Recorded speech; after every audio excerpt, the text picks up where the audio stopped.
Sacred Symbols, a PlayStation podcast, is brought to you by, well, you.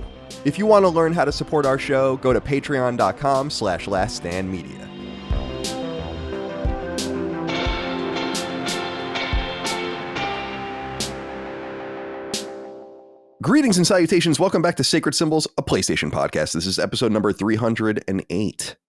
My name is Colin Moriarty. I'm joined as always by my son, Chris Reagan. Chris, good to see you today, my friend. How are you? I'm well. Got up super early again. Woke up at 6 a.m. today. Ugh. And I just couldn't sleep more, which is very abnormal. I don't like this. I like the time that I get as a result of this, but I don't know if I like this. You know, just being awake this early, like that part of it. See, I'm not looking for more time. You know, I often go through my day and I'm like, I don't even really know what I'm supposed to be doing right now. You know, right. Watering the flowers, playing with the dogs. You can cut the day down to about 18 hours and that would be fine for me. And then I'd sleep 12 of them. Now give me a solid 6 hours to live, you know, before going back to bed for 12 more hours. Well, I'm glad to be here with you today. I'm glad you're well rested. We don't bring that up on the show too much. I don't want to talk too deeply about you being well rested, but because we don't want to offend Dustin Furman, executive producer. Welcome to the show. Shirt of failure you're wearing today, as usual. I mean, you kind of have a jacket of failure on too. Yeah, fair enough. It is a sweatshirt of failure. Let's call it. I'll zip it up. That's well done. How are you? That's good. I'm good. Colin, yesterday, lots of lawn care. Good. I've been edging, just a lot of edging out in the hot sun, right on the yard with the yard. Doing all the edging. Do you use an edger or do you just use a sideways weed whacker like a man? I've been doing the sideways weed whacker. Yeah, that's the way you gotta do it.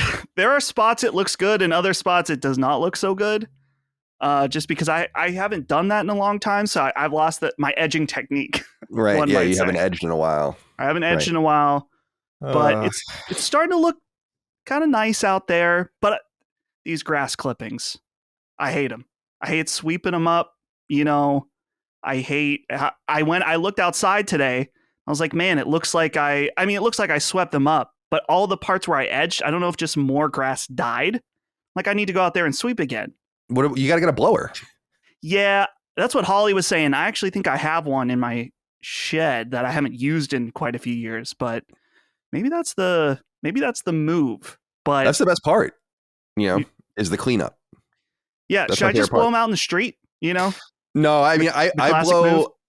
I don't personally do that. I mean, I blow everything down my driveway and down the sidewalk or whatever, and then into the street, and then I consolidate it and sweep it up. And then there's probably like 5% of it left, and then I just blow it into the street, But I try to just get as much of it as humanly possible so it doesn't become like a neighbor's issue or whatever. But it's funny, man. It's funny you talk about edging because my neighbor across the street, we always talk about our yards or whatever. And he asked me, he's like, do you edge?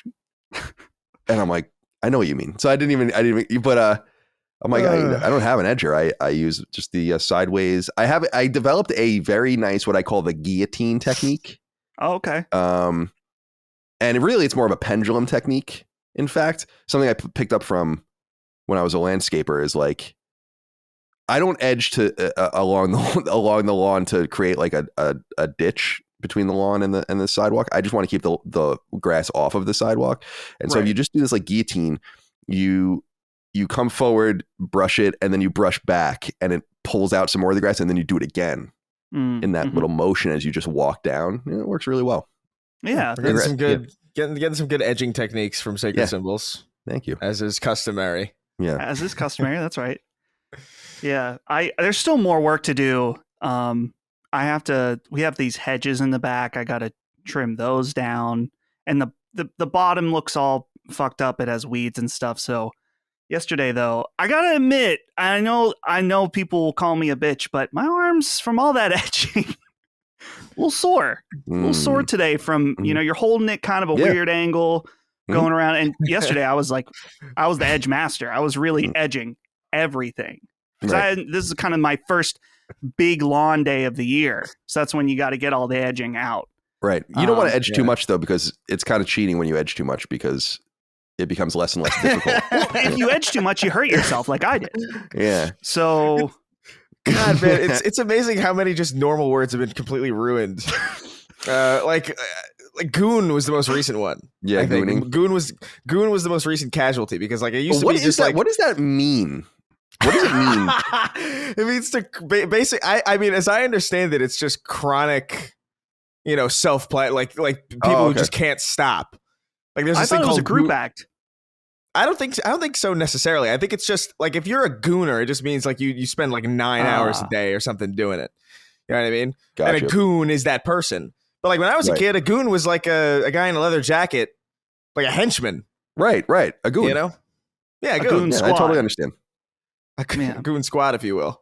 Yeah, the first time I even saw the term, it was that, like I said, it was a meme, and it said like, for like a celebrity auction, it was like 8-hour gooning session with Paul Giamatti or whatever. That's the first time I was like, what does that mean? Yeah, right. And then I thought it's like, oh, like you're gooning. See, all right, so how we had didn't we have this about like, what was it about? It was like about like like your butthole being like, what's the word for it? We were talking, Dustin, you're perforated. No, like we were talking about how like I thought that like a boy pussy, a bussy. That's what it was. Oh, right. I thought that was a surgically made trans vagina, right? Thought that for a while, right. But it's a butthole, right? I heard gooning, and I was like, oh, that must like. All right, so what does that mean in my mind? That means like when you and your friends get together and you're being stupid and you're being goons, And I'm like, gooning. Right. So the Paul Giamatti goon session is like, oh, you guys are just gonna like fucking dick around and but not literally, So that's how I train. Yeah. Oh, dude, very similar to the bussy, where I just for years I was like, yeah, I know what that means. Dude, it is such a shame that you've never found yourself in a situation where you just confidently misuse that term. Like, yeah, me and my friends are gonna go goon around today, and somebody else is like, what? Gooning has to be new though. It's very new. It's like in the last year or two. I knew words at one point. For sure. Yeah, like I never heard anyone saying that. At one point in my life, I knew what things meant. Yeah. Well, as far as like out of context feeling like a boomer with new words, I just saw on Twitter Stephen Colbert with the Skibbity Biden clip. Did you guys see this? I did not see this. I lost all faith in humanity. Any shred that I had left. But I also looked up the Skibbity toilet thing that's a meme amongst the Gen Alphas. We're living in a new age, boys. Yeah, well. You know what's crazy about that is that's very, like, when I saw that for the first time, I thought, like, this is very old. Yeah, it's, because this is Gary's mod. It's stuff. Yeah, it's like those Gmod idiot box videos that like I used to watch in high school, where it was just like, oh yeah, it's just like Gary's mod nonsense. And now it's like found its way. The idea that something Gary's mod related at all is relevant to Gen Alpha is fascinating to me. Like, that is really something. The interesting thing I learned is that I had seen like the initial clip of the guy sticking his head out of the toilet, the Skibbity toilet. I was like, oh, it's just this one video. But the other night I looked it up and it said Skibbity toilet 57 or something, 70 something. And I clicked it and there's a straight up war going on between these guys with camera heads and these toilet guys throughout space. I was like, what is this? Yeah, it's like Turns a narrative. Out it's like it's an 80-part series that has an extended lore. It's ridiculous. And now Stephen Colbert's in on it with the Skibbity Biden. Which I mean, if you like, Stephen Colbert sucks. If you want to see, this might be peak. I don't want to say peak cringe in general, but as far as like boomer late night host trying to make a joke that is just, I wanted to die when I saw it. Straight up, late night TV is fucking horrible now. Like it's become hyper political, and people are like, it's always been like that. I'm like, no, it really hasn't. I grew up, obviously I was born in the mid 80s, but by the late 90s, I was staying up watching Leno and Conan often with my father. And then I went to Letterman later because I really think David Letterman is super funny. And I just didn't like the people that came after him as much. Like that British guy and Craig Kilborn and others. And it wasn't like this at all. And it was funny. Like if you go back, Leno was actually really funny. I used to really enjoy like the fake headlines, like his monologues and stuff like that. I would usually duck out after the interviews. Conan You go back and watch Conan and it's like, this is hysterical and really, really well done and really random. And that's what I remember about it. It was never about like beating you over the head with things. It was about an escape. It was on after the news. It wasn't supposed to be a continuation necessarily of the news, and it would shoot in all directions. So I've just noticed that it's just like, no one's funny. None of these people are funny. The closest you get to funny is Jimmy Fallon, I think. And I think that he tried to do things a little differently, and I think it's been kind of co-opted. But people like Colbert, like you couldn't be any less funny than Stephen Colbert. Not for nothing. Like you couldn't be any less funny than Fall him. from Grace too, right? Because people loved him.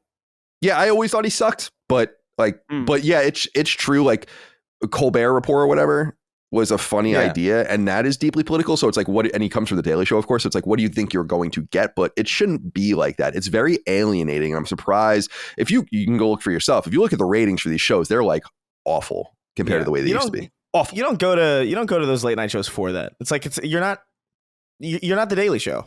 Like people go for the Daily Show for this, and you're not. I don't know why you're trying this, and you're clearly not. You're not adept at this. Stop it. Because Conan specifically avoided. I think I remember he was like, I've watched a lot of interviews of Conan, and he talks about like, I specifically like avoid politics unless I can make it like objectively like wacky. And it's like, good. Like why wouldn't it's that no be secret that his show is the funniest one. Yeah. So yeah, by a mile. Think about all the things that I was thinking about that too. Like it's funny that things like Triumph. That's actually, I was watching Curb Your Enthusiasm. I'm watching it all the way through again. And I'm now on the 2017 season, which I've only seen once. And so we were watching the 2011 season before that. And the guy who does Triumph's voice is the car mechanic that owns the baseball team in one of the late episodes. And I'm like, holy shit, it's him. Sounds just like him. It's definitely him. And then I was thinking like all of these different things started on Conan, right? Not only things that have kind of gone away that we used to love, like year 2000, which I thought was so funny. They kept doing that into like the mid 2000s or like what would happen in the year. I loved that. Masturbating Bear, like all sorts of. I was watching a video of the Conan show when he had like the old time 30s crooner on. Have you seen that one? And he's like singing the songs. The Ghost. Yeah, the Ghost, and it's like he's thinking about Hitler and like all these different things and women and all. It's very funny, like just very funny, very very funny. And did any of you see the? I don't have Netflix right now, so I haven't seen it. But the Tom Brady roast was supposed to be very funny. Like, very inappropriate. I saw parts of it. Like the issue with the Tom Brady roast is that it's unusually long for a roast. It's like mega long, and none of these people really know Tom Brady, so there's like a weird kind of like, it's not like a comedian roast where like everybody kind of like it feels kind of weird. But there were like a handful of sets that were really killer. Like there's some of them are like the worst things I've ever seen on a roast. Like a Brett. What's that? Oh my God, what's that guy that's always like on Tom Segura's like coattails? Brett Kreischer or something? Oh, Bert Kreischer. Bert Kreischer, shirtless guy. Yeah, he sucks. Yeah, he sucks. But like him and Tom had like this shared slideshow thing that was like really, really not funny, like painfully, like one of the worst things I've ever seen. But then Tony Hinchcliffe from like Kill Tony was on, and he had like one of the best sets I've ever seen at a roast. And I think there's some female comedian there too that did like a really good job that I'd actually never heard of. But yeah, it was hit and miss. It was just too long. They could have edited out like the bad ones, I think, for Netflix or something. But like they just put the whole thing up, and it's like, you could have made this pretty great. Yeah, it's interesting. I love roasts. My favorite kind of comedy is, and I've said that I would put myself up for a roast, like if we did one in person, as long as people know that I'm going to destroy them at the end. You know, when it's my turn to go. Right. As long as like everyone's up on that, then I'm totally fine with that. I think it's cool. It's actually an honor, As I've noted in the past, it's only Chevy Chases I've ever seen where it was real, and so. Oh yeah. And like everyone actually hates him, and so it felt very real, and it was not really funny. It was actually kind of sad in some sense. As long as you kind of stay away from that, I think we're good. But all right, my friends, it's good to be here with you guys today. Even if Dustin's wearing his own shirt of failure and I'm wearing mine, of course, as well. Things should be good this year until the Jets are on prime time more than any team this year. Oh, it's as if they were ever good. And 7 times they play on Monday night, Thursday night, or Sunday night. So we'll be seeing a lot of them this year, and hopefully there won't be an injury 4 plays into the first game this year, which can I just say that I was reflecting on that recently, and I really was really upset. It took me weeks to get over it, to the point where I could even normally function as a football fan during the football season. Like, I couldn't believe it, because my uncle brings up that I texted him literally 10 minutes before it happened, because it was like kickoff, and I was like, I'm going to run through a fucking brick wall right now. You know, I was like so excited, and wasn't meant to be. So what did they do to them this year? They put them in that exact spot again, that first Monday night game. And they're playing the Niners in San Francisco, which should be interesting. So it's very sad, but I'm very excited. I just want time to go quicker so we get back to football season. You know, especially now that hockey season's over. Who cares? Well, the hockey season's not over. The Rangers are still in it, but it's over for me. All right. Well, welcome to Sacred Symbols, PlayStation Podcast. We're going to talk about a lot of PlayStation related and games related things as the show goes on, as we always do. Remember, you can get the show 3 days early and ad free over on Patreon, patreon.com/laststandmedia. Early ad free access to every episode of this show and all of the other shows we do within our family: Defining Duke, the Xbox podcast, Summon Sign, the Games Discussion podcast, Constellation, the non-gaming topic related conversational podcast. You have Punching Up, the Nintendo podcast. There's others too. Knockback, the retro podcast, lots of them. Excellent value, unbeatable value. $5 a month will get you all of that and more. The ability to submit your questions, comments, concerns, thoughts, and ideas to the show on the various threads on the news feed on Patreon. Discord access. You can join like 6,000 or 7,000 people over there. RSS feeds for the podcast for your podcast app of choice, including Spotify. Connectivity. Sacred Symbols Plus episodes recently included a really meaty Stellar Blade review discussion and spoiler cast, which is live now. We did an off-topic catch-up, kind of not catch-up like the way you would eat, but a catch-up. Catsup. That was fun. Interviewed Ken Levine, interviewed Jonathan Blow, Final Fantasy VII Rebirth stuff. Lots of stuff going on over there. What are we going to do this weekend? I totally kind of spaced out. So I might not be able to do Constellation tomorrow, because I might have to figure this out tomorrow. I'm kind of hoping that they announce that they're going to do a showcase soon, which will be nice. That would be nice. Then we can do predictions or whatever, but we'll see. So we'll have something up for you on Saturday, of course. Merch at laststandmedia.store. Shirts, stickers, so on and so forth. Mike has been working the post office lately. 50 packages a day going out. Day after day after day after day. New shirt. Summon Sign shirt out now. Oh, right. That's right. The Summon Sign shirt's out now. Brad looks good in that Summon Sign shirt in that modeling picture. Who took that picture? Very well done. Maybe a little too good. Yeah. True enough. All right. Let's see. Oh, Damian Priest wrote in and said, hey, CDC. Just recently watched the Stellar Blade spoiler cast on Sacred Symbols Plus, and it got me thinking, what's the next big game that will result in another spoiler cast? Looking at the rest of the year, I can't really pinpoint what the game would be. I would say Hellblade 2, but that would only be a 30-minute podcast. Take care, gents. We're not going to do a Hellblade 2 Sacred Symbols episode. If Dukes will obviously cover that on. I mean, that game's coming. Alert, that game's coming to PlayStation. I mean, there's just no doubt about it. So you'll have access to it. I could give a fuck less about Hellblade. I didn't play the original. I have no interest in this game as well. I don't know. I want to play System Shock that's out now on PS5 and maybe do something for that. And I'm going to get to Rise of the Ronin at some point, just out of curiosity. So maybe if I like that, maybe we'd do something for that. But you're right. There's not a lot of big things out right now. So I have no idea. Shadow of the Erd Tree. That would be one. Wait, that's dated, right? What's the date on that? May? End of June. I don't remember the exact day. Yeah. Hopefully we would get one in even before that, but yeah, that would certainly be done as well. Yeah. I'm saying May, like it's not May 23rd when we're recording this. Like, what the fuck are you talking about? All right. Couple of things to talk about here before we move on to topics of discussion. Dustin, I'll let you go first. You're putting yourself on panels without even letting me know at this point. Feels pretty good to have that level of control, doesn't it? Oh, yeah. Well, especially when you told me I'm good to do that a year ago. So unless something's changed, I mean, we can cancel Nothing's changed. I don't care. I really don't care. I think it's great. Go ahead. Explain what you're doing. Too Many Games. We were there last year. Dagan and I did a panel. We are back this year. The dates for the event are June 28th through 30th.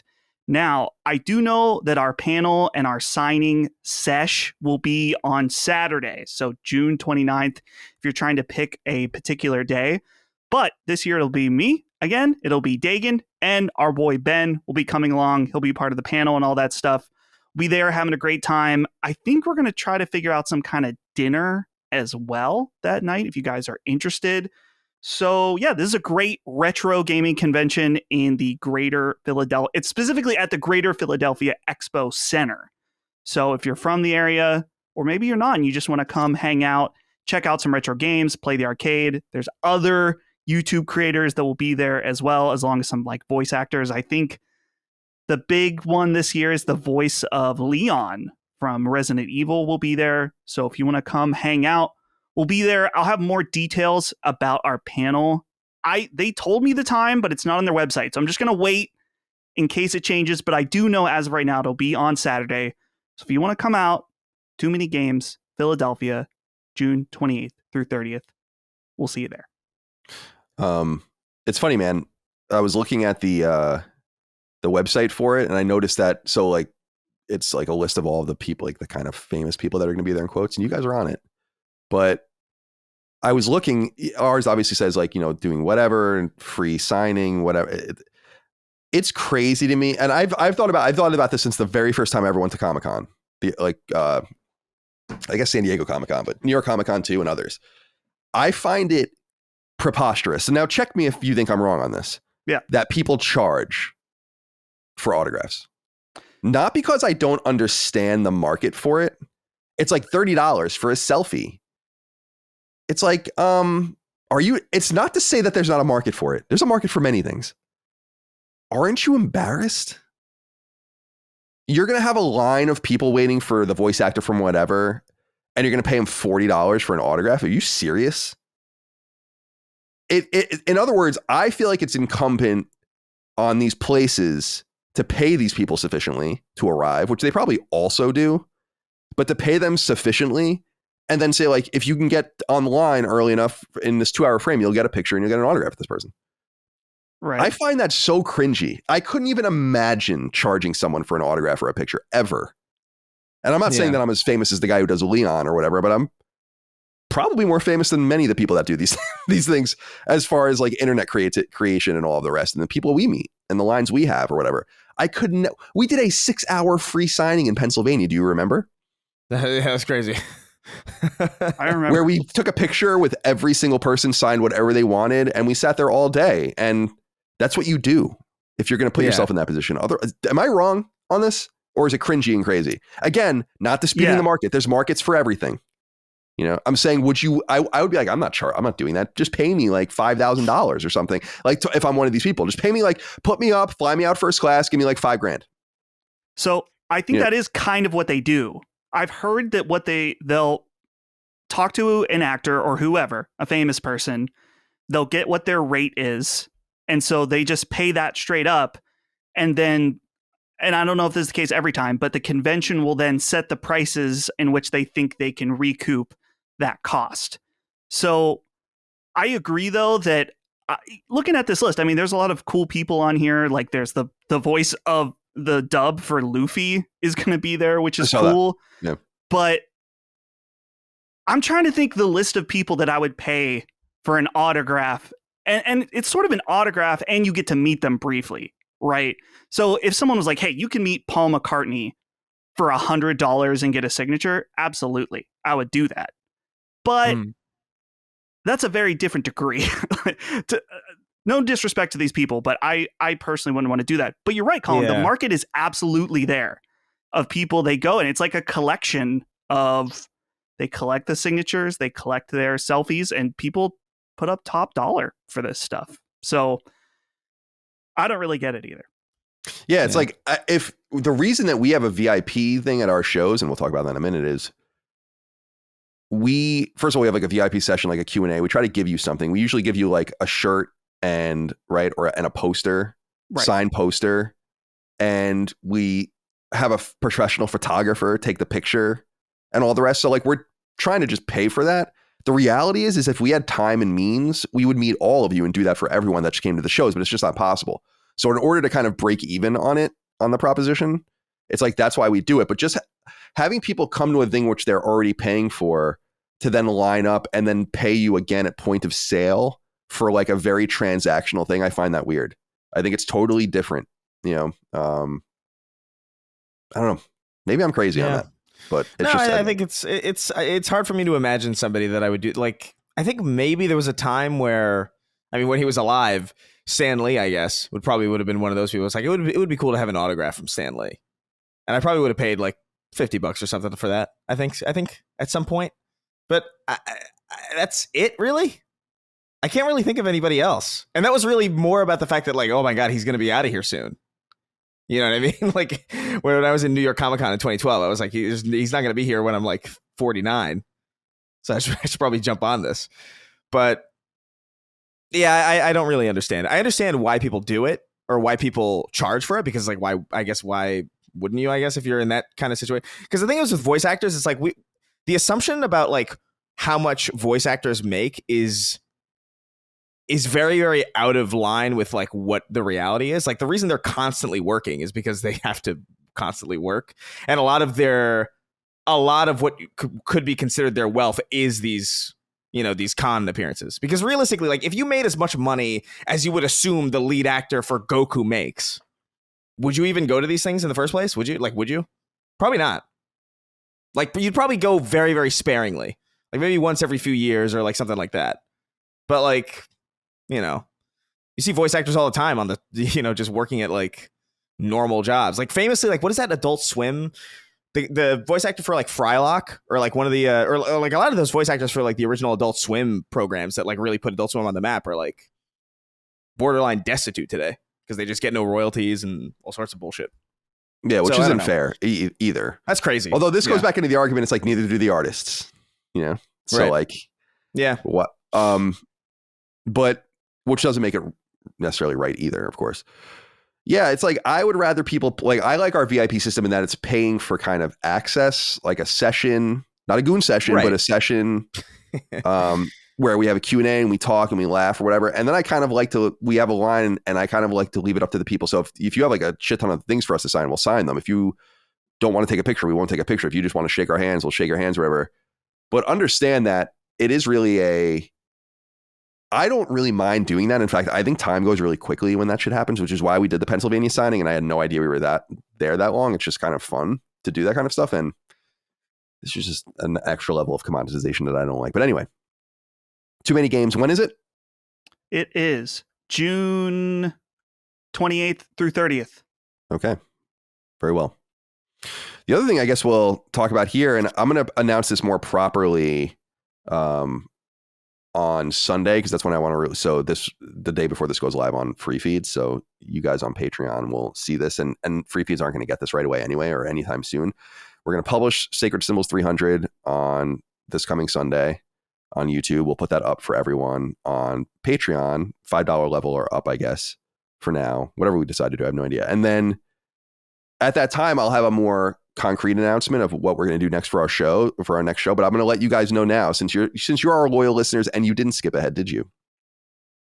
You didn't say like, oh, I'm going to skip ahead 45 minutes. I don't have the constitution to sit through this show. I don't have the courage. Well, here's what we're going to do. Sacred Symbols versus Defining Duke, September 6th, 2024, at the Observatory North Park in San Diego, California. So we will see you there, a-holes. More information on ticket sales, when they will go on sale, and all of the rest going to be in the letter that I write.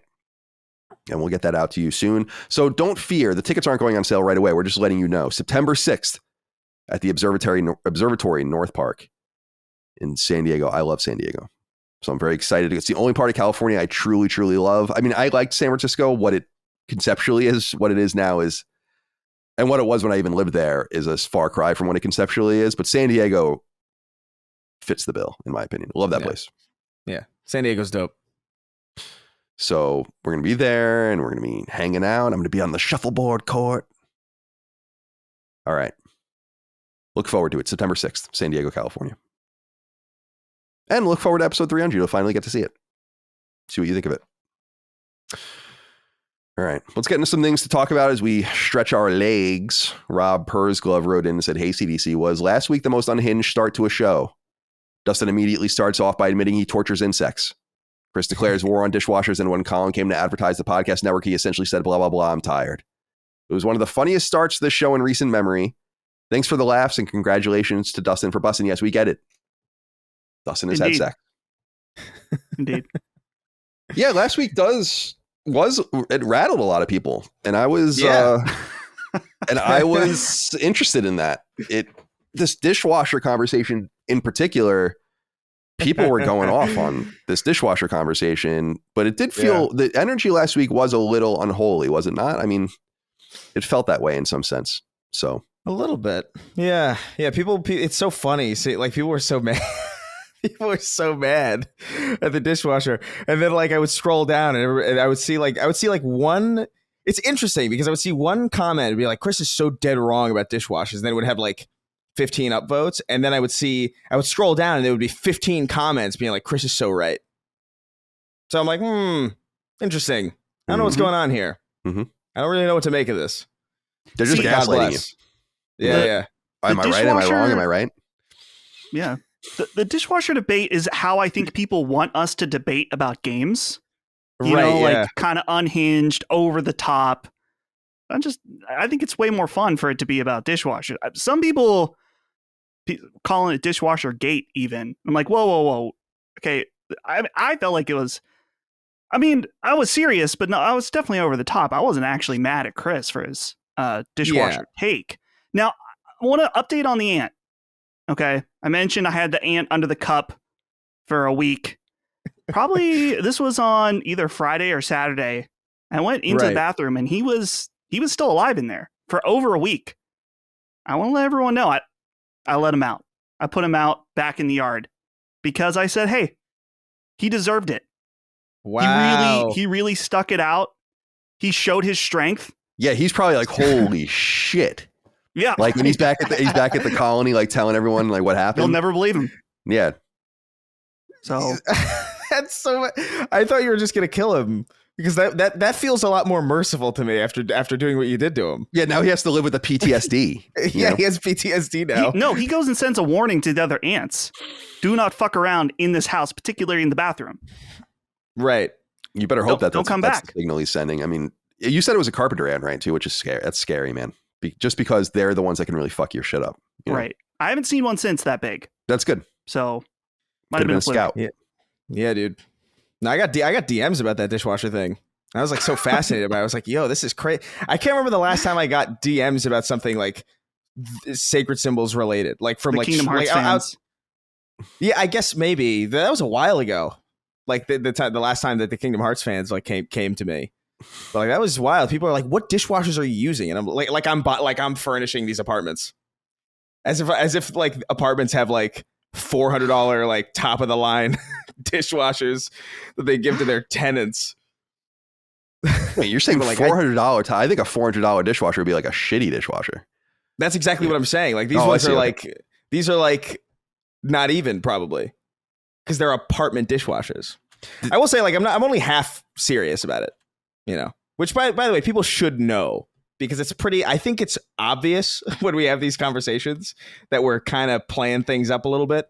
It's fun to have these out-of-pocket debates. You have to have a triple-digit IQ to understand this level of humor, unfortunately. To understand and if you're dealing with someone with a 79 IQ, which is some of you, you know, let's be real.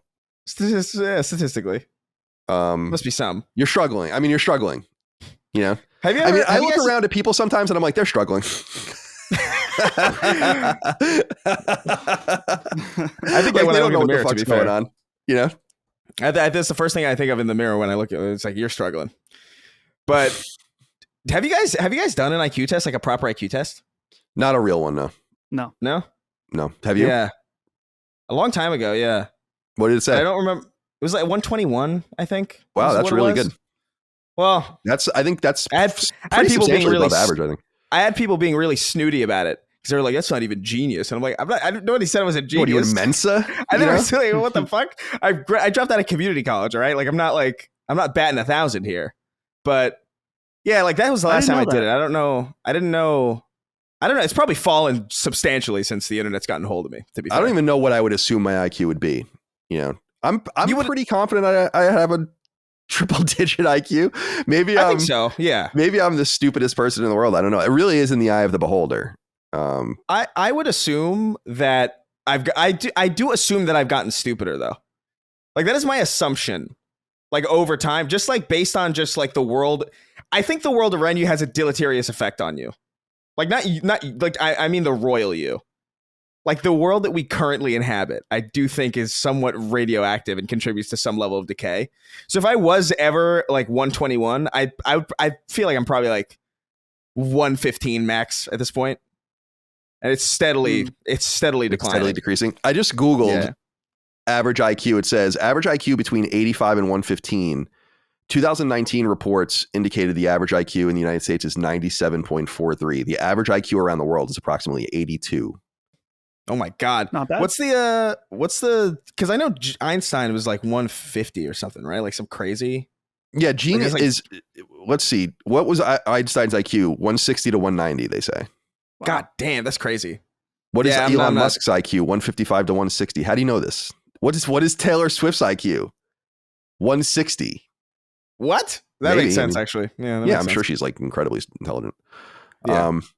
Chris, I didn't know you were a community college dropout. That makes us we're both similar in that way. So Colin, Sacred Symbols employing 2 college dropouts, one of them being a minority. It's a good look. I'm pretty sure. Let me think here.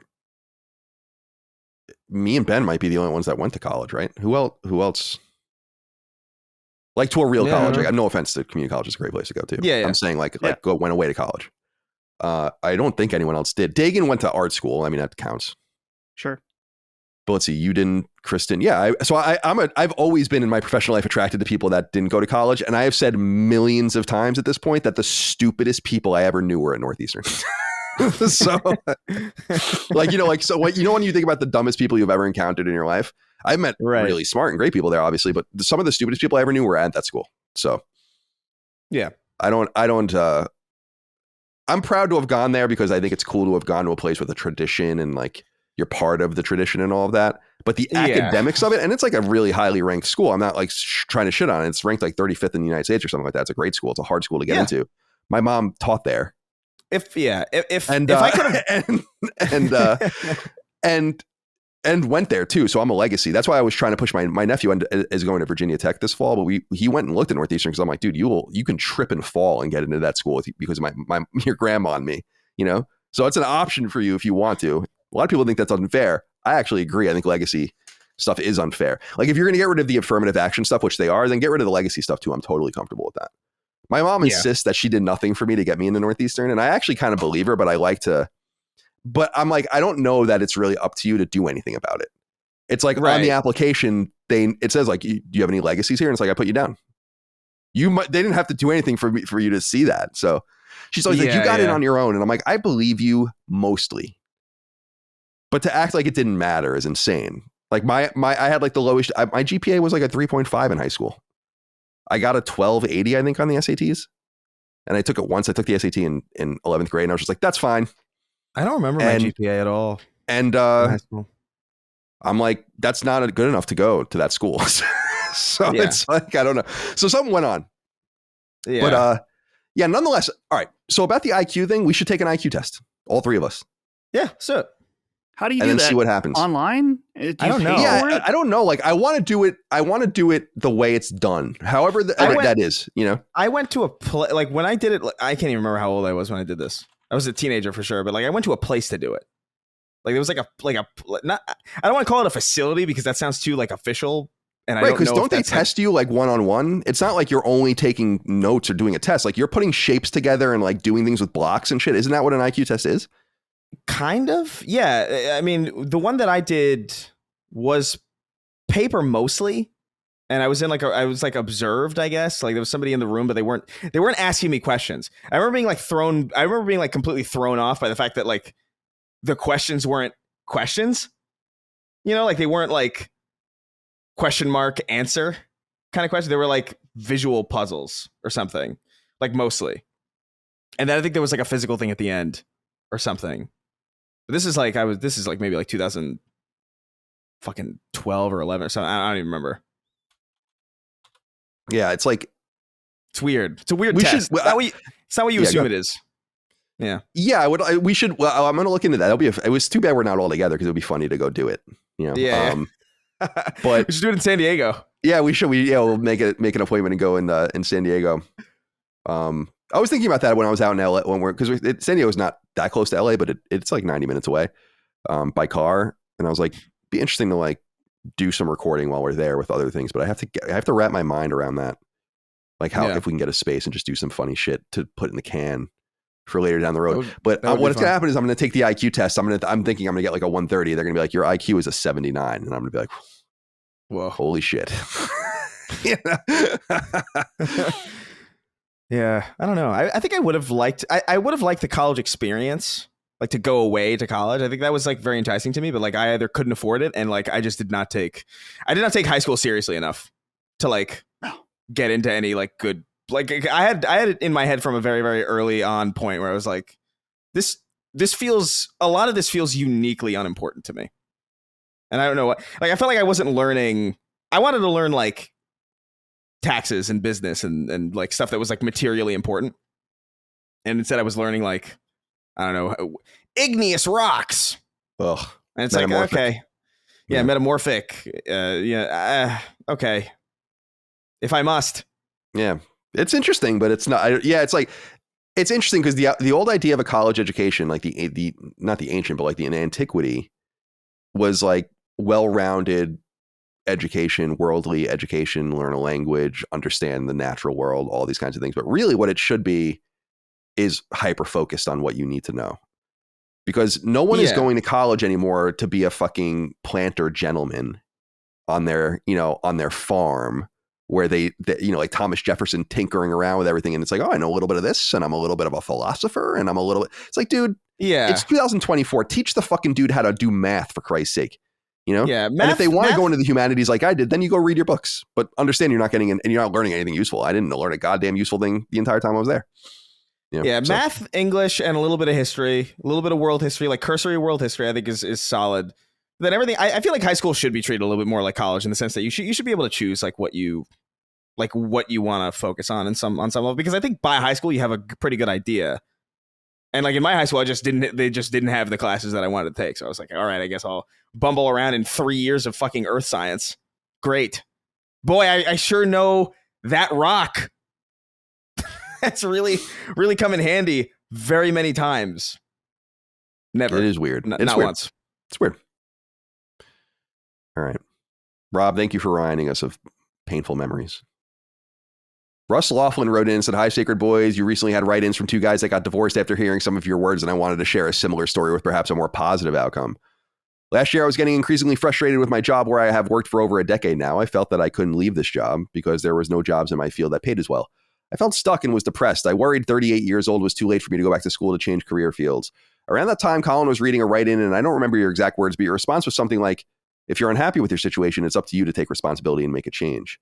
Your words gave me the encouragement to change my situation, and I enrolled in the veterinary technician program. I'm currently almost 6 months into the program with a 4.0 GPA, and I absolutely love it. I'm still at my old job, but I don't feel stuck as I know I'm leaving for something I'm passionate about as soon as I'm done with school. That's great. Robots aren't going to replace those anytime soon. People aren't going to want their, first of all, dogs and robots aren't going to really go together ever, probably, or cats and things like that. Just seems like a very safe thing to do, which is good. I totally understand your concern. It is risky. It might not work out like when you make these moves, but I do truly believe that you out there are the major thing standing in between you and what you want is you. Will you make, you got to know that it might not always work out. Sometimes it's better to know than to wonder. Wonder, but you're in a kind of steady, safe situation. No, but you took the risk and maybe it didn't work out. Right. Unless you're like a Buddhist or something, you have like one life to live, right? So I say, that's great. That's great news. And I'm glad that resonates with people. Be the change that you want to see in your own life, not in the world. I don't believe in that stuff. I don't believe individuals can change much of anything, actually, with the exception of really dynamic and interesting people that are like once or twice a generation. I just think you have to worry about yourself and your own happiness. So I'm glad to hear that, Russ, and congratulations on your strong studying and your future career. Take care of yourselves out there. Don't get stuck in a rut. Be practical. But sometimes you got to leap before you look. Yeah. All right. Lemon Drop wrote in. Oh, I'm sorry, Chris. No, I said it's good advice. No, thank you. It's just that it's easy for me to say this from a position of having leaped a few times and it worked out. Because any one of these could have gone tragically wrong for me. Leaving grad school, leaving IGN, leaving Kind of Funny. These were all massive leaps where I had no idea what I was really doing. But at least I know. Right? Yeah. And it worked out. And I tend to think that the universe trends towards those kinds of things where there's like a natural order. You just got to find your path.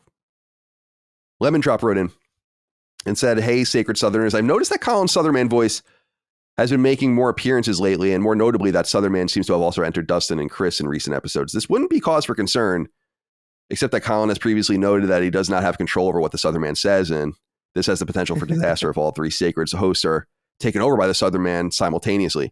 What kinds of outlandish things would they get the podcast? Would they say to get the podcast canceled? How long would it take before all of Last Day Media is overrun by them? Would the contagion affect Chris, Colin, Dustin, Furman in utero? This is truly a terrifying prospect, but hopefully one of you have taken precautions to avoid. Thanks for all that you do and have an out-of-pocket comments kind of day." Thank you, Lemon Drop, for writing in. I have noticed we've all been kind of adopting a certain... It's not the Southern man for you guys. It's just like your version of it. Whatever that might be. Like Chris's is more of a Southwestern, like post-Civil War, kind of like Hell on Wheels. It's very Red Dead, because that's me and my friend, like after Red Dead came out, me and my friends were constantly like, well, if something bad would anytime there was something that would give us pause, all of us, completely irrespective of the other, we were just like, well, there it goes again. You know, it's very cowpoke kind of thing. Yeah. Time to hit the dusty trail. Time to hit the hay. But yeah, the Dustin, are you imbibing? Yeah, I mean, I feel like as far as like the Southern man voice, I mean, it comes out every once in a while, not nearly as much as you. I wouldn't want to make it sound like I'm trying to steal your bit in any way. It's not a bit. It's not even a bit, and it's not even good. I mean, so don't even worry about it. That's what makes it a bit. Yeah. Yeah. That is kind of true. Dude, speaking of, we were talking about the audience sometimes missing the point. Is there some people they're like, man, Colin's Southern voice, it's not funny. He does it. It's like, it's supposed to be dumb. Like that's what's the whole point. Like if you look at it as not funny, it is funny. Does that make sense? I don't know. I know what you're saying, but it also comes across like that. What was that meme of like, joke's on you, I was only pretending to be retired. Yeah, no, totally. I just think that people, when I see comments that talk about like, oh, they don't get this, they don't get that, it's like, no, I pretty much get everything that we're doing because it's my show. It's our show. Like I know it's supposed to be dumb. Oh yeah. I guarantee you it's supposed to be dumb. I made the show up. We produce the show every week. Chris and I have been doing the show since the beginning together. I think I know what the show's supposed to be. You know, like I think I got a pretty good handle on it at this point. Now, as far as the Southern gentleman is concerned, he does creep out every once in a while. Micah and I were fucking dying the other day because she somehow reads when I'm about to do it. Like, so I don't know if I do something with my face or something, and she's like, just don't. You know, and I'm like, okay. And I was just like, that's so funny. How did you know I was about to say something in that voice? Now, the Southern gentleman, he does say a few things here and there that he might throw in a racial epithet every once in a while, something like that. So you don't want to. Once in a while. That's just how we do things down here. We do things a little bit more deliberately down here. We have a don't mind me. I'll just turn a blind eye to that. Dude, sometimes it's just fun. I don't know, man. It's just fun to engage in nonsensical. Like I was up till like 3 a.m. the other day with my friends because we were all doing like this. We were doing this Flintstones bit where we were like, where Barney was ultra conservative and Fred was mega woke. And we couldn't stop laughing. It was like, hey, Fred, you hear the good news about Roe v. Wade? It's like, Barney, that's mega intolerant. It's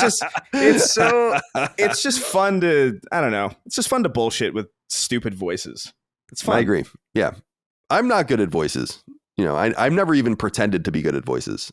I'm That's the point, is that the Southern man, it's not that I'm doing a voice. He does just come in and out, like as a second personality almost. And you never know. It's true. You never, like I said, is he going to get a little racist? Scary. I have no idea. I don't know. You know? It wasn't me. It was the Southern man. Yeah. It was a man with no arms. Oh my goodness. All right. Let's see here. Mark Melton wrote in and said, hey, my poultry gal pals, you guys are the best in the business and I wouldn't change anything that you guys do. With that said, I have some stats that I know Colin would love, myself as well. I registered Chris in the last episode 307 saying the phrase, I don't know, 34 times. That's all I wanted to say. So you guys can do whatever you want with that information. Have a wonderful day. Chris? Do you know anything? Let's bump it up to 36. No, it's something that it's annoying because it's part of my family's been saying that for so long. Like it's how my dad and my mom both speak. Like they start sentences like with I don't know, you know, and it's it's infected me I've tried to cut it down, but like, oh my God, you guys wouldn't be able to stomach me 7 years ago, where it's probably like maybe like 100 times per minute feels like. So I'm working on it, but it's hard to break the chains of, you know, your upbringing as far as like dialect goes. Like you really have to intentionally veer off course and pay a lot of attention, which I'm very bad at. You're a victim of history, yeah, in some sense. Yeah. Yeah. Well, I don't know. I kind of have a bone to pick with this because this was addressed on Summon Sign, but a lot of people pointing out Brad's dude. And especially if Brad and I together, we bring out the dude in one another. And this happens regularly. I mean, even people point out, I've heard it that we say the word bespoke too often. There's certain words. And my thought is... Scuttlebutt. Scuttlebutt. Yeah. You know, so you're listening to us. I mean, if you listen to Just Sacred, you have us in yours 5 hours a week. And ideally, you're listening to multiple podcasts. You're hearing us all the time. And you're just getting the real version of us. And if you're around anybody listening to them speak for 10 hours a week or whatever, you're going to hear the words they pick up and say quite often. So, yeah, it's kind of I've long ago let that stuff go just because I feel like it's somewhat of a preposterous thing. It's like, what do you want? What do you want me to do? I only have so many words that I can use. I think I have a pretty robust vocabulary actually, but we're always going to trend towards these various words. That's What do you want? You're listening so much to us. What do you think would happen if we put a microphone on you, by the way, out there? Yes. Oh, yeah. I think we should all do our best to speak as illustriously as possible. Have you guys seen that video that's going around of the fully conscious baby? Do you know what this is? No. There's this ad for the Four Seasons in Orlando where like it's literally just this video of a family. It's some guy holding his baby, and the baby's like maybe like I shouldn't actually guess. I'm really bad at gauging the age of baby. I don't know. He could be like 1 or like a few months, but he's in his arms, and some woman's recording. It's like, who wants to go to the Four Seasons in Orlando? And the baby goes, me, and it does like this weirdly understanding gesture, and also the fact that it answers me is upsetting.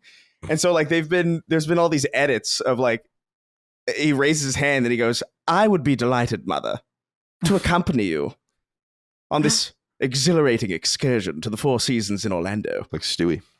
Yeah, it's and it's just like these really robust and very verbose, like, oh, how the sun rays penetrate the verdant grounds, and like it's awesome. I love all the edits, but like I feel bad for that baby who is either a genius or just a freak. It's a freak, and we'll never know. Yeah. It is off-putting to see the baby go like this, like you go like, oh, me, and then switch into babbling baby mode after he realizes he's given himself away. It's off-putting. Yeah, babies are just generally off-putting, I think. You know. Yeah. Like not that I don't like being around, you know, they're fine, and you know, they're fine, yeah, in my family over time, but it's just they're off-putting because it's like, wow, you're literally just I've said this before, I'm fascinated by the idea of these things being born in like the Stone Age. And it's like, what the fuck? Like, you can't do anything for yourself at all. Mike and I often remark that it's a little crude to put it in this way, but it's basically like a puppy is basically born smarter than a human, and then they quickly go past each other on the line or whatever. So like a dog, like an 8, 12, 14 week old dog is smarter than and more capable than a 2-year-old baby. And then suddenly it just, it like reverses. It's so strange to me. Something so complex that turns into this human being is so, it's not like, you know, you shit out like a deer shits out another deer and then like they get up on their little spindly legs and like. Yeah. And then they're immediately like competent or they're immediately as competent as a deer would be. I'm always like fascinated by the idea of like, how did these things survive as like if you're being stalked by some animal, like how do you shut this thing up when it's crying? Like that always like really baffled me. Like the idea that we survived this long at all is kind of a miracle. Yeah, totally. Yeah, you have to. I don't want to. It's dark. Like you have to think that people are in positions at times where it's like you gotta shut the fuck up or we're gonna kill you. You know, like because I've actually, we're being hunted or whatever. You know, like it's like that's a fucking dragon. Shut up. And it's they wouldn't do well in a quiet place. You know. Oh well, that's what happens. Well, it's not a baby. But there is a scene where a kid is loud. I know the scene you're talking about. At least in the first one, I never saw any of the other. Yeah, things in the quiet place expanded universe. Babies are weird though, and I mean that earnestly as someone who's going to have a baby in the next 2 months. I've never spent any extended time with babies, and I don't want to say, like when I say I don't care for them, I don't mean I hate babies. I'm just neutral towards them. I'm sure I'll love my own baby, but I don't know. Maybe he's going to be, they'll say, hey, who wants to play Kingdom Hearts? And he says, me. Herman Furman. Herman Furman. Me. Yeah, me. I would be delighted, Father, to accompany you on this exhilarating journey through Disney and Final Fantasy lands alike. Oh my God, there's no doubt that this kid is already he's ruined before he gets out of the womb, even with the things that he's be exposed to. It's gonna be like there was a couple of years ago too. There was that giant baby that was going viral too. Like he was like where he looked like he was like fucking 15 pounds or something, and everybody was like, "That's a fucking big baby." Damn, dude. And now that's his first. Oh yeah, that's his first legacy. You remember this, Dustin? Yeah, I forgot how big he was though. He's British too, extra horrifying. Can you put it in the chat for me, please? Yeah. He's either very very large or the parents are like bafflingly small. Let me make sure this is the only way that I can make sense of it. Jesus Holy Christ, shit, man! He looks like he's gonna order a pint. It's fucking Andy Richter. Yep. It's insane, dude. This guy looks like a person you'd see at a bar. Yeah, you know, he looks like he's on the cast of Cheers. Yeah, totally unnecessary and ridiculous in every way. Yeah, I don't like this. Massive. He's much more horrifying in motion too. Okay, wait. I found a clip. When he's fully animated. Yeah, hold on. You got to see the video because the video adds a new level of. It becomes unsettling. This is a video that's about him, but it shows the TikTok clip of him. He practically is going to break his dad's back. That is so crazy. Yeah, dude. What the fuck? He's like 5'1". Like, really, what the fuck is going on with this? Holy shit. That guy's a fucking brick house, huh? Yeah, man. That's for him. I forgot about this video. I forgot about it in motion. And I'm feeling I told you it makes a big difference. I'm feeling like I'm not playing this up for the show at all. I felt like a spike of nausea, unironically. It's not right. Like his whole body, dimensionally, he's too big. Like it doesn't like your mind's like, this isn't right. It's not right. How did he come out? How big is that woman? Let's be real. I mean, do we know how big the mom's got to be a tank? You know, like, yeah, she's a brick house. Now I sent Chris this picture. It's a wet owl, just so everyone see it. He and I were discussing this the other day. Yeah. And Chris said he looks like an old sad biker. And I actually agree. Yeah. I was like, he's gonna go ride up to Laconia. He looks like he's like, just give me the bottle. All right. Let's get into the actual show. It's time. We'll start with a couple of corrections. few items from the audience that are worth conversation, then smaller news items, what we're playing, bigger news items. We'll end the show with listener inquiries later on.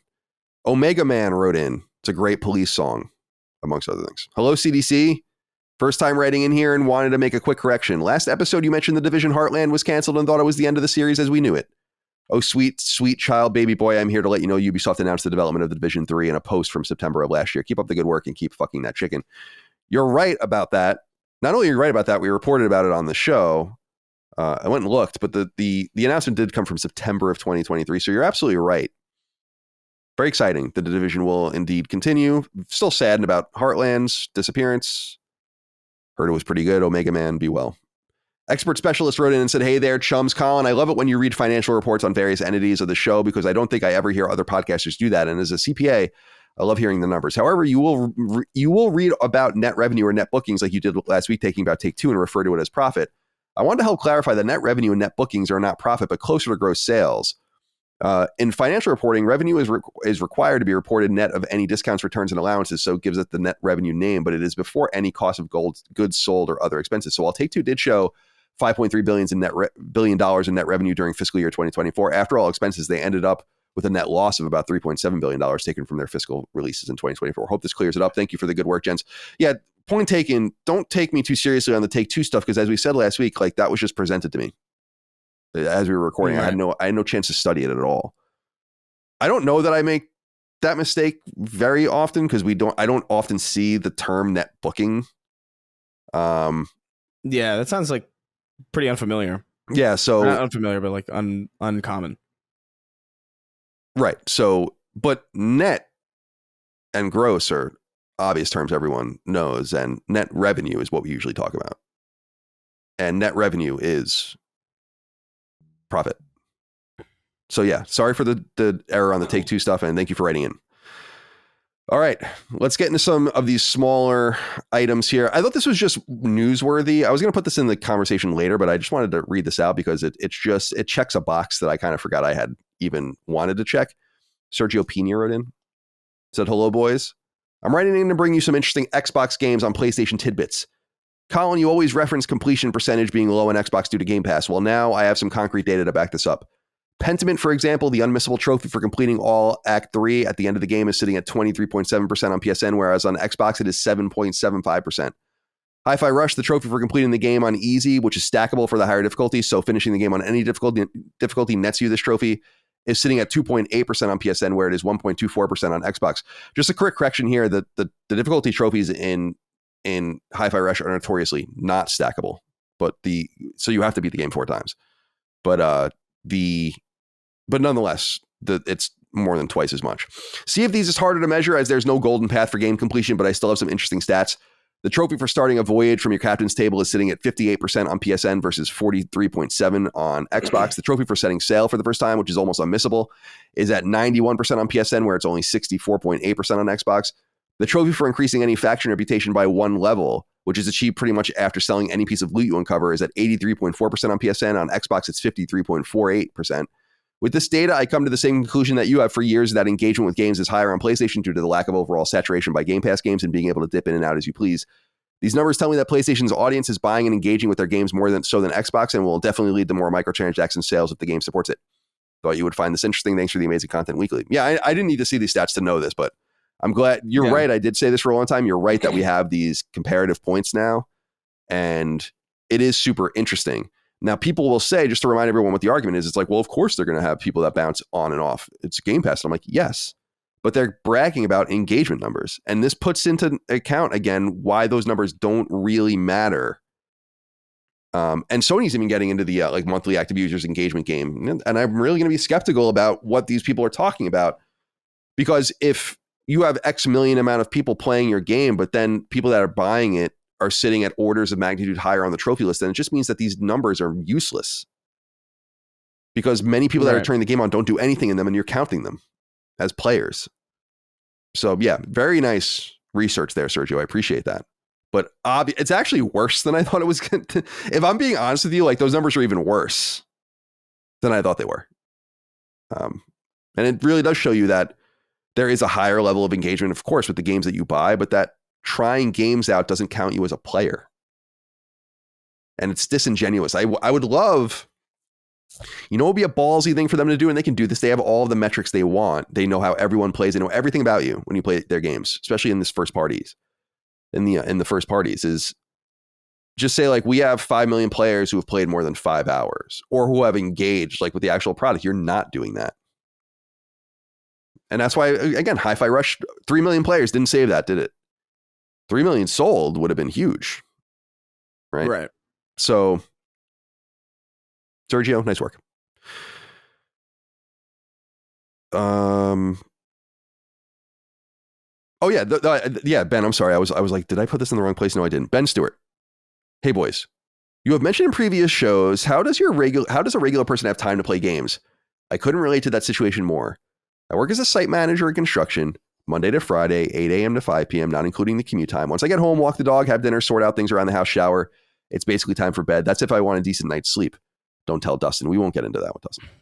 Of course, there is the weekend, but as you all know, there's always something that needs to be done when you live on your own or with a partner. With the large amount of games coming out each year, juggling sports and other entertainment, how the fuck can I enjoy anything? Love all that you do at LSM and cannot wait for the London show. Thank you, Ben, for writing in. Appreciate you. So I totally get this. Like, I can't believe people in normal lines of work have time to play games to any level that I would find satisfying. I am so lucky to be in this, to be able to do this stuff for a living. But even I don't really play games until nighttime, like after dinner. I very rarely play games during the day. And I find that in my own line of work, which is video games, that I find that I can only play. So I'll try to play at least 20 hours a week, which I think is incredible amount of time to play. But it can be stymied sometimes, and sometimes it goes twice above that or whatever. I don't think it would probably get much more than that. I don't know, Ben. How do you do it? How are people finding? Excuse me. How are people finding time out there to play these games? I mean, that's what I keep reflecting on with Final Fantasy VII Rebirth. Is that like your job away from your job for like the next 2 years? It's just crazy. Just wanted to note that. Yeah, no, it's especially with Rebirth specific. Rebirth was the first time in a while that I've kind of felt that like, oh my God, this is kind of a lot to process. And it's one of those things where it's like, if I was a kid and I was like super into this would have been a godsend, having a game this big to like, oh man, this was worth my $70. I get to spend like however many hours with it. I have so much time on my hands because I'm just going to high school and coming home, and then my weekends are free. But like when you're like an adult and out and doing things, and something always needs to be done, something always needs to be put together, something, I can't fathom it really. Like sometimes I find weeks where I'm like, I played like maybe 5 hours this week, and it's frustrating because I always want to play more and I can't. It's annoying. Yeah, it sucks. I feel for you guys out there. It's a choice. Like I don't watch. Actually, Mike and I were just discussing this last night. We were getting into bed. She was talking about some movie we didn't, and I'm like, I could theoretically never see a movie again. Right. Yeah. I don't watch movies at all. I couldn't even tell you what the last movie was that I saw. Probably something for Knockback. And the last movie I saw in the theater was Gran Turismo, and before that I was Downton Abbey. Yeah. And so I guess what I'm saying is that there's choices to be made. I don't really have time for TV either. I'm trying to watch Curb just because I don't want it spoiled. And so I'm trying to get through to just get to the end. And I wanted to catch up and just do like one big, walkthrough of it, which is what I'm doing. But I don't watch anything at all anymore because I play so many games, and it's a choice. There's just so much competing for your attention. I'm trying right now. Because apparently, I don't know when this happened, but apparently the Planet of the Apes movies are really good. Like the new ones. Yeah, I've heard that. Like the ones that they've been good. I had but like no one, I swear to you, no one has been talking about these movies for the last 10 years. Like I've not heard any, I've heard like, yeah, it was good every single time, but that was it. And now it's like, oh no, they're actually really fucking great. And I'm like, wait, hold on a second. For real? So like I've been trying to get myself, it's like, okay, I'm going to watch the new Planet of the Apes movies. And every time I sit down to start it, I'm like, I should probably play more Animal Well, actually. Or I should actually like, do this or do that. Or I should actually I should answer those emails. Or like, oh, I should I should clean the office. It's like, oh, it's just a million other things happen. And I'm like, well, I guess I'm not watching this. But I want to. Feel like I'm missing out. I'm definitely missing out on things that I know I'd like, but I've made my choice for the time being. Yeah. Ben, be good. All right, let's get into some smaller news items. London studio is finally closed. I don't mean that in finally that we were looking forward to it. We just know that earlier in the year, Sony laid off almost 1,000 people around PlayStation, and amongst the closures was the shuttering of London studio, which was founded 22 years ago as a first-party team. So first of all, the reason we're talking about this is because there's the peculiar laws in Britain where you're put into like consultancy and you can't really just lay people off. There has to be like a period of that. So that's why it was like announced and people weren't immediately laid off, which is fine. Like whatever. I don't care about any of that. It's good to take care of workers.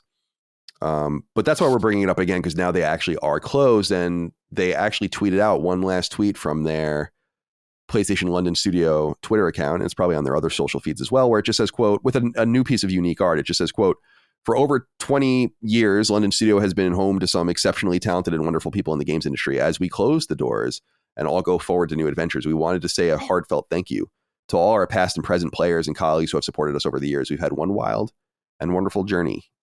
So RIP in peace, London Studio. I think anyone who's really upset about this, I don't think really knows very much about what London Studio did or has done. And I think people kind of conflate them with, and reasonably so, but with like Team Soho, which is like the getaway team.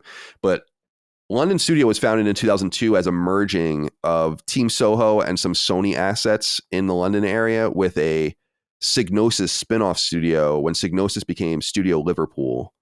These two things came together, and with some rare exceptions, like they did that hardware online arena game that was like a early PSN game that we were mentioning that game sounded like it was going to come back in some weird way, and we talked about it a while ago. But other than like the Getaway sequel, Black Monday, and the Getaway PS3 game that never came out, they were not making almost anything that was interesting. They did an early PSP game, Fired Up, but basically known for iToy games, SingStar games with almost no exception. And then things that they spun off with like Wonderbook didn't obviously do well on PS3, although that's not their fault. It's just a bad idea. And VR games like Blood and Truth, I don't think were going to ultimately work out for them either. So very similar to when we were discussing the Bethesda closures of a studio like Tango. If you're just given the option of saying like, we need to shut down a studio or two, and we need to get rid of a certain amount of headcount, and then you put everyone on a chart or like a list of importance, then you would certainly see London Studio near the bottom, if not at the bottom. So it's not that big of a surprise, but we knew you were going away. You are now going away. Be well, London Studio. Dustin, any reflections? Have you ever played a single London Studio game? Yeah, Blood and Truth. That's right. And they did the PlayStation VR Worlds as well. Right. That's right. And I do have one slightly special memory. Was my first PSX was right before PSVR came out, and I did a demo of the London Heist. That's it. And that was what eventually became Blood and Truth later on. When I did that demo, I remember being so amazed, and after I took off the headset, I said something to the guy. I was like, "Oh, I really loved this part." And he was like, "Oh, hey, hold on." And he called over another guy and had me repeat it, because this guy, I don't know if he had designed that element or was something that he was big on. And it was the first time I had interacted with a developer in that way. And it felt really cool and special, and really drew me to going to these events and being able to talk to developers.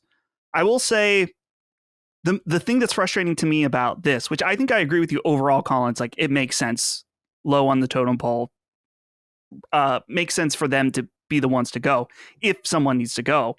But it seems like PlayStation has totally given up on VR, because they were set to make, they could have made an amazing PSVR 2 game, because Blood and Truth really was spectacular. It just was held back by, they wanted to make this two-handed shooting heist style game in PlayStation VR, but it was held back by the stupid controllers. That was the number one frustration with that game. It's like, man, there's so many cool ideas here, but I'm still using these glowing blue dildos that don't have analog sticks on them, and it just isn't quite there yet. So if there's any team that I would have wanted them to really take off and make an excellent PSVR 2 game, it was London Studio. And so they will never get that chance. And it sucked. It felt like there was a lot of potential with them and VR, but it seems like just in general, the VR initiative at PlayStation is going the way of the Vita, where Sony will not acknowledge it outside of a few third-party things, and then eventually it'll just wither away. Yeah, it's not, it's clearly not doing well.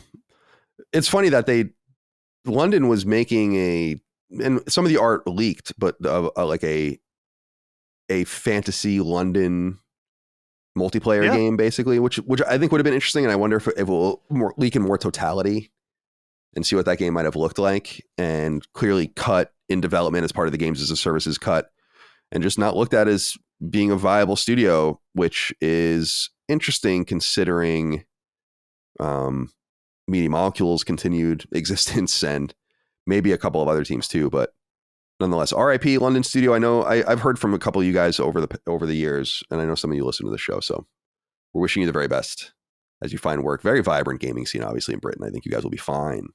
Yeah. All right. This link has been circulating around from a site called Automaton Media. They translated a Famitsu piece. Famitsu, of course, the famous Japanese gaming publication, the most famous. And Famitsu was in turn reporting on Kojima talking during a Japanese language radio show about Death Stranding 2. And he basically said that they're done shooting motion capture. They have everything they basically need. And he said the game is now going to be in a year-ish long, what he calls adjustment phase. And the website says, quote, during this phase, the development team will work on refining transitions between scenes and controls, as well as improving the game's overall clarity and entertainment value. End quote.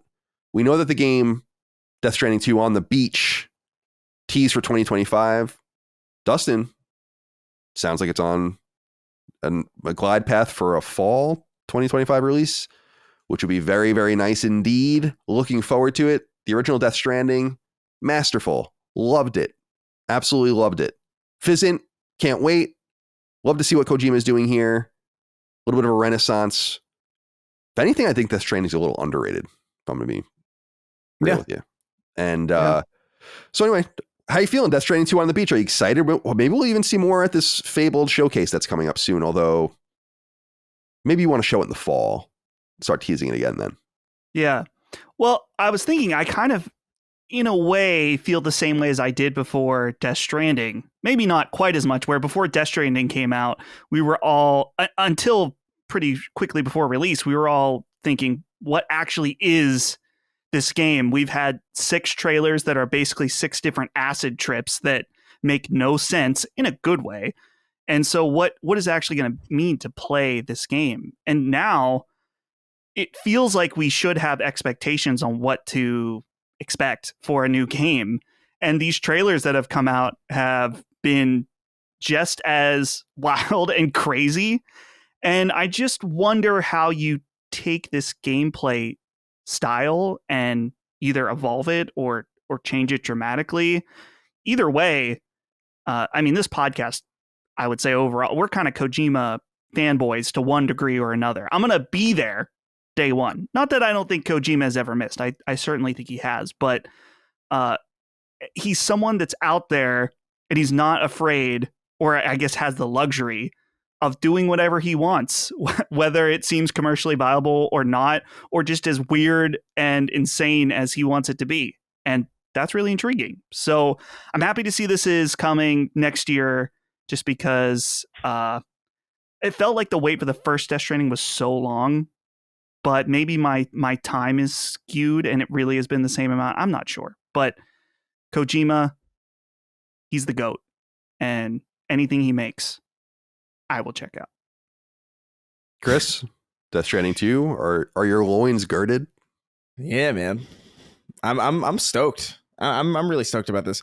I next year is going to be insane with games. But I think, yeah, it's a good enough time. I don't know if I need to see more of it though. I'm kind of at this point with Death Stranding where I really liked how surprised and how taken aback I was by how much I didn't know about the first one. Not that you could really garner much information from these trailers anyway, because they're, like Dustin said, they're basically acid trips.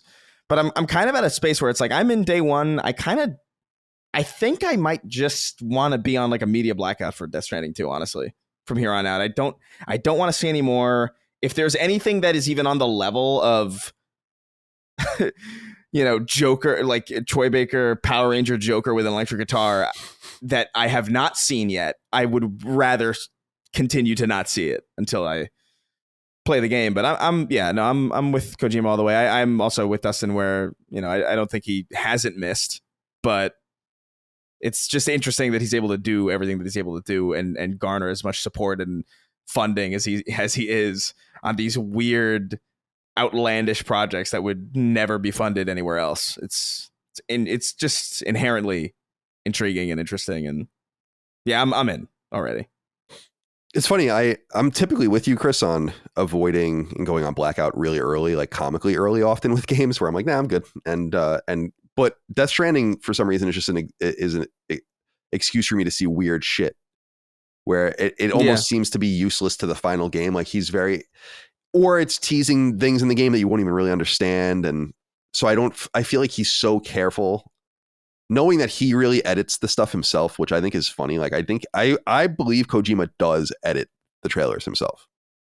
Like, or at least has edited some of them, like literally in Premiere, as opposed to like standing over a person's shoulder. And I think that he's a very careful person.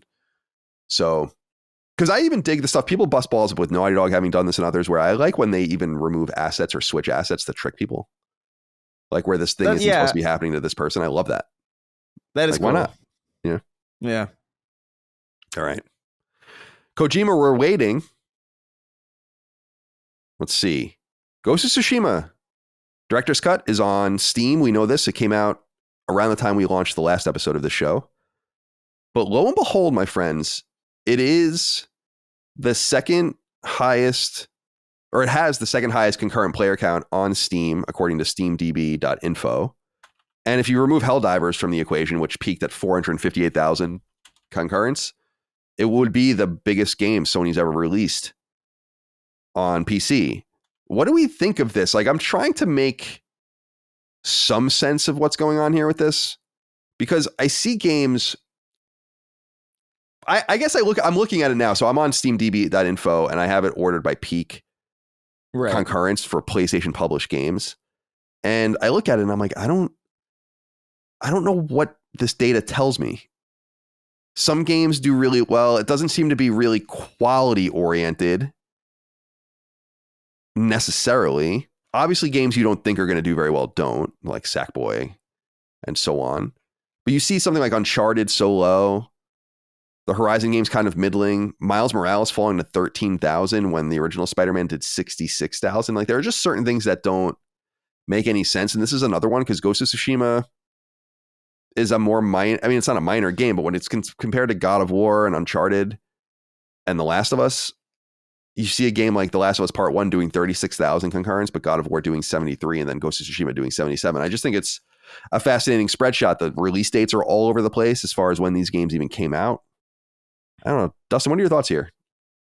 Yeah, you would expect with Spider-Man being so successful on console that would be potentially the number one. But Ghost of Tsushima, outpacing God of War, Spider-Man, Horizon, Last of Us, as you said, I don't really know what to make of it, just because you think a lot of times people, the argument, or in some way, has just been that with these games that have released years ago, that people have had time to play them. Maybe they primarily play on PC, but between PS4 and PS5 now, that they don't, they played it on those consoles. They don't need to play it on PC. But maybe it's just that there's so many PC players that aren't in the PlayStation ecosystem at all, that now this is the game that they were really interested in. And maybe it's just a sweet spot of how long it's been since it came out too, that people are ready to play this game again. And so maybe they played it on PlayStation and now they're like, I've got an awesome rig and I'm going to just buy it again, get the Iki Island DLC that comes in the director's cut, play it here. So it's also just a fantastic port in a lot of ways. And PlayStation overall, outside of a few major misses like Last of Us Part 1, have done an excellent job with their PC ports. So this surprised me too, though, overall, to see this being this high. I wonder, the next rumored game we talked about is God of War Ragnarok. I could see that topping this. Yeah, me too. The original God of War is just below Ghost of Tsushima on the list. It's just crazy. I just hope. I think this is great for Sony, and I know I'm more bullish on this than a lot of other people, but God, I hope people are ready for like what's going to happen in the months and years to come. Until Dawn's going to be a really interesting experiment, because that is it's a second party game. Ballistic Moon's doing it, a remake of Supermassive's game, or kind of an update of it, launching on PS5 and PC simultaneously as a single player game. And I think that'll be really fascinating to watch how that all goes. Yeah.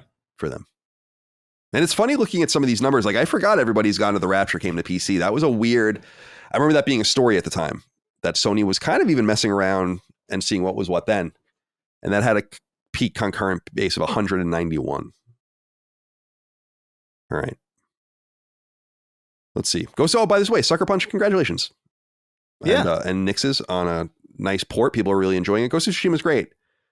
And we'll probably see more Ghost of Tsushima 2 this year at some point, in terms of teasing it for a release next year, I guess.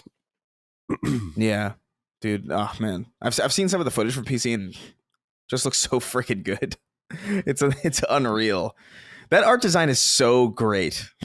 Like, I can't get over how that game still captivates me from an artistic perspective. I think, like, still, like, I'll still watch it. I was like, damn, that was really good, wasn't it? Insane. Do you think that the timing of the announcement of Assassin's Creed Shadows helped this game be successful on PC? Maybe. Yeah, probably. Yeah. I think, I don't know. There's a couple of things going on with like the success of Ghost of Tsushima versus like other things. I think on some level, the other games that have come to PC were such must play titles that I wouldn't be surprised if people who even had PCs were able to play them elsewhere. Or like Spider-Man is kind of one of those things where I don't imagine that even if you got it on PC that you hadn't played it before. Like I can imagine that being something that's like, yeah, I played Spider-Man, you know, and maybe I'll get it on PC. But Ghost of Tsushima is one of those, like, that looks really good, but I'm not going to jump on a console for it, you know? I could see this being one of those. But I have no idea. I think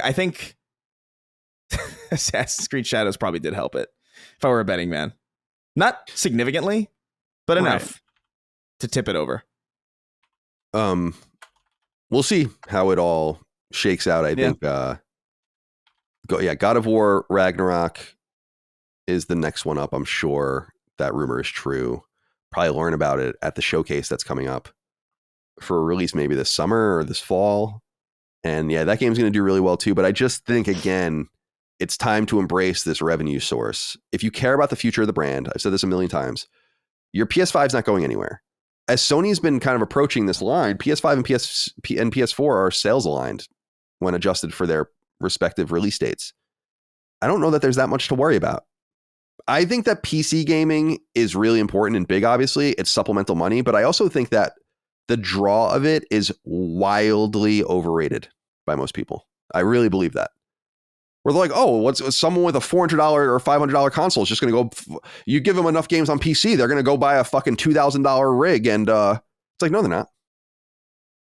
Like, people, PC gaming, I don't know if you saw the numbers of circulating. I mean, this is a totally fake story. I don't believe it at all, but that, like, Xbox is going to wanted to make a bid for Steam now, or for Valve, and Valve is a privately traded company, but the numbers being banned. So I was looking, I was like, what is Valve's valuation? No one really knows, because no one has any idea how much money they make, because they can keep it hidden. And I think that that's exactly what you should do if you're in their situation. But I saw that a securities company gave them a valuation of $8 billion a couple of years ago, which seems really low to me. Yeah. And then the bid price was something like 15 billion if the rumor was true, which again, I don't believe that it is at all. And people were saying that that's low too. But just to put that into context, like PlayStation made $30 billion last year. You know, like Steam is not like this behemoth. It's by terms of the valuation worth a fraction of what Activision was. Now, I don't know if that pans out as being true or not. But I just think people should check themselves on this idea, in my opinion, that there's going to be this mass migration to PC gaming. There has been PC gaming for 40 plus years. It's not like a new phenomenon at all. And while it's more accessible today than it used to be, and things have slowed down a lot in terms of technological advancement where people aren't kind of alienated by the hardware anymore, I still think you have to understand that there's just a lot of people that want the simplicity of console and don't have any interest in having a PC other than their laptop or their, desktop that they use. And I don't know. I think people kind of live in this delusional world where it's going to really, really alter the course of PlayStation in this astoundingly negative way. And I just don't believe it. Yeah. So we'll see. Maybe I'm dead wrong. But I think the jump from a $400 or $500 console to a PC that can play Ghost of Tsushima is a pretty big jump. All right. By the way, this is the end of the smaller PlayStation-related news items. We have bigger PlayStation news items we're going to get to later. But I did want to note that there was, and I was going to pull a story out from it. I just deleted it because I was like, I don't want to talk about it just to talk about it. There was a presentation, like a Sony corporate presentation. So you'll remember when we went over the financials, I told you two things were going to happen, that there was going to be like an elaboration of corporate strategy. And then later there was going to be a sector by sector kind of breakdown that Sony was going to do. So there's going to be even more information coming out. That's probably going to be more interesting for us. I saw people I respect, I have no problem with people doing it, reporting some things from this Sony presentation. But in my opinion, and I don't know if you guys looked at it or read it, I read it, went on the website, read the interviews. There was this kind of like series of corporate presentations, and it's just PR stuff. Some of the stuff people were pulling out is that in one of their concept videos, they have a person basically using what could be like a very future concept of a PlayStation controller that has like almost like a VR screen on it or an AR screen on it and stuff like that. And I'm like, that's not news. Like, you think that's real? Like that's going to come out right now. And then there was just like interviews, like kind of fluff interviews, like Neil gave one and a few others talking about the revolutionary games that they're working on and how they're pushing the boundaries. And I'm like, I don't know. Do we really need to report on this? It just sounds like fluff that they're going to say about their products. So that's why I'm skipping it. I'm just like, I don't know. I don't care. It seems a little too masturbatory for me. All right. Strauss Zelnick. He started talking recently post financial report. So you'll remember that he gave the president, as CEO of Take-Two, gave the presentation around the financial report for Take-Two's earnings. And in there, as we reported, Grand Theft Auto 6 is teased as basically coming out fall 2025. And therefore, they're having these major projected bookings, billions and billions and billions of dollars because of that. And he gave an interview as relayed by VGC with CNBC and, the financial outlet. And Zelnick was asked about, are they confident that it's going to reach that fall 2025 window? And he says, quote, well, there is slippage in the industry and we're not immune from that. However, we narrow the timing because we are highly confident in that timing. So for people that are curious, because I already see debates on if it's actually going to reach that date. I think that they wouldn't have said that with such serious amounts of money on the line and investor interest if they weren't going to reach it. So I am dead certain, frankly, that the game's going to come out then, and it'll probably be more than ready. At that point, you could probably argue that it might even be in a playable state now, depending on what they're doing with it. So I'm looking forward to seeing that. But I thought it was also interesting to note that he confirmed that, and talked about this during the financial call last week as well, but I wanted to note, Grand Theft Auto 5, 200 million copies sold. Yeah. Wow. That is so insane. That's insane. Doesn't even really make any sense. No, I can't really fathom that. That's so much money. Second to Minecraft. At least on Wikipedia. Wikipedia has Minecraft at 300 million. That's crazy too. I'm trying although Minecraft, I think, makes a little bit more sense to me because like Minecraft is like in schools and stuff. So I can see that on some level where it's like, okay, yeah, some education programs will buy it like in bulk or whatever the fuck, or however they would do it. But like, that's not GTA 6. GTA 5 is not in schools, So it's so alien to me that they would even remotely be able to scratch the surface of that number. It does have the quality of like, it's a very easily resellable game, because I bought it on Xbox 360 and then I upgraded and got the PS4 version. And then eventually, maybe not full price, but I got the PC version. And then I didn't get the PS5 version, but I'm sure people bought it again on PS5. So that's true. It has a potential to sell to someone like 5 times per player. And for being arguably, we'll just say, one of the best or most popular games of all time. I'm sure that a lot of people have played it. I mean, have you bought it multiple times, Chris? Me, I think I bought it on 360, and then I bought it on, I think, Xbox One, but I didn't upgrade. So I did buy it twice. I'm sure our audience is filled with people that have bought this game at least twice, if not 3 times or 4. Yeah, no, I mean, I wouldn't be surprised either. I think what's funny too is like, I probably would have bought it on PC if not for the fact that around the time that I was considering buying it on PC, there were like all sorts of like issues with it, or I can't. There was some reason why I didn't pull the trigger, where it was like, oh, I don't know, this seems kind of, servers were busted or something. Something was going on. And that's why I wanted to do it, was for GTA Online, to see like what the hell was going on. I wanted to jump into these like RP servers because they seemed like a lot of fun, but I never got around to it. So I bought it twice, which is more than I can say for a lot of other games. And I don't even really care that much for Grand Theft Auto 5. Although I really got to get around to finishing it, because I just finished 4 and I like that a lot more than I even thought I did. So I do want to get around to GTA 5 at some point. Yeah, I'm definitely going to. I never got almost. I've told the story, no doubt, that I was at TGS when I bought GTA 5 came out when I was at TGS that year. So that must have been 2013.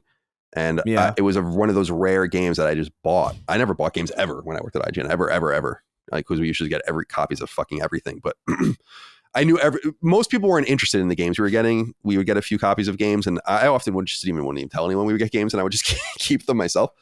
A copy of a game here and there or whatever if we didn't need one for the library. And I bought GTA 5, had it when it came home for PS3, and I really only played it for probably fewer than 10 hours, and I just wasn't into it for some reason. And then I never played it again. So that was 11 years ago. It would be interesting. So anyway, I say that because in preparation, as we've noted in the past, in preparation for GTA 5 next fall, I will play. I'm going to play all of the Grand Theft Autos again that are available. I already played GTA 3 again, so I do want to play Vice City and San Andreas, and then 4 and 5. And I kind of still get the sneaking suspicion they're going to release 4 again. And maybe in that interim period, they've had time to bring it back behind the scenes and do it right. And it is my hope that they do that. I also look at their bookings and look at the amount of money they're making, and they're like, do we really even give a shit? But in my opinion, I'm like, that's not business. It's like, of course you give a shit. You would sell millions of copies of it. Why wouldn't you care? It is crazy to me that they haven't. It's crazy to me that they haven't done it already. And that's kind of the thing that gives me pause about it. It's like, granted, there's still time before GTA 6 launches, but I don't know if there's so much time that it makes sense for them to even bother with 4 right now. So I don't know. I feel like GTA 4 might not come. As frustrating as that is. Well, they re-released Red Dead, right? Even if it was just kind of barely fucked with. What did you say, Dustin? I'm sorry, I missed. I said, do not come. Oh, do not come. Yeah, do not come. I'm gonna come. I'm gonna come. I'm gonna come. My theory is that the GTA trilogy was so botched, and then they had to spend so much time fixing it that there were plans probably to continue. Oh yeah, I think we might even reported on that, and then they aborted it. I think they scared themselves off from it. Honestly, they were like, fuck it. There is rumors, not that this is totally related to us, but that a Red Dead 1 PC port is coming in the near future. Where was that? This was on May 13th, Games Radar. Red Dead Redemption PC port seemingly spotted new data mine. So they're doing stuff with their old stuff, which is something. Whereas they kind of just, like, as you said, seemingly ditched all those plans. But Red Dead coming to PC, there's some interest there in selling you products that they already sold you again. So whatever happened, by the way, because wasn't GTA 5 source code like leaked on the internet, and that was like a major big deal for like, oh, maybe the game's gonna be broken the fuck open. And I don't remember. I don't know. It doesn't seem to. I mean, from where I'm standing, not that I pay that much attention to Grand Theft Auto, but it doesn't seem to have done much of anything. Right? Or I might be misinformed on that, but like GTA 5 seems to still be selling, and still people seem to still be playing. Yeah, whatever happened was either overblown or mitigated in some sense. Maybe it wasn't true. Who knows? I remember that too, though. I think we reported on it. Yeah, we did. One final postscript about this that I just thought was interesting was that some people talk about, and I think this is worth noting about, and I think it's worth even being skeptical of it. It's just like, well, how much money are they making on these games? Like, how much are they selling them for at this point? And I went on Steam and PSN, and on Steam, you can actually get 63% off of the GTA 5 Premium Edition bundle right now and buy it for $14.98. It's usually $39.98. But on PSN, the game is $40. And GTA 5 sells and is at the top, near the top of the list every month. So they're selling these games at full price. I think that's pretty, well, not full price, but near full price. I mean, that's pretty extraordinary. $40 for a game that came out 11 years ago for 2 generations ago is a pretty extraordinary thing. You know? Yeah. That's just a cash cow. And I can't even imagine. I'm so interested with GTA 6, what it is. Like, what is it? Like, what is the product and how is it going to exist? And how robust is the single player campaign? And what does it mean? And are you going to update it more with single player content? Or is it really just, again, the facade of a single player game with GTA Online underneath it? And I think they'd be stupid for it to be, you know, anything but the latter, I would assume. Yeah. Oh, okay. Couple of media related items before we get into what we're playing.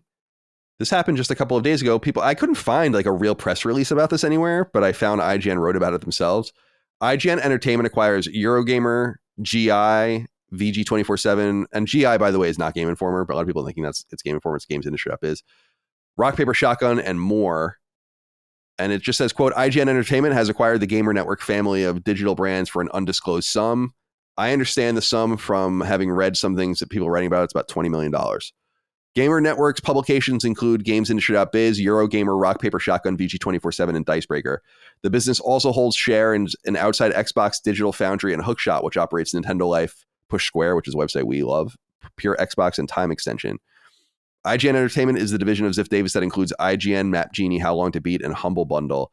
It has acquired the brands from PAX and New York Comic Con organizer Repop, which initially bought the Gamer Network business in 2018. And the UK-based event stuff that they do is not included in the sale of the $20 million sale. Layoffs have already begun surrounding this. I don't really know how I feel about this. I really have no feelings about it, to be perfectly honest with you. I guess I'll get into my perspective of what happened to sites that we bought when I worked there, because people are like, oh, IGN's gobbling up all these sites. I'm like, dude, IGN's been gobbling up websites since I worked there, and since really before I worked there. So it's not unusual at all. You just don't know about any of them. Dustin, thoughts on IGN buying Eurogamer, Rock Paper Shotgun, GamesIndustry.biz, VG247, and others? Yeah, well, I wonder what they intend to do, whether these sites will continue to operate as they are, whether they'll eventually be folded into IGN. I've seen people talk about, IGN just buying up its competition and stuff like that. It's a weird mix, because we always talk about how games media is changing and how legacy media doesn't really matter the way it does. At the same time, though, it doesn't feel good, just like with gaming companies, for one owner to own all of the media at the same time. Not that I'm accusing IGN of being like biased or crooked in some way, but at the same time, it's like owning all the major sites doesn't feel like a good thing either. So I'm not really sure how to feel about it. And it will be particularly interesting, I think, about Digital Foundry, where IGN has been somewhat attempting to do their own Digital Foundry stuff, like their own technical breakdowns and stuff. And no one's been as successful as Digital Foundry yet. So I wonder how they'll be folded into IGN as well. Maybe it's hard to say, but it feels gross to some degree, but it's also not really a market or business that I fully understand. It's worth noting that Gamer Network apparently doesn't own Digital Foundry, rather, but just but shares in it. I mean, that's what it says. So I don't know that IGN could have controlling shares of it now, in which case it can do whatever it wants. I have no idea how that all works out, but I'm much more personally interested in the original like games industry app is Eurogamer, like the stuff that they fully own as opposed to the stuff they're going to share. And well, we did get a letter, by the way, from Drake Heinhorst, who says, "Hey, Sacred Gents, another week, another announcement of acquisitions in the industry, except this time it's on the media side. How long until we hear about layoffs as a result of the IGN purchase? And what do you think about mainstream games media being consolidated to a single entity?" First of all, the layoffs are begun in earnest. They began immediately. And that's going to happen. And I was actually a little surprised by the layoffs, not because, first of all, it's hysterical, like how many of these people have blocked me on Twitter, because I keep seeing like things, responding to things I can't see. And then I have to like go and look on like a private browser or whatever to see who the fuck this person even is. And it seems like they were laying off a lot of quote unquote talent, which is a little surprising because that's not where the redundancies lie in these acquisitions. The redundancies lie on the other side of the Chinese wall with the sellers of ads and your marketers and your bean counters and all the rest. So if that's happening on the editorial side, I imagine the purging ultimately, once the companies are combined or absorbed one into the other, I think that those are going to be much deeper, unfortunately. Before I get into any further, though, Chris, you have any thoughts you want to share on IGN gobbling up its competition? Drake here says consolidated into a single entity. I think people have to understand that no one competes with IGN. Like Eurogamer is not an IGN competitor. People that are framing it like that don't really understand the scale of the two different websites. IGN has only ever had 2 or 3 real competitors in its entire history. And that's why I used to tell you when I used to sit in meetings 15 years ago, we used to look at basically be like, we've won like the games media space. Like, who are our competitors now? And we'd look at things like Wikipedia.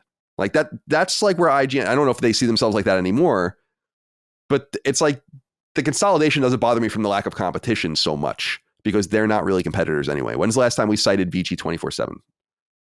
You know? Right.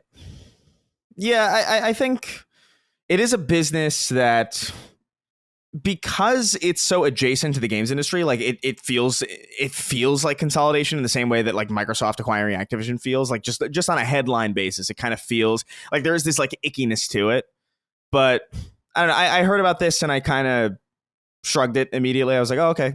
You know, it didn't register to me as something that was like particularly important. It's interesting. It's interesting to me. I mean, you hit on the thing that was most interesting to me, was that the fact that like the layoffs are striking talent specifically. Like that was what was interesting to me, because that means that there's like probably like a swath of redundancies that are even deeper than we even understand. And I'm curious as to what these websites are going to look like when the dust settles, I guess, and like what their function is going to be and how IGN intends to, you know, reap anything from this, I guess. I don't know. We talk sometimes about how the games media space has changed over time and how a lot of websites are kind of, you know, respectfully like, why are they even around anymore? And I'm curious as to whether or not some of these will shut down entirely or whether or not they'll be folded into one another. I don't know. It's interesting, but this was a blip on my radar when I heard about it, despite the fact that the headline is probably the juiciest one that I saw over the course of the last week. There is some interest in like how this, and as you said, how this could make sense for an IGN. And I guess from my own experience at IGN, I started writing for IGN and became a freelancer in 2002, became an editor in 2007. I was an intern in between that space a couple of times. And then I was there until 2014, at the end of 2014. So I saw a lot of IGN's history firsthand. And IGN bought GameSpy. IGN bought Team Xbox. IGN bought Direct to Drive. IGN bought How They Play, 1UP. None of those websites exist anymore. And by the way, that was during a time when there was much more multi-vertical viability in all these different products. In fact, when 1UP was founded, I remember when 1UP was founded, it was during my early freelance days. They had a shit ton of money and really took a lot of people from major websites to make something of themselves. And it still didn't work because I feel like there's this, in some spaces, there's this underrated notion of having been established during Web 1.0. And IGN is one of the biggest websites from Web 1.0. And it's still one of the biggest websites from then. And I just feel like there's a momentum there, like an SEO momentum, a recognizability momentum. I was talking to my neighbor the other day. I think I mentioned this on one of the shows where he's like, he just bought a house down the street and he saw me and he introduced himself and he was like, and we were talking about video games and they came up like what I did and what he likes to play. And he knew all about IGN and all that kind of stuff. Like everyone knows that name if you play games. And for me, I reflect on this and I'm like, well, I don't really know what the value is in having Rock, Paper, Shotgun and Eurogamer and VG247. I mean, VG247 especially, it's like that's an irrelevant website. I wouldn't be in other words, the conspiracy theories about them buying things to shut them down like with a mid to long-term goal of being like, it doesn't really matter. We paid a fraction of a price of what they used to be worth and we can just kill them and then drive more people towards us. I don't think that that's like out of bounds. And in fact, in thinking that, and I think that they're totally allowed to do that. It's kind of a shame because I know some of these websites have pretty proud legacies like Eurogamer and Rock, Paper, Shotgun. We cite gamesindustry.biz all the time, and that's actually a very relevant website in game circles, like in within the industry. So I'm going to be interested to see what they do with that as well. But I would expect that some or all of these sites will ultimately not survive. And what the goal of it is, IGN has no personalities anymore, really. IGN probably gets less front page traffic than it's ever gotten. IGN is an SEO farm and a wiki farm and a strategy guide farm. And my assumption is that all of these websites will ultimately reflect those goals of, and the wiki goal and like the fucking user generated content goal is ancient at IGN since I was there, is ultimately where they want to go. Reduce the cost of content creation, spread the field, and then make little bits of money in all these different places. And $20 million is not a lot of money for these websites. To put that into context, as I've said many times, when Fox bought IGN in 2005, they paid $650 million for it. IGN in turn just went and bought a series of competitors, none of them at their scale, but you would imagine that in a headier day, that's a $100 million plus purchase. And it really just goes to show you how fire sale-ish it all is and how much it's all dying. Because I've seen some reflections being like, oh, there's this idea that IGN's dying, but they just spent money on new websites. I'm like, $20 million. Like, they'd almost be stupid not to do that and just kill them, if anything. So it's a totally different era. And it's very strange watching IGN just slowly gobble things up. It doesn't reflect. I said this in our Discord, in our staff Discord. I'm like, when we were talking about this, I was like, I don't really know what it is anymore. It just is something else than what it used to be. Yeah. I think it had to be by nature of change or die. But I remember even seeing flashes of it that I was profoundly uncomfortable with when I was there, like links to Amazon that you would like make little rips on, and things like that. Yeah. And it's like, what are we doing? And that just, when you do stuff like that, that you're getting into like unviable, an unviable status as an economic entity in some sense, in some traditional sense. But I wish them the best. But I don't know anyone that works at any of these places anymore. So it doesn't seem like the names really matter. And none of the cream rises to the top. It's just so different. I'm not just saying this because I was in it. It's like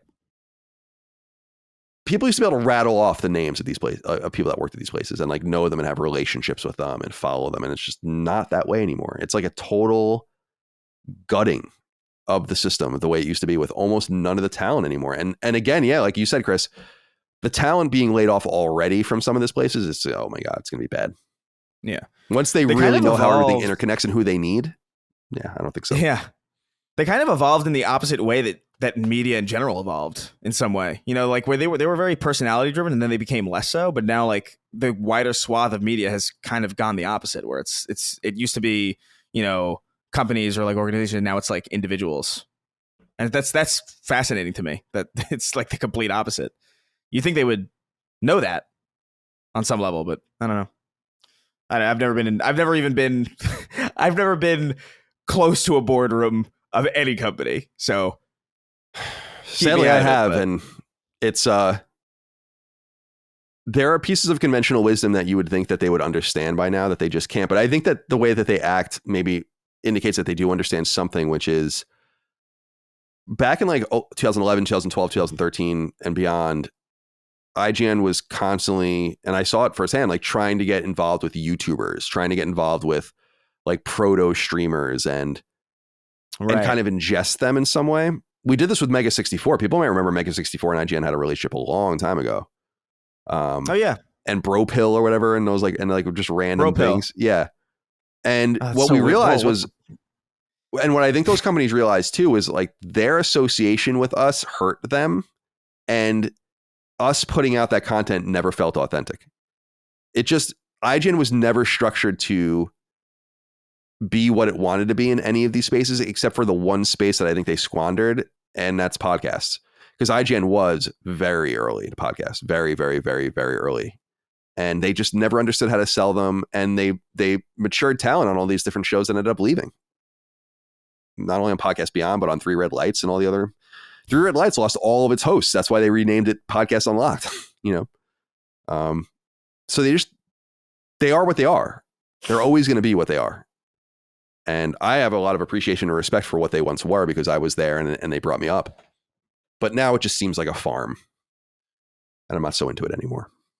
All right, final piece of news. This was circulating recently as I was writing the show, actually, but I wanted to just get this out there because I thought it was interesting. And a few people wrote in about it, but we'll just discuss it briefly. GameDeveloper.com writes, Rolling Stone launches game vertical with help from Saudi wealth fund. So you might remember that Rolling Stone did have a gaming vertical for a while called Glixel. This was probably 8 years ago or so. It existed very briefly and went away. It didn't do well at all. And so Rolling Stone, it says here, quote, Rolling Stone is expanding its coverage of the video games industry with the launch of a dedicated gaming vertical. And they're doing this in partnership with the ESL Faceit Group, which is itself owned by Savvy Games Group, which itself gets its money from the Public Investment Fund, which is the Saudi royal family's foreign investment fund for spreading the field and diversifying their holdings. People are upset about this. I totally get it. I mean, I don't really give a shit. This is not going to succeed, so it doesn't really matter. Rolling Stone is a completely irrelevant brand at this point. I mean, and some of the things that they've printed and some like the whole thing with them. Do you remember that story? Was it at Virginia University or University of Virginia, where they had that whole report about the girl who got raped at a frat party and none of it happened, and they like got sued into oblivion over it. And right. This was just a few years ago. But there's like quite a few stories that are not maybe that bad, but pretty bad that they're writing. Like Rolling Stone used to be so highly culturally relevant and no one cares about it anymore. So it getting into gaming is a desperation play, and it's obviously not going to work. It's too little too late. But the bigger thing is the investment from the Public Investment Fund. And my biggest question here is just, why are people so desperate to do business with these people? Why do you insist on taking money from these sources? They're allowed to do business, I guess. I'm not interested in changing their civilization or their country in any way. It's just like, I don't want to interact with it. Well, you answered your question kind of, but they're desperate. Like they're, I don't know what Rolling Stone looks like today or how much money they're making, but like they're clearly like, we need money. And it's like, if they're offering, I guess, what backbone does Rolling Stone have? I can't remember the last time I even. I feel like every time Rolling Stone comes up in my circle of friends or anything or like conversation, it's usually either because like an article is like really poorly written, or they usually have like top 10, whatever of the generation, and it's completely wrong. It's like no one knows how they came to those conclusions. Mm-hmm. It's not really a real website anymore to anybody who cares. So you answered it. It's a desperation play, and they're desperate. And Saudi's there. They're like, hey, yeah, how's it going? I mean, that is the obvious answer, but I guess I just don't. Why do you want to? Why even? Isn't the better answer just to say, I don't know. It's like what I say about. It's like what I say about Sean Layden. Right. It's like you didn't have any options. I just don't believe that. Right. Like you went and worked, and you went and showed like them how to do it, how to make games like the way you make games and stuff. Like, why would you want to associate with flagrant human rights abusers, or in this case, not only human rights abusers, but people that live in a Stone Age society in many different ways that completely repress people. You're coming at it from the perspective of somebody who isn't motivated by growth, you know, or like money. That's the perspective. You know, it's like, well, it's easy money. It's quick. What do you mean? Like the money's on the table. Why wouldn't I take it? Yeah, that's the perspective, you know? Dustin, what do you think? You have anything you want to say about this? It is ironic because you were saying about the last time we've thought of the Rolling Stone. And for me, it's today because our boy Gene Park has an article about him in the Rolling Stone today. So does he really? He does. Yeah, he's got there. I'll send it to you. I couldn't read it because you need to log in. Oh, I'm not doing that. Wait, who has what? Gene Park. Oh, right. Featured in the Rolling Stone. Oh, today. Patricia Hernandez wrote this. She. Oh wow. Was that Kotaku at one time? Oh, these names. Yeah. But who was the last site that we were the guy was like, can you go around and click around for some clicks? Weren't they also Saudi owned? They were owned by Tencent. That was okay. Oh no, it was Tencent. Byte? Was it Byte something? ByteDance or no, that's not it. But Fanbyte. Fanbyte. Okay, never mind. I was confusing my unsavory ownership with Tencent or Saudi Arabia. That was one of the I got to say that was one of the saddest things I'd ever seen in my life.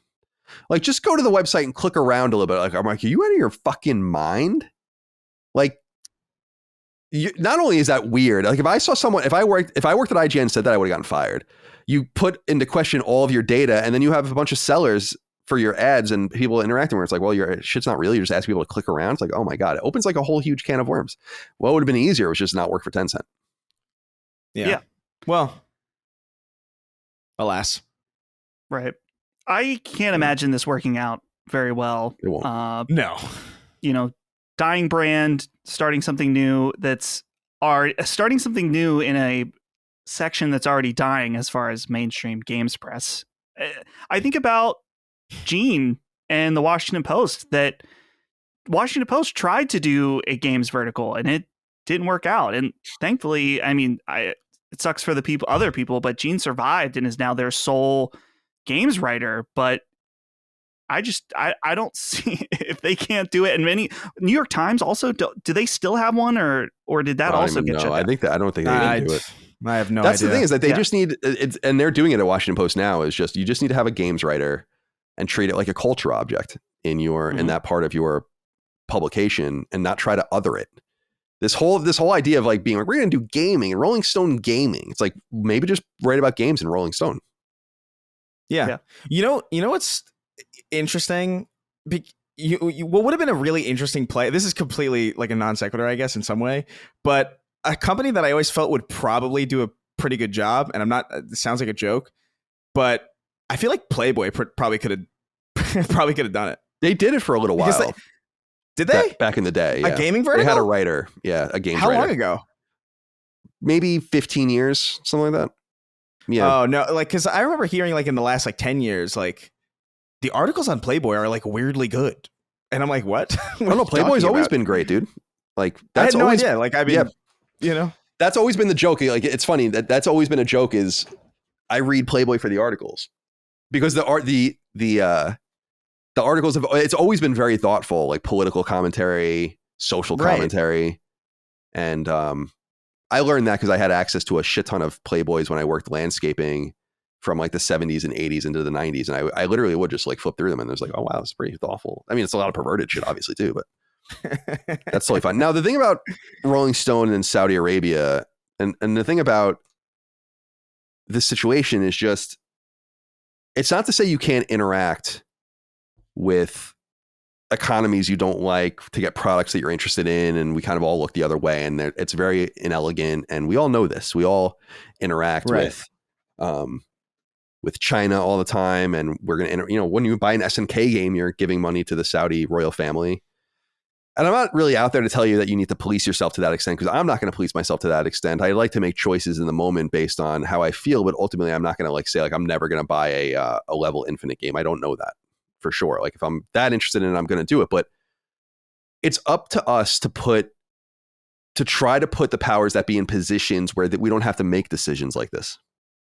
This is what I always say about our merch. There are going to be exceptions, but we try to source everything in the United States. And if we can't source it in the United States, we try to source it fairly from a foreign country where they treat people well, or where there's like a decent standard of living. So not China, but maybe India, for instance, right? And we do that, and then you don't have to make the choice as the consumer. There is no Chinese shirt, right? Like, so you don't have to worry about it. We try to do business the right way.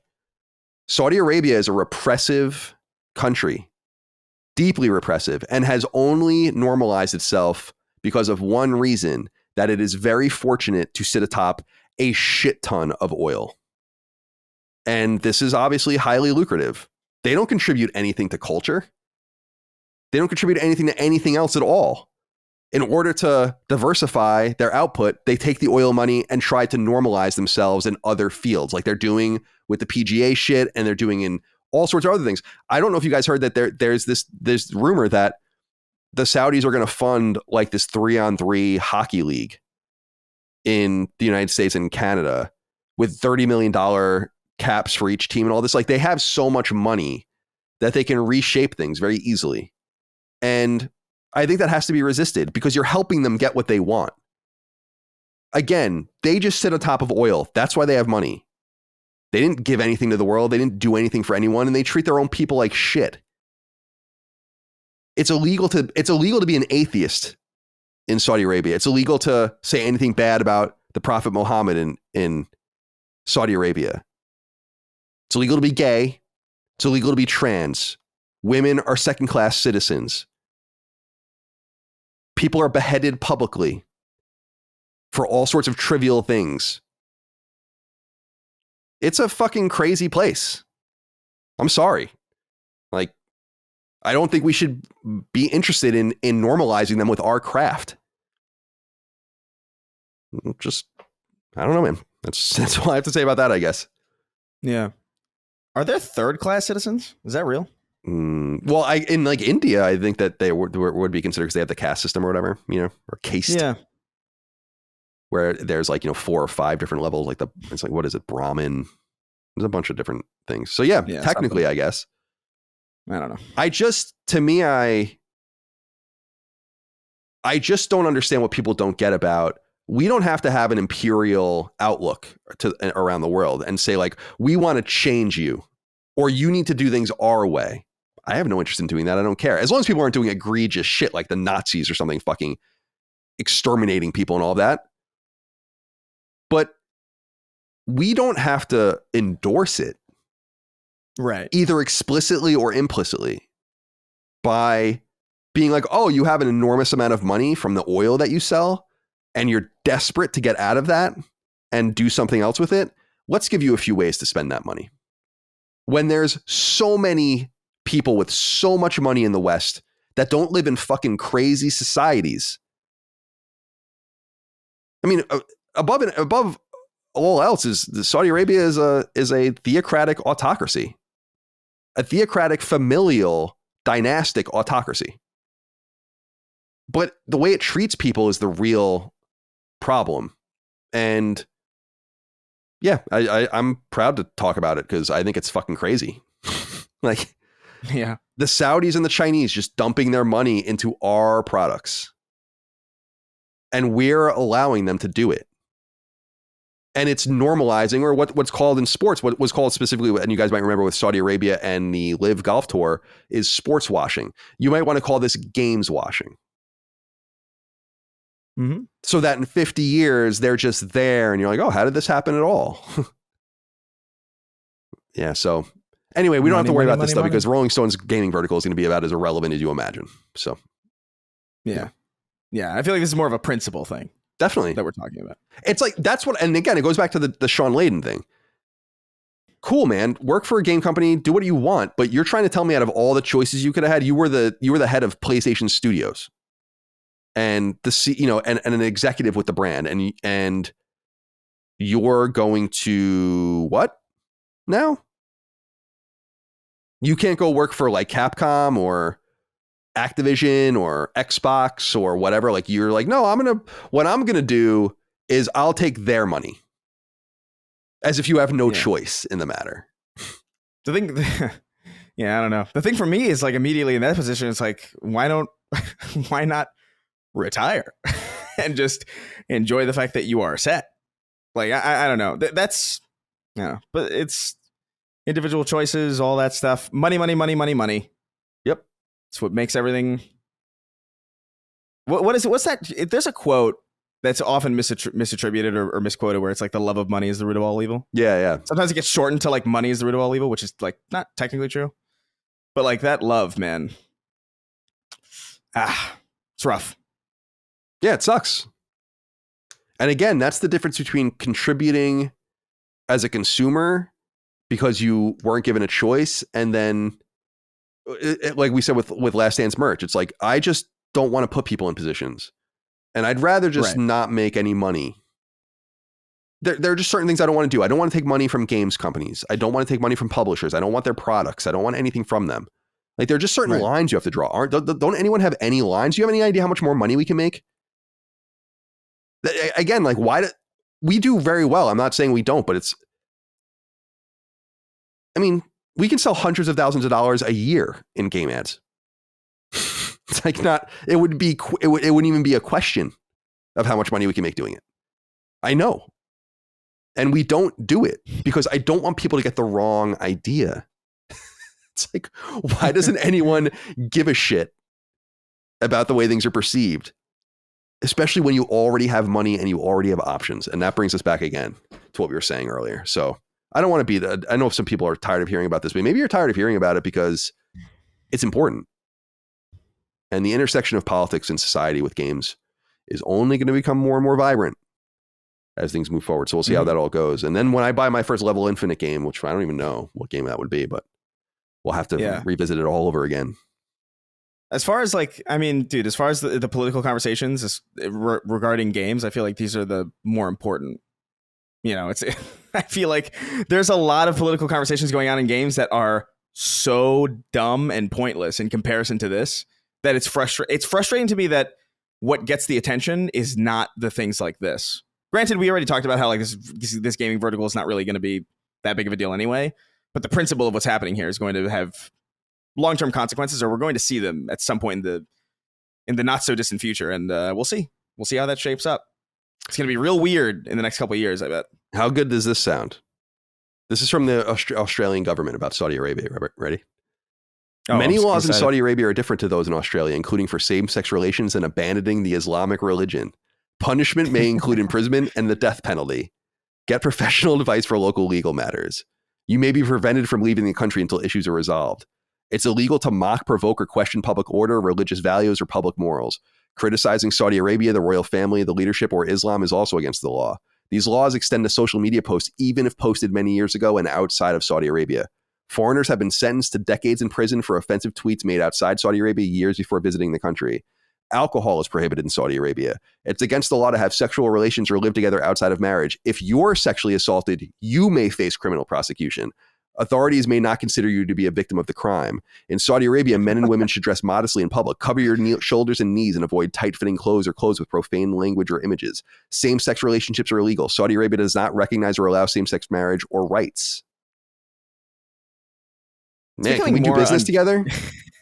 It's becoming more and more uncanny as time goes on, I think, because like as those rules remain in place, we're also like, it's like you look left and you see that entire society with that rule set, and then you look right and then you see like a fucking Boston Dynamics robot dog. It's like those things, like they're very like they're very incongruent, but it's the world we're living in. It's very, very uncanny. Let's see here. People convicted of serious offenses can face long jail sentences, heavy fines, deportation, lashes. It's illegal to have alcohol, pork, porn, political or religious books, comic books, and materials other than those about Islam. The 3 Ps: politics, pork, and porn. They're a no-go over there. Holy shit. This is a really frightening website. You can't organize. What does that mean? Like you like can't my desk. Yeah, you can organize you can't like protest anything. No, I know.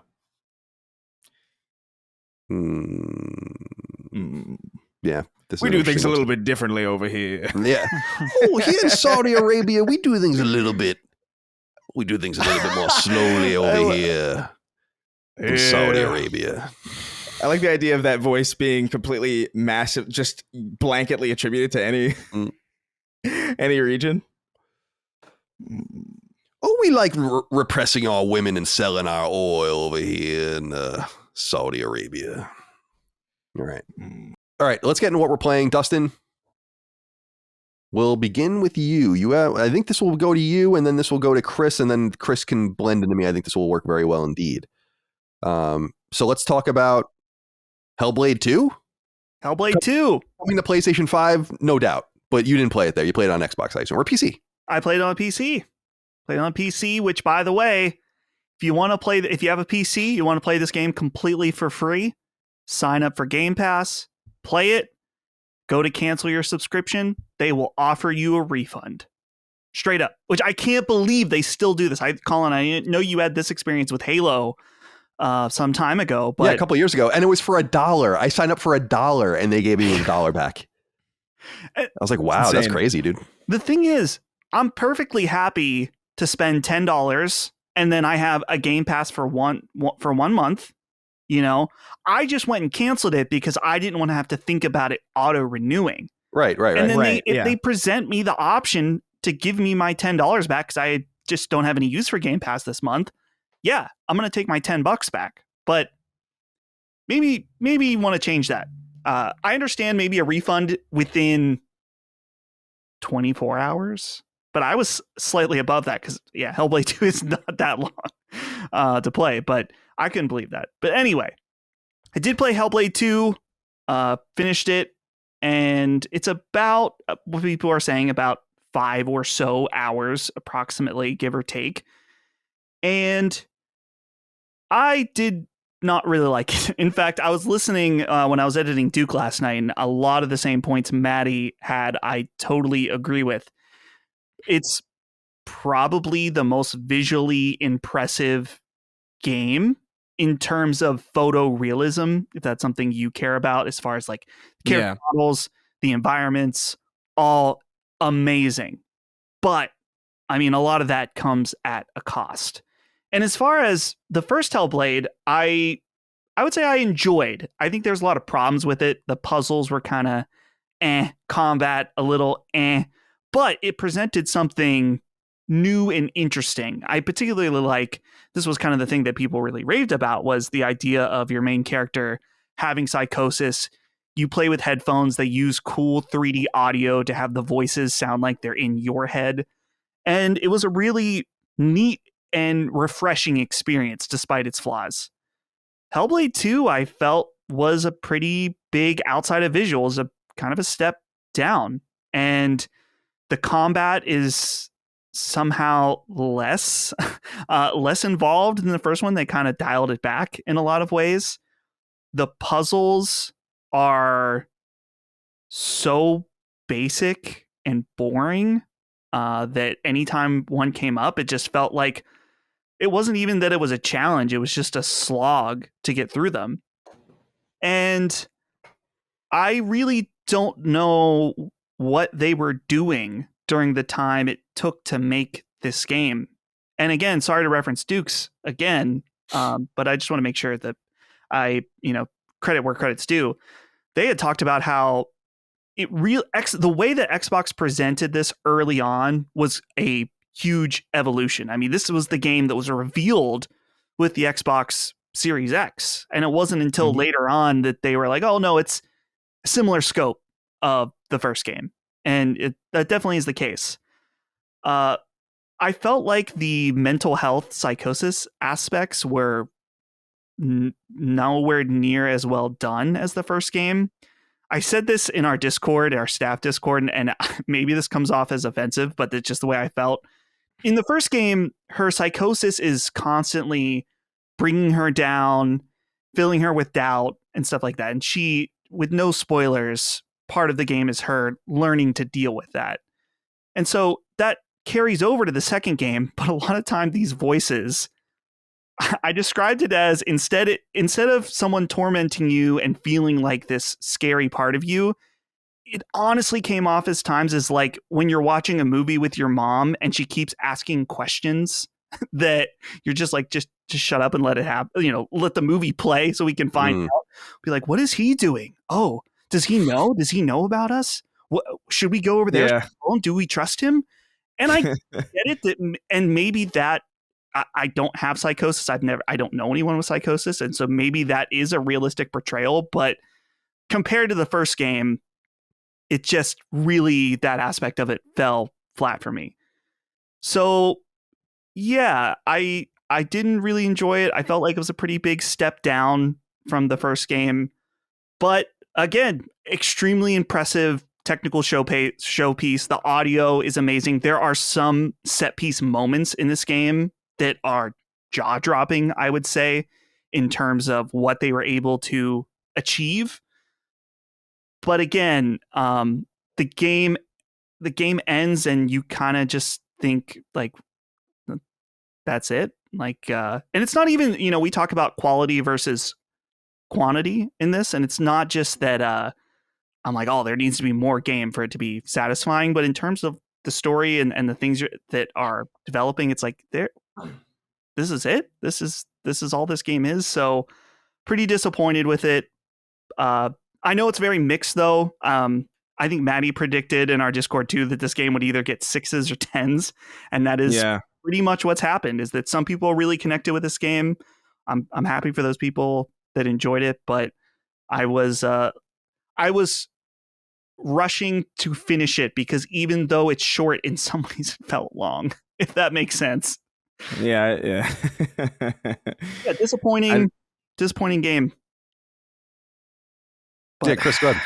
Yeah. I'm really curious what you think, Chris, just because I haven't talked to anybody one-on-one who's played this game yet at all. Right. Yeah. So, I mean, I put about 2 hours into it. I had the issue halfway done. Where, yeah, I know. So the issue that I'm having with it, and I don't know if this is me or whatever, but the game is literally putting me to sleep. The game bores me into a sense to the point where like I actually used it last night to get to bed early, and it worked. Like it totally worked. It like lulls me to sleep, despite the fact that it's like this psychotic, psychotic whispers or whatever. There's something about it that just like you're just holding forward on the joystick a lot. There's not really a lot of meaningful gameplay to be seen in it as far in as I am. I don't know how to feel about it because I do see what's happening here. Like visually speaking, it's probably like the most impressive thing I've ever seen. Like I think there are points where I'm looking at characters and I'm like, I understand that this isn't live action because I'm playing it, but that's mega convincing. And that's amazing. Like the tech here should be studied, no doubt. Like there's some amazing tech going on with the studio and what they're doing. But this game strikes me a lot like a Gone Home type game where it's like, this is either going to be, you're either really going to like this game or this is going to be the most boring thing you've ever played. And I think for me, it's leaning towards like one of the more boring. I don't know what I'm really getting out of this outside of the technical mastery on display, which again is cool. But for 5 hours, it's weird that it's 5 hours long, but so much of it feels like filler. I guess is what's confusing to me, because we've talked at length about game length on this show and how it doesn't necessarily like just because the problem with Hellblade 2 isn't that it's 5 hours. It's that it's 5 hours of gameplay that doesn't really. It's like 3 hours of cutscenes and 2 hours of gameplay, and 1 hour of that gameplay is holding forward on the joystick and moving Senua through these mega realistic play spaces. And that just doesn't really speak to me. It's not a gameplay style that I jive with really. I'm not really into walking sims as far as that goes. As far as like just moving through a static environment that looks really good and kind of experiencing it. Gone Home and Vanishing of Ethan Carter and these don't really speak to me really at all. And this is one of those with like a massive budget and like a massive amount of tech and a massive amount of money behind the presentation of it. And there are parts where I'm like really impressed by it. I just don't feel like I have to play it to really get into it. I don't feel like this doesn't feel like a game that I need to play so much as it is a game that I feel like I could get away with watching. And I think there's an autoplay feature. I thought I saw Gene mention that you can have the game just play itself. Is there really?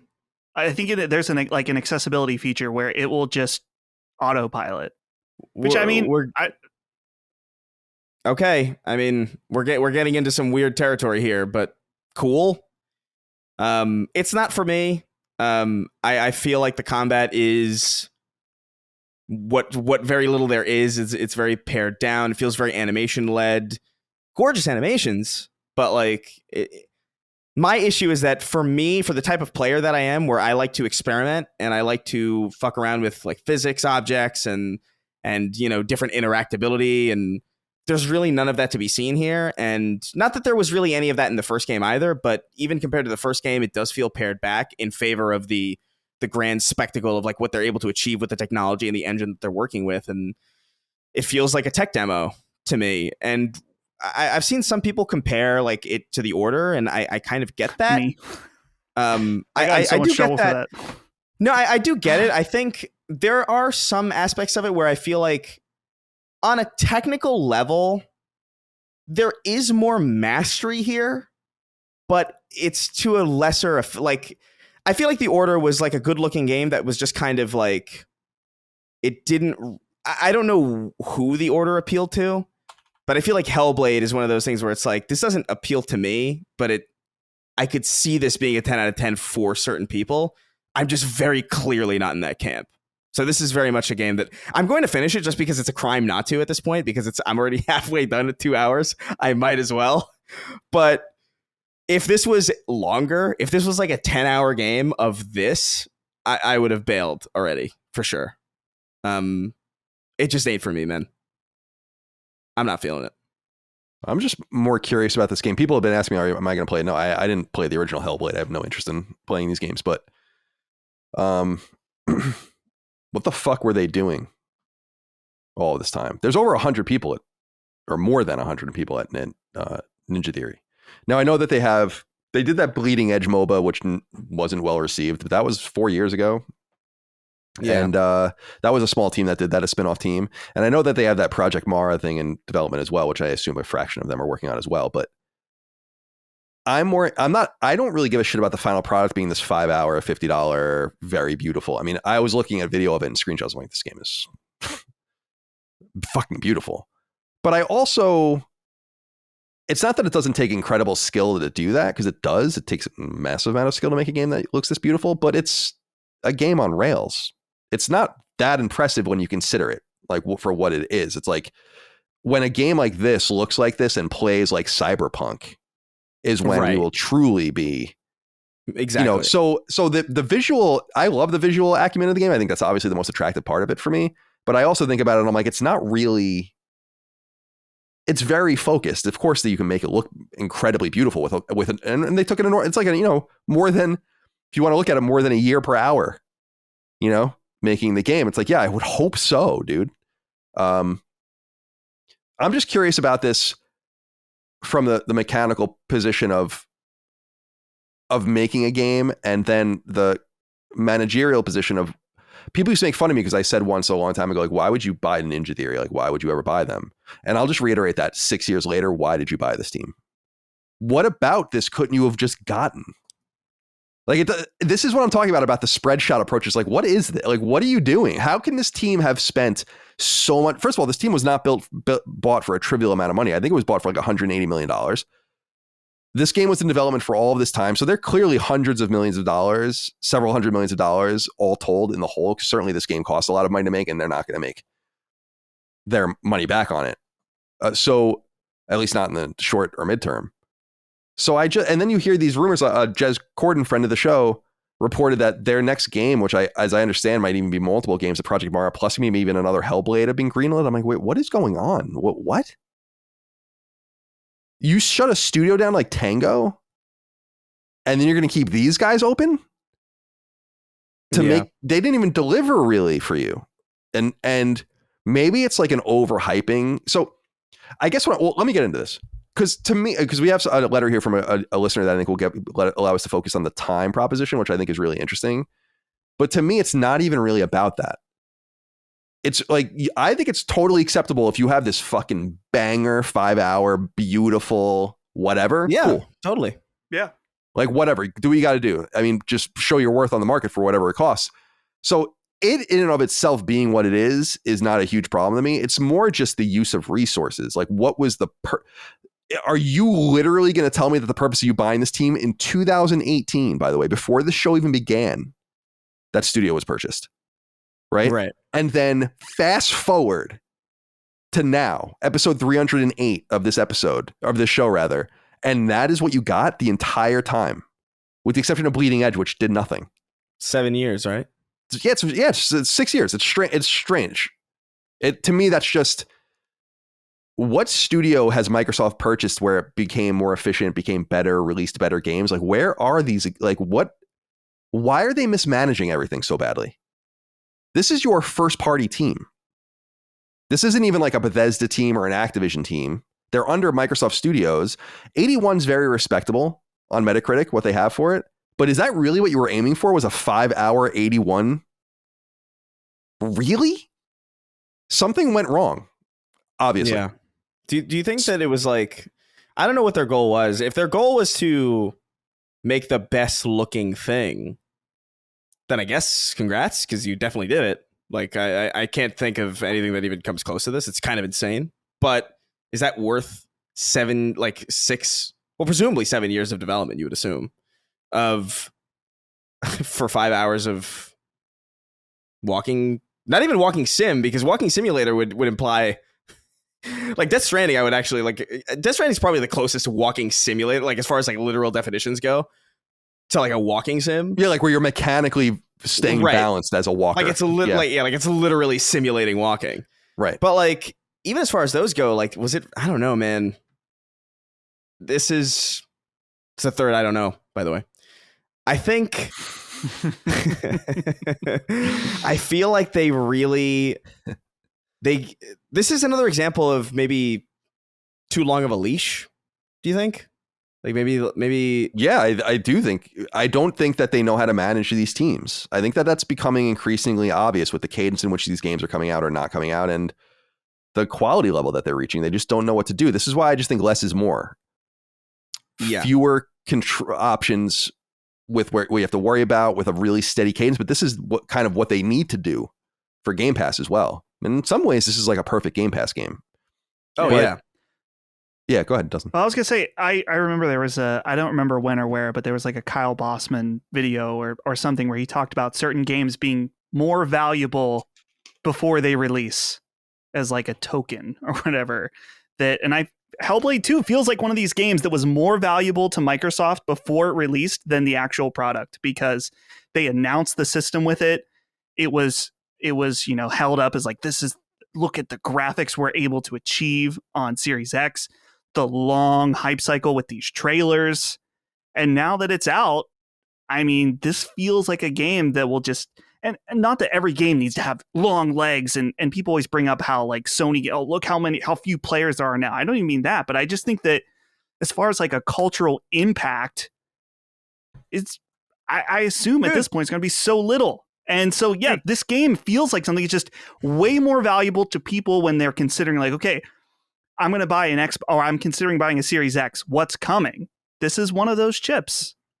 And now that it's out, I don't want to say meaningless, but nowhere near the value that it had in pre-release. Dude, if any of their first party games should have been greenlit, or not greenlit, shadow dropped, this is probably the one. I don't know why the fact that they wasted that on Hi-Fi Rush is crazy.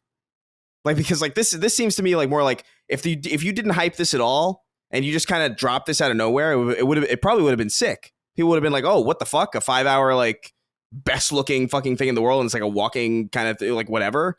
That would have been amazing, and you probably could have gotten a lot more out of Hi-Fi Rush if you marketed that thing, because that game was great, and it was exciting to see. People were hyped about it even before they knew that it was coming out on the day that they revealed it.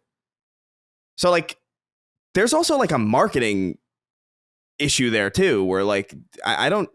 This is not a game that they should have marketed as heavily as they did. Yeah. Not even close. It feels like a game.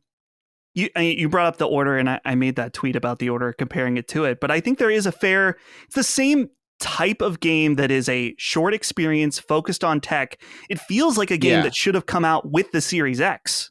That's like, exactly. Hey, it's like, and you someone brought up Rise, Son of Rome, or maybe that was the Dukes. And it's kind of fits in this category where it feels like one of those games. It's like, hey, it's kind of a smaller experience. It's really meant to show off the power of the system. And maybe you'll forgive some of this other stuff because it's mainly a showpiece. But this is like Astrobot or something. Yeah, yeah. And so, but here we are 4 years after the launch of Series X, and it's here. And I like I said, there are some people that it's really resonating with, but I just don't know. For me, it doesn't really move the needle at all. Justin Black wrote in about the time proposition, which is something we should get into. He says, hello, CDC. Yeah. Time and time we go around the carousel and discuss value versus game time. With Hellblade 2 coming out recently, it's been clocked at around 5 hours total with a price tag of $50. Sacred has always been against the padding of video games to justify the cost of $70. However, having played Hellblade 2, I was left feeling empty. Yes, the game is pretty, but over two of those 5 hours are cutscenes or playable cutscenes where you just walk through exposition or the dreaded crack in the wall. Games are allowed to be short if the story is compelling and the value leaves you satisfied. A great example was Stray, which cost $30 and was about 5 hours. Is there an argument to be made that a game must be longer to justify price in these circumstances where the game is 5 hours or less, or can it be justified if we just have better quality games? I really think it is a quality proposition, but I think there is an important thing that I wanted to bring up about time in games.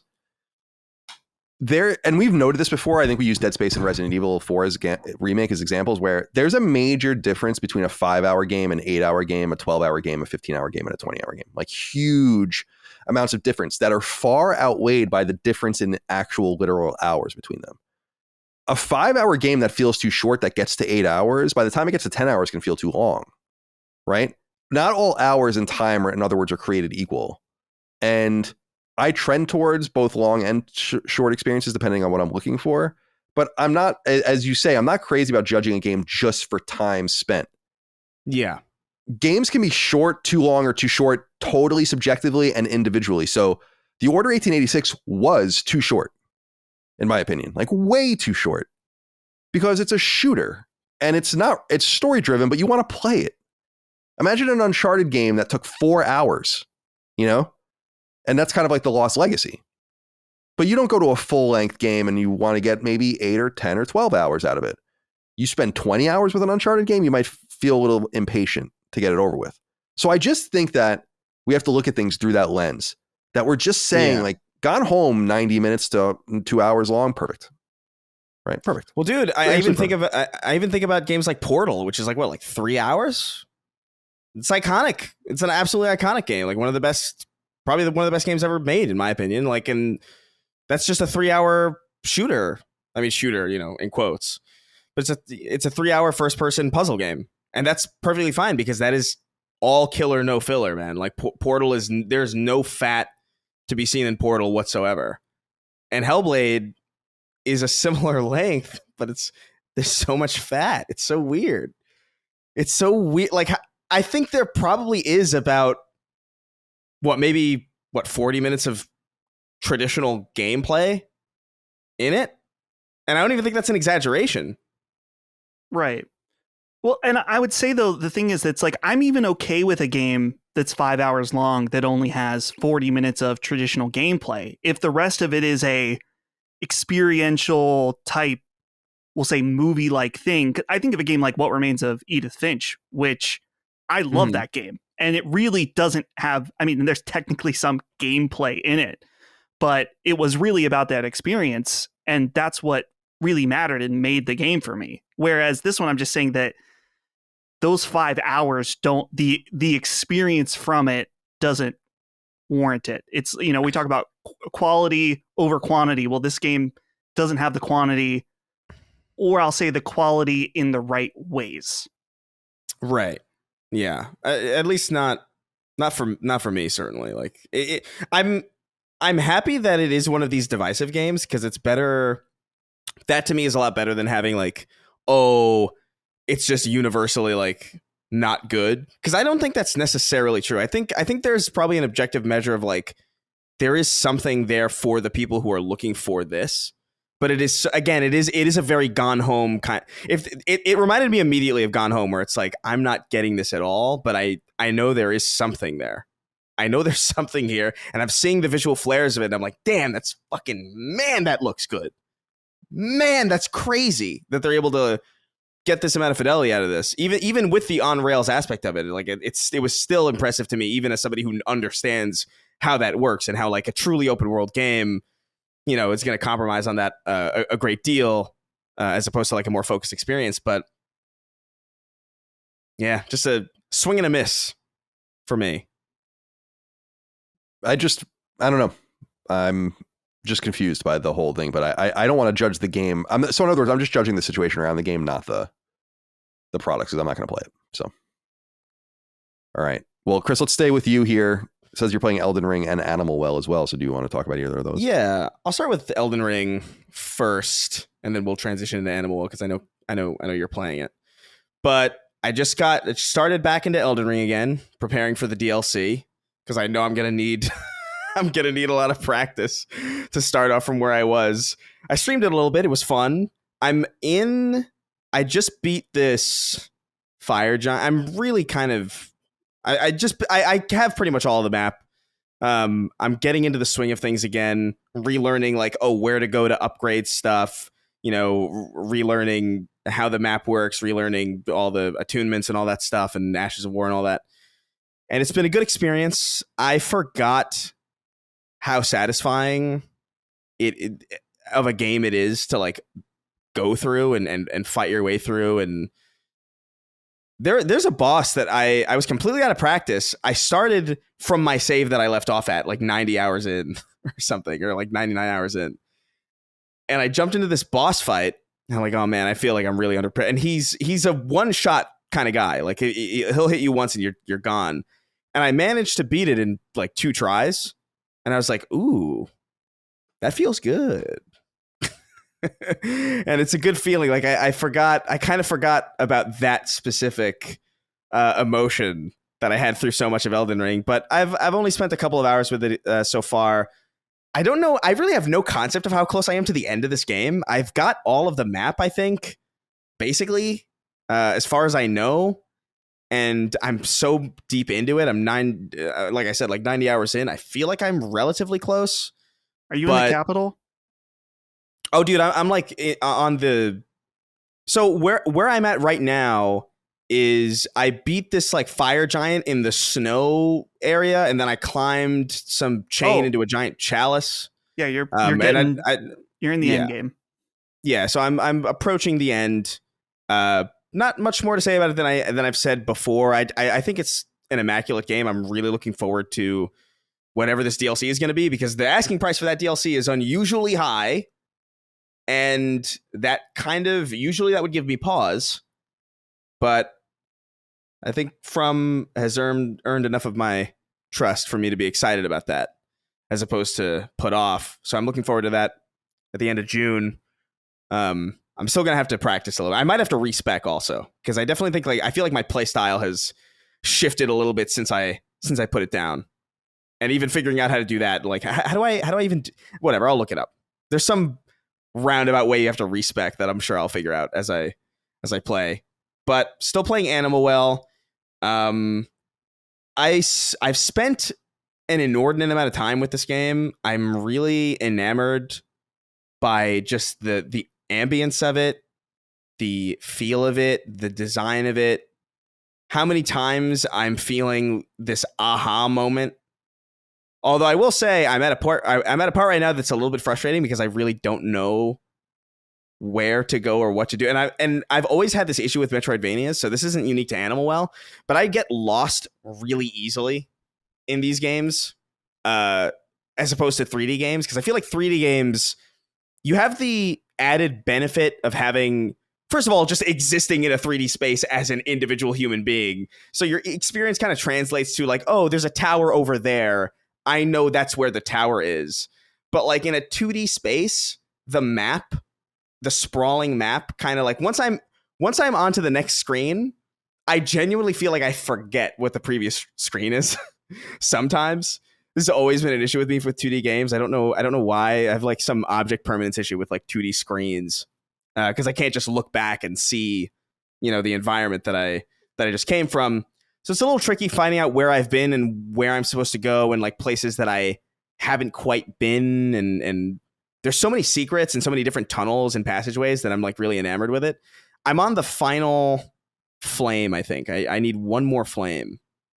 And I cannot for the life of me, I can't figure it out. And I'm like, as far as I know, and as far as like my previous strategy has gotten me, running around the map completely, almost randomly, just with the intention of just like looking for things, has typically been the solution. Because I will usually find an item that will help me, or like find some secret passage to something I've never seen before, or that will lead me to some new place, which is like really, really addicting. It's like a really great gameplay loop. But this is the longest stretch of time that I've spent in between a discovery and another one, where I'm kind of like, I don't want to consult a guide because I've gotten so far without doing it at all. And I'm proud of that, because I feel like in these games, I usually buckle under the pressure really easily, because I'm just like, I don't want to do this. But I don't know. I'll spend another probably hour and a half meandering and trying to figure out. And I think at that point, maybe I'll look for a guide. I just really don't want to, because the sense of discovery and exploration, and that, again, that kind of Tears of the Kingdom, Elden Ring, like, aha, like this is how to do it. That feeling is like a really strong motivation for me to keep playing even. So I don't necessarily want to rob me of any of it, but I am kind of hitting a wall with it. And it's undoubtedly going to be the most obvious solution in the world that I didn't fucking think of, because that's usually what happens in these games. And I'm going to feel like a complete moron. But yeah, I'm still really enamored with it. I really love it. I think it's exceptional. It's just a really good feeling game to play, and that's really all I have to say about it. I know Colin's playing it too. Really curious to hear his perspective, because I don't think I've heard you talk about it at all. I don't know if you've been on Summon Sign since, or if I talked about it a little bit on Summon Sign, but I was early, and yeah, I just said that it felt a little pretentious to me, and I liked it, but I didn't know where I was really going with it. Well, do you know what flame you're missing? Because you can find them in any order, as far as I can tell, and I'm curious which one, because I have the P flame, B flame, and G flame, but I'm missing the V flame. I forget what they're called, but the one that I'm missing is in the top left. That might be the top one left one. as well. Yeah. Yeah, that might be the one I'm missing as well. I don't remember. Yeah, I can't remember the names of them. What's funny, all right, so I've played the game for 5 or 6 hours, maybe.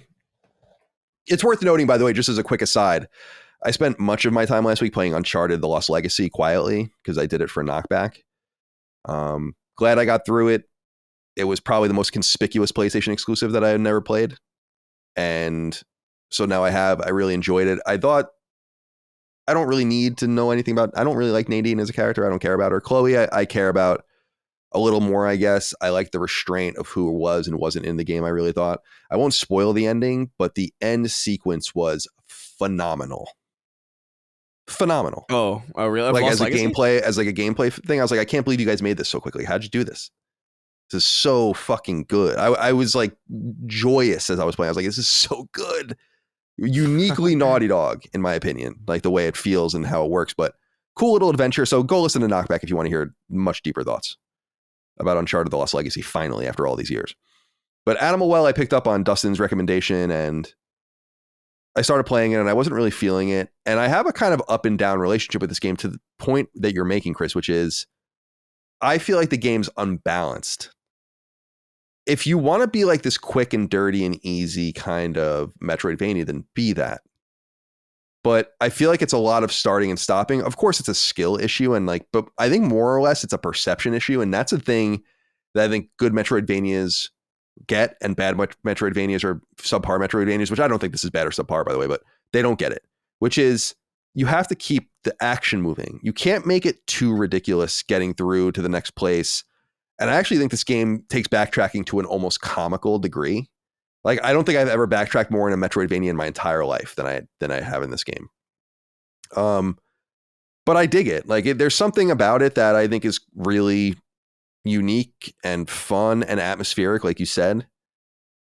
The art is interesting. The tools you get are interesting, and the way you use them, I think, are clever. It requires a certain level of design that I think is quite elite with some of the puzzles that you come across. What I find funny about the game myself is that there are times where I've been stuck. And so people will appreciate this because I think this is probably what the game's going for. I'll play the game for like 90 minutes or 60 minutes. And I'll kind of like make some progress, and then I'll get stuck or not really know what to do next. And I'm like, I'm fucking done with this game. I don't want to play this right now. And I just shut it off and go do something else. And then the next day I sit down, and then I just kind of have a different vision of the game. And then I just go do the next thing. And then I reach that same wall. And I am not bashful about going and looking for help. So I've done it several times. And so this is what I thought people would think was funny, is that every time I go and look for help on this game, I have no idea what the fuck they're talking about and end up just figuring it out myself. Like, for some reason, actually, people should go look this up. There is a Game Rant walkthrough for this game that is so peculiarly written that I think it must have been written by AI, where the perspective of it is like, the player then does this. Fans will want to do this, and all like that's the way it's very weird. That's and strange. I'm like, so I've tried to watch, like, there have just been certain things where I'm like, what am I supposed to do? Blah, blah, blah. And then I just figure it out on my own, because I can't even, because the game is so abstract in some way that it's hard to even tell anyone what they're supposed to do. You kind of just, I will admit that the more, and Dustin was right about this, and he said this when he talked about it on Summon Sign, as I recall, which is the more you play it, the more you kind of just get it and interact with the game in a more seamless way, where you kind of just have to play and see, and just keep, even if you don't really know what you're doing, just go. And the game does do a nice job of kind of bringing you where you need to be. But I do think it becomes very circular after a while. The map's pretty small. I do dig a game with tons of secrets. And you can tell that this game just has, as I understand, and Dustin was explaining, like, an enormous number of secrets underneath all of it. I also just have to give props again. I said this on Summon Sign. This is meaningless and apropos of nothing, but just shout out for such a small file size of 100 megabytes, which, as I said on the show, is, as I understand it, about as small as you can even get it on a PlayStation 5, because of the overlays and all the things that trophy data and all the things that come along with your package file. Colin, the PC version is 38 megabytes. Yeah, so that shows you that there's probably like 60 megabytes or so of fluff. I just think that's kind of neat. As a game developer, I like seeing, in a publisher of games, I like just seeing how big games are and how small you can get them. Our games are nowhere near that small, so as I recall. So, yeah, Animal Well's cool. I don't know that I really recommend it. And one thing I wanted to notice, though, or that I noticed that I wanted to say, is this game is shedding players at a rapid pace. Like, people play it for a minute and then don't play it anymore. And you can just see that in the trophy data. Now, it's probably a little skewed by PS Plus Extra, but that's only 7 million or 8 million people, I think, something like that. Mm-hmm. And you would have to assume that they're playing it and all that. So I don't know how it's ultimately going to work out, but 79% of people find one egg, which is like basically an inevitability in the beginning of the game. 75% of people find the map. So by the time you get to the flames, now they can be found in any order, so it's hard to know what's what. But you're talking about between 14 and 17%. So the game, I think, has a vocal hype level that far exceeds people's average experience with it. Oh, well, it sheds people for sure. Like, there's no shot that I would have, like, even a couple years ago, I think I probably would have been like, no way, I'm not doing this. But yeah, I don't know, man. Those tools, I think the thing that keeps me engaged with it is those tools you get, and the fact that they are so multifaceted in how you can use them. like it's so fun to just fuck around with them. It's just like, oh wait, that does that. Yeah, to learn. What? Yeah, exactly. To learn like almost a secondary or tertiary function of an item is interesting.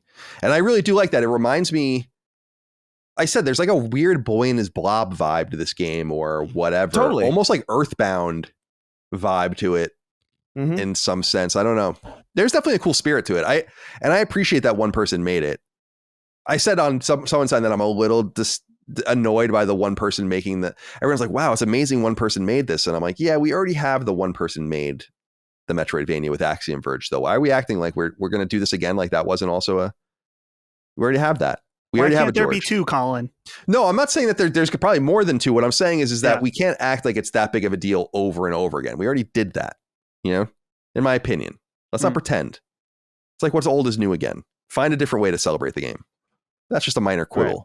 Yeah, so I think it's fine. I'm glad I bought it. I think it's a little expensive for what it is, but whatever. And I think that the level of, if you're into it, which as a group of people are, then there's like I said, like a 10 tiered level of fucking secrets in the game that go far beyond apparently, because there's a platinum trophy in it, which Dustin got, and I want to talk about that in a second, but apparently it goes like so much deeper. Like you only have to go like a certain level deep to even get the platinum. And then it goes even more and more crazy. So we'll see how it all turns out. Game of the year conversation for this in some corners, but I don't know. I think it's fine. But I wanted to acknowledge this. I kind of tried to press you on this a little bit, but other people are noticing. I talked about this on Summon Sign. Leah's Cool Jenkins wrote in and said, "Hey, Sacred Dudes. Colin, what are your thoughts on the recent spat of platinum hunting that has taken hold of Dustin? Stellar Blade and Animal Well back to back. Is this a start of his addiction, and what can you do to bring him down to your level of trophy hunting depravity?" I mean, Dustin pointed out that he also this year platinumed Persona 3, and I would argue that he's actually out trophying me this year. Whoa. I don't think that. Let me look. I don't even know. I'd have to look at my trophies. I don't even know that I've earned 3 platinum trophies this year. And those are 3 really difficult platinums. So let me see. I platinumed Tales of Arise, January 20th, Prince of Persia, The Lost Crown, January 28th. That's it. Whoa. Look at that. That's crazy. And then I've played a bunch of games, but like I beat Grand Blue Fantasy, but I didn't platinum it. Lords of Exile, I didn't platinum. I didn't even beat Banishers. Helldivers, I'm not going to platinum probably. Final Fantasy VII Remake, Rebirth, Skur Ritual, Stellar Blade, I'd like to platinum. Uncharted Legacy of Thieves, I'll probably platinum in the long term. And then Animal Well. So yeah, there's nowhere you're beating me. So I mean, are you sure there's nothing you have to say? So a big thing that I look at, which I guess I have done this a little more this year. Specifically Persona 3, I wanted to platinum. I got the Persona 5 Royal Platinum, and when I did that, it enhanced my experience of the game. Stellar Blade, I had no intentions of platinuming, and then I started to get a lot of the collectibles. I'm like, oh, well, maybe I'll take a look. I'm enjoying finding these collectibles. And I looked at it, and I was like, oh yeah, why not? Now, to be fair, there was a point in Stellar Blade that I started to regret my decision, specifically around the fishing, which I talked about, that I have a fear when I go for certain platinums, and this is what broke me on my original platinum hunting brain, a game like Final Fantasy 15, a game that I think is really great, but I was soured on it because getting some of these fucking trophies made me never want to play it again. Which it's been enough time now that I actually have considered going back to 15 and just playing it as is. So that's just all, it depends on the type of player you are, that I've realized in myself that going for certain platinums will taint the experience of the game for me, and 2, prohibit me from going on to other games, which is very important to me, getting in numerous games as well as going deep into the ones I really enjoy. It just happens to be that Stellar Blade Platinum, I explained that situation. And then Animal Well, as I was playing, I'm like, damn, I am enjoying this game so much. I want to see maybe not all it has to offer, because as you said, after the Platinum, there is some crazy shit that I would never figure out, but it's cool for people that do. But I want to get let's say the base level of what this game has to offer. And going for that Platinum really elevated my experience with it. So games in the future, that's how I kind of look at it. In terms of like coming up, Shadow of the Erdtree won't have a platinum. but I don't have every FromSoft plat, but I do have many of them, so I'll probably try to get all the trophies in that just because I'm a fanboy. Someone in the comments said I glaze FromSoft every episode, and I'm proud to be a FromSoft glazer. I'll glaze FromSoft and Miyazaki daily, nightly, and everything in between. That's going to require a lot out of you. You know, afternoonly. I'll drink water. Diet. Yeah. Yeah, that's fine. I'm here for him. He needs me. Okay. And we know you're not shooting blanks. You might get Miyazaki pregnant. Dude, I mean, between all the edging and the glazing, man, I'm fighting for my life out here. Yeah. Give him a break. I'm tired, boss. But I don't. Man, that glazing really derailed me. But anyway, will I get more platinums this year? We'll see. Time will tell, I guess. Time will tell. Keep up the good work. Time will tell. I got scared off of it. I got scared off of it because the one time I decided, you know what, I'm going to get a platinum because I really like this game. It was Alan Wake 2 and it was like glitched. Oh. And I was like, say Crash Team Racing. Oh, no. That felt good. That was a good achievement, even though my fingers literally bled from it. But it was Alan Wake 2. It's like I finished Alan Wake 2. I was like, wait, wow, I really like this a lot. I think I'm going to go through this again. And because I'm going to go through this again, let me get the platinum. And then I got to the end and then found out that like there was a glitch with like, I think that the crossbow didn't count because it was already in your inventory from like the previous game. So it didn't count when you opened it because it was the only item in the box or something. And they waited like ages to fix it. And by the time that they fixed it, it wasn't like a retroactive thing. Yeah, like it wasn't like they fixed it. You had to do it again, and I was like, well, I'm not. I just did this twice. That's fucking annoying. So I consider that game. I consider that game spiritually platinumed for me because I fucking did it. Sure, but whatever. That completely. That was like never again. I'm not doing this. That's like the way I am with the. There's a platinum for Godfather 2 on PS3 that I don't have because of one trophy where I killed all of the thugs in this one family, so I couldn't fight them anymore, and then I couldn't get the trophy. And I'm like, well, I basically platinum that. I'm not doing this all again. Right? Yeah. I got to go back and just play that again and just pop that platinum at some point. It'd be funny as hell. Yeah, maybe when, because I know there's DLC coming out for it. Maybe then I'll just do a quick run through of everything. But like, man, that really bothered me. Because I feel like platinum for me is like a badge of, it's like a badge for me where it's like, yeah, dude, I loved this, and for the game to be just like, no, I was just like, all right, well, fine. Yeah, it's a bummer. It's a bummer. Do you have any games that you're only missing? You mentioned that, but there's one game that I'm missing one trophy for the platinum, and that's The Witness, because there's a speedrun challenge at the end of the game that you have to do these random puzzles in a very quick succession, and I for the life of me could not do it. I simply my brain not smart enough to handle that, and now especially I have no idea how to play the game now, but it sucks thinking about it. I'm like, man, that's the one that got away. Yeah, I'm not smart enough for this. I didn't even bother with that game. The only, I think Destiny is, I could be wrong, but I think Destiny 2 I might be missing like only like 2 or something. But I'm not gonna. That's no shot. Let me see. I mean, I definitely am missing some. Wow, I have a lot of 100%, so I have to get through first, though. A couple that come to mind. Oh, these are all like platinums I have, but yeah, like I think I'm missing one. Right. Yeah, Far Cry New Dawn. I never platinum because I think I'm missing like some online trophies. Is a good example. Terminator Salvation, I never beat on hard, so I never got that platinum. Yeah, there's a few out there, but I don't know. I'm 97% on Marvel Spider-Man 2, but I don't know what that means. I thought I platinumed. Ooh. Did I not? Maybe I didn't. I have 37 out of 43 trophies for Dark Souls 3. So how many trophies are you missing in Spider-Man 2? It's just the New Game Plus, I guess. Yeah, I was going to say, because it's probably some like add-on. That makes sense, yeah. And then what about Dark Souls 3? I'm sorry. I have 37 out of 43, and I was going for the platinum run until I had to grind for a specific item that my friend spent 3 hours grinding for. I thought, that's nothing. 3 hours. No. Yeah, Jesus Christ. That's horrible, but it's not as bad as it could be. Though you're going to say something worse than that, to be honest. Those are the prices we pay, though. That's the cost of doing business in the trophy ecosystem. Well, good. It's not. Oh, so I wanted to say this as we exit. There are 2 games that are on my list that I'd like to get to somewhat soon, because I would like to go back to Stellar Blade and Platinum it, but maybe I just will not do that. I don't know.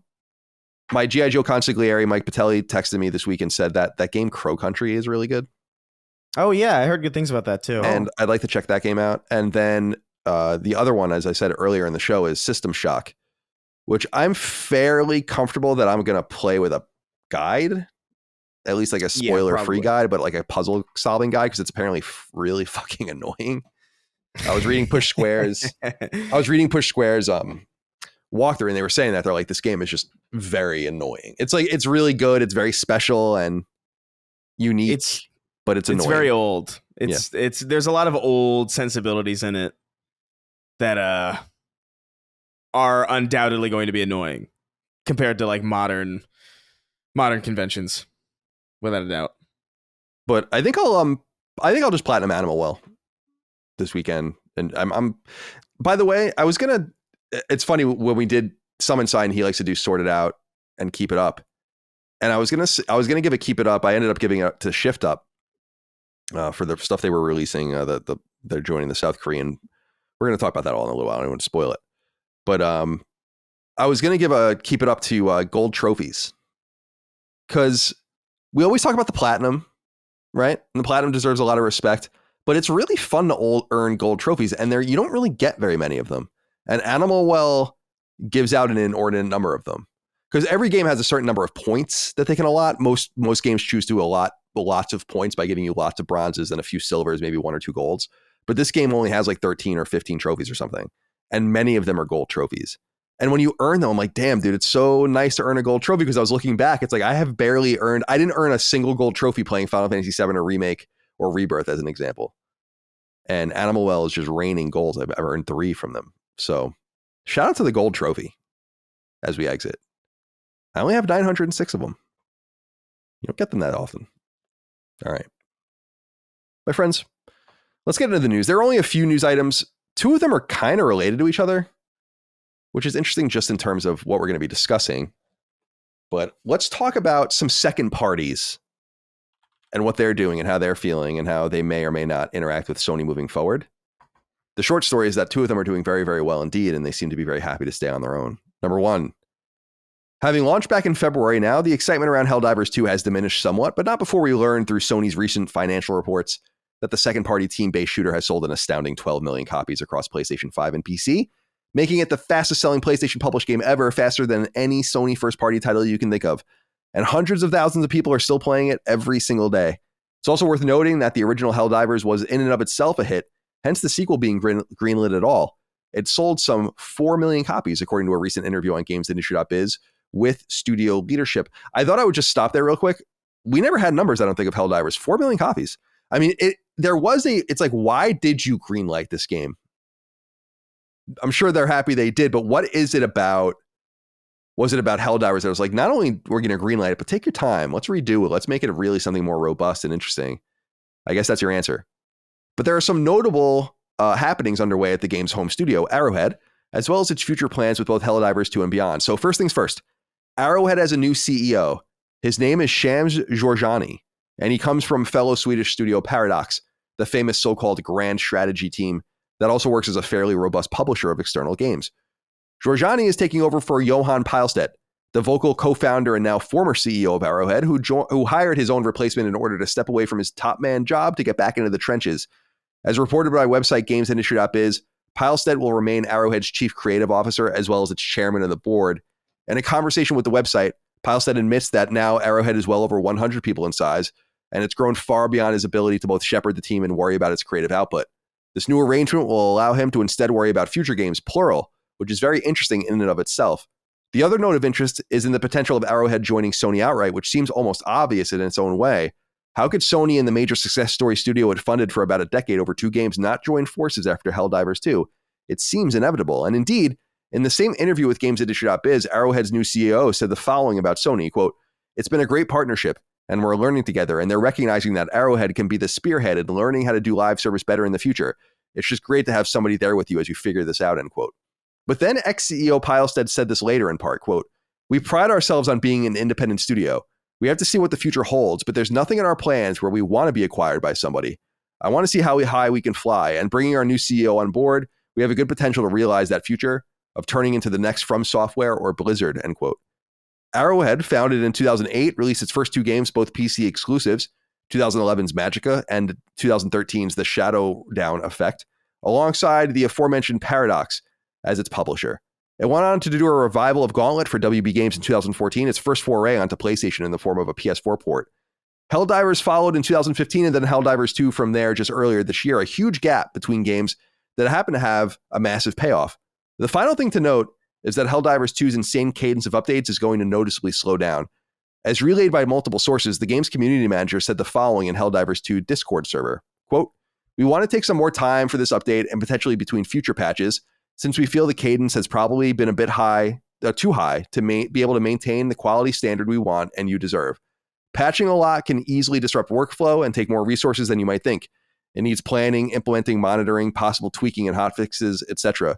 For this one, we prefer to stretch it out a little, hopefully with a good result," end quote. According to Steam, there have been 22 software updates for Helldivers 2 to date since launch, not including hotfixes. All right. Extor wrote in and said, "Hello, Sacred Gents. The current Arrowhead CEO and founder, Johan Pilestead, is going to step down and focus on the game's development. In an interview with GamesIndustry.biz, he said it was a tough decision, but he felt it wasn't able to fulfill his vision while running the business side. I, for one, hope this helps Helldivers 2 grow and flourish. My friends and I have definitely played less over time. I'm still enjoying the gameplay, but there's a few things that bother me. The automatons being uniquely difficult and annoying, the new weapons and stratagems not being that useful, and the lack of a true story or enemy faction at least. I hope the leadership change, or new enemy faction. I hope the leadership changes helps. What are your thoughts?" Dustin, few things to talk about here with Arrowhead. So 12 million sold, we found out last week, right? Huge hit. Sony owns the IP. They don't own the studios. It's a very unique relationship for a game selling so many copies. You often don't find that in second party. New CEO, as the CEO voluntarily steps down, remains CEO and chairman of the board. And kind of contradictory statements about what they want to do with Sony. On one hand, they want to work with Sony and they're glad to have partnership with them and they've been very valuable. On the other hand, they want to see how high they can fly, in their words, and remain independent, and then slow down Helldiver 2's breakneck speed of updating itself. So you can pull at any string you'd like. I'd be curious to hear what you think. Yeah, well, as far as him stepping down, I feel like it makes sense if he feels more creatively drawn than business drawn, right? Just because, as you mentioned in the write-up, there's over 100 people there now. They are transforming into a full-blown live service team. And right now, with the success of Helldivers, it makes sense that they want to grow. And so it gets to a point where he was managing two sides, the creative side and the business side, and he made a decision to stick with creative. And he's really gone through the ringer in a few different ways, with Helldivers 2 being the CEO, this most recent controversy that we talked about just a few weeks ago with the PC and the PSN logins and stuff like that. And I can understand that he would want to have someone else handle that he maybe feels is more capable, right? So I think that's cool to have him focused fully on the creative aspects. And as far as them being purchased by Sony, I would imagine that's something you would say if you're still potentially negotiating, right? You don't want to make it sound like you'd be too happy to be bought. But on the flip side, they may very well be interested in being like, yeah, how far can we take this? And now with the new CEO coming from Paradox, I mean, they got into publishing, and maybe that's something now that they have all this capital would be looking at doing as well. And multiple games in the pipeline, they might like having that creative freedom where if they were to be paired with Sony, they might become a de facto live service studio. Whereas if they're on their own, they can still kind of have this creative freedom, which, to be fair, we've heard different things from Sony teams that they're pretty open about what they can do, but still, I can understand not wanting to have a corporate overlord to that degree. So maybe he's being honest and they can kind of have their cake and eat it too, and continue to have this partnership with Sony on live service stuff, but also be free. Anything you'd like to add, Chris, here about Arrowhead? And you can pull it any tether you'd like. Yeah, I mean, well, I guess speaking more specifically about Helldivers 2, I think they're wise to pare back or pare back the updates and maybe focus on bigger content drops over time. I think, the X-Store writes in, he says, I've definitely played less over time. I think that's natural for live service games. It's usually like an ebb and flow kind of thing with those. And I know personally, there's been a lot of updates for Helldivers 2 that I just haven't had the time to check in, specifically because I feel like it's just been too... there's a sweet spot that you have to hit with those updates where it's like, if I jump back in after like 3 weeks and there's been 5 updates, I'm like, I'm way behind. I feel I don't know what the hell's going on. So I feel like they need to space that out a little bit more, and they'll definitely do that, I think. I guess every time we talk about Helldivers 2, I can't help but think about the engine that they're working on and wonder how much of an impedance it is, because we had that whole story about how it's like this old, defunct engine that like needs very, very specific rule sets and tool sets and knowledge bases. So like every time I think about these updates, it's like, how big can a Helldivers 2 update be, I guess?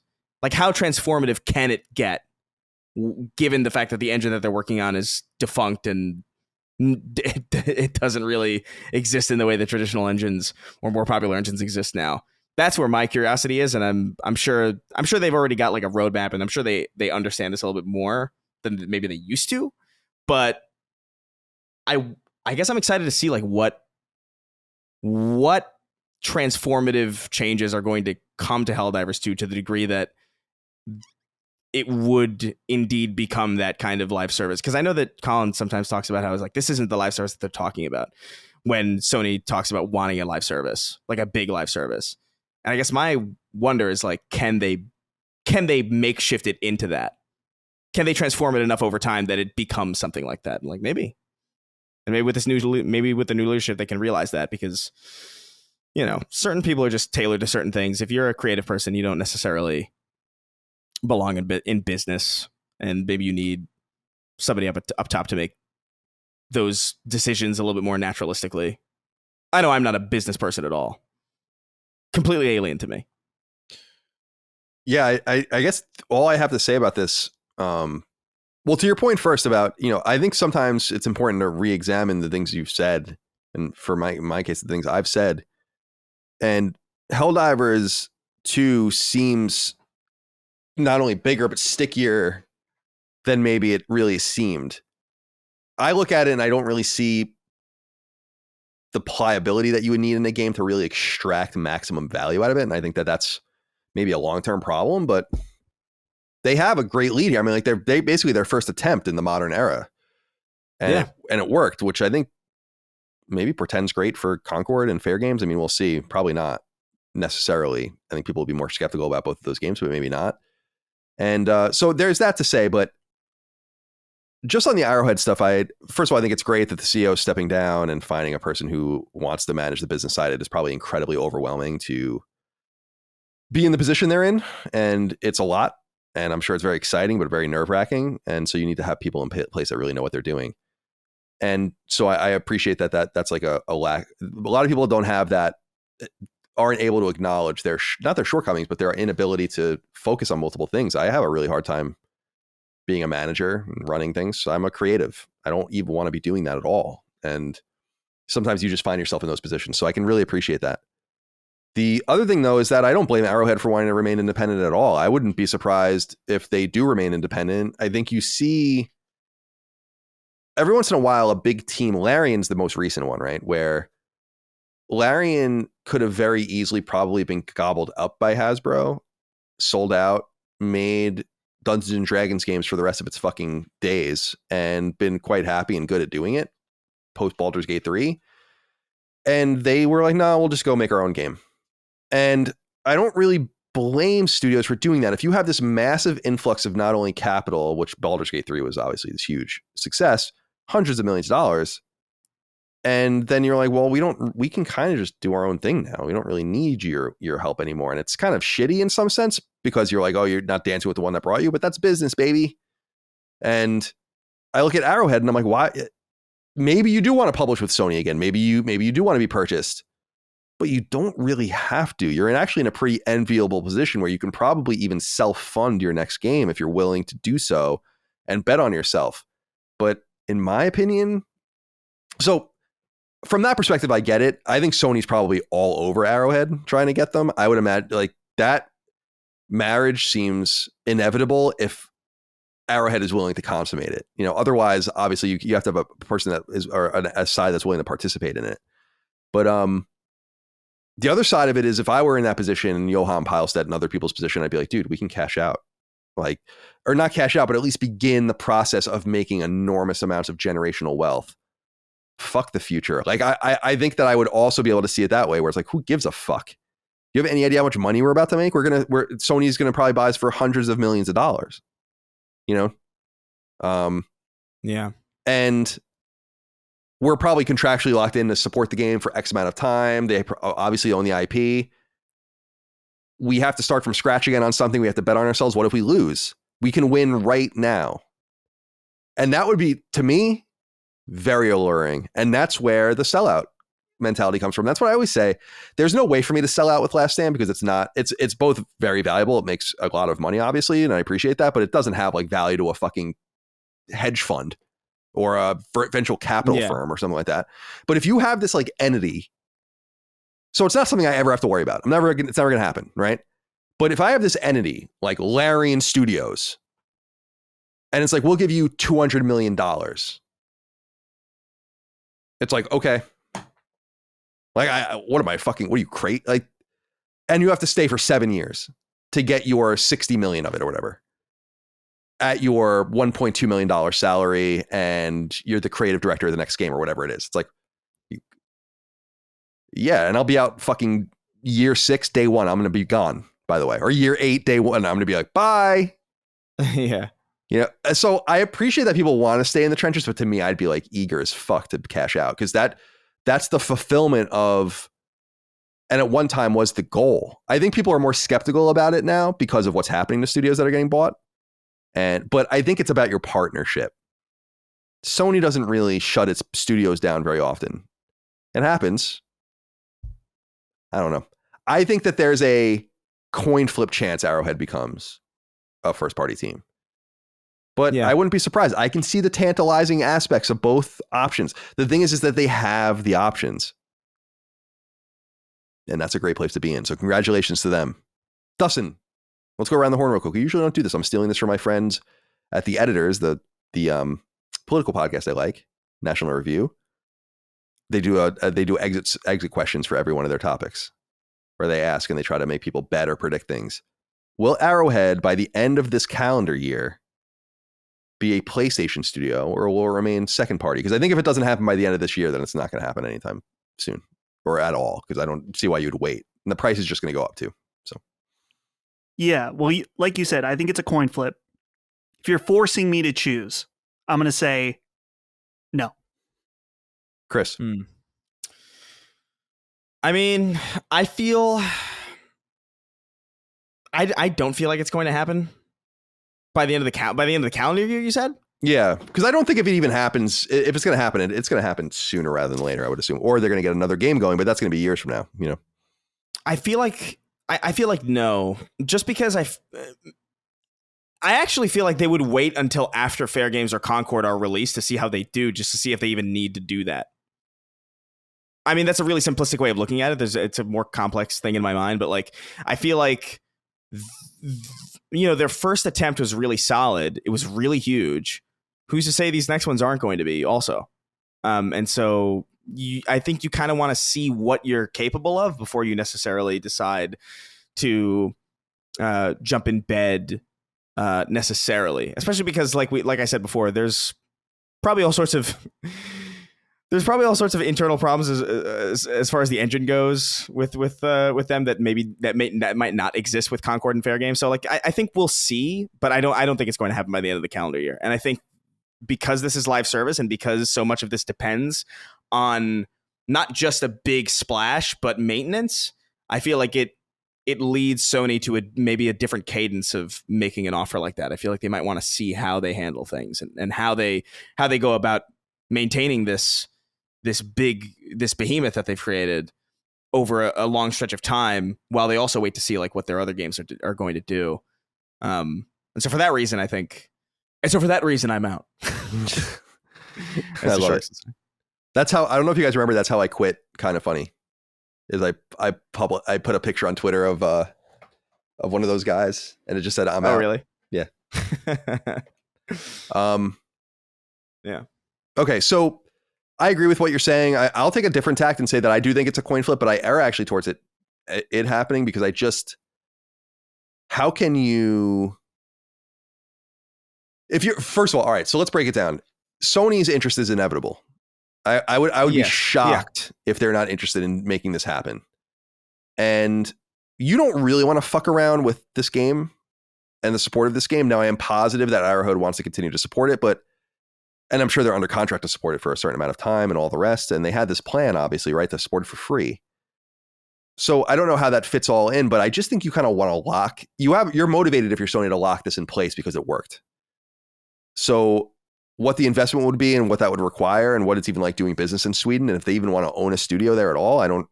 I guess Savage is Savage. No, Savage is in Helsinki, so that'll be Finland. And obviously that's also where Housemarque is.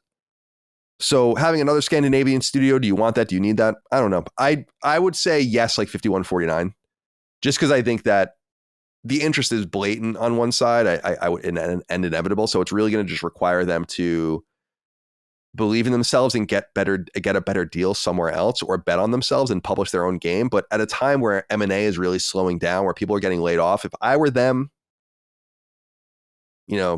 I wouldn't bite the hand that feeds, dude. I would just be like, sure, make us rich and we'll see what happens. So we'll see what happens. The second one I'm about to read is similar, different studio. I think a different situation, much less likely to happen. Let's see what you guys think. Number 2. Ever useful website Gamatsu dug up some really fascinating information about Shift Up, Sony's second-party partner that created Stellar Blade, recently released on PlayStation 5 years after it was initially announced as a multi-platform title called Project Eve. And in recent weeks, we've wondered what the future might hold for both Shift Up and Stellar Blade, considering Shift Up is an experienced mobile studio with its first console hit on its hands for an IP it owns outright, though in a publishing agreement with unknown parameters with Sony. Part of our curiosity was on if Sony would be interested in potentially pursuing a purchase of Shift Up, as it's really one of only a small handful of teams that would even make sense to add to PlayStation Studios stable, at least through a traditional acquisition lens. But it doesn't seem that's in the cards. See, Shift Up is preparing to list its IPO on a South Korean stock index, and within its filing, as translated by the website, we have a lot of new information on its intentions with its future products, ports of Stellar Blade, and even a sequel. Let's focus on Stellar Blade itself first. Here's what the filing says in part, quote, "For Stellar Blade, we have plans to introduce new gameplay elements, including downloadable content releases, a PC version, and new collaborations, ellipsis. AAA console titles such as God of War and Final Fantasy have shown tremendous potential, selling more than 66 million copies and 185 million copies, respectively. There are many precedents for AAA titles to evolve into franchises by extending their lifespan through a series of high-quality sequels and maintaining a long-term monetization base. As a result, we are exploring the possibility of a PC version of Stellar Blade and a sequel," end quote. Gamatsu notes that the filing also says that Stellar Blade's performance on PS5 has exceeded its internal expectations, likely driving this pursuit of more Stellar Blade. However, Shift Up has another AAA console experience in development. Quote, "Beyond Stellar Blade, we're developing a new franchise-based game, Project Witches, for release in 2027 or later, ellipsis. We believe that our ability to develop new IP that can be successful without relying on existing IP will enable us to grow substantially compared to other game companies that are locked into existing IP," end quote.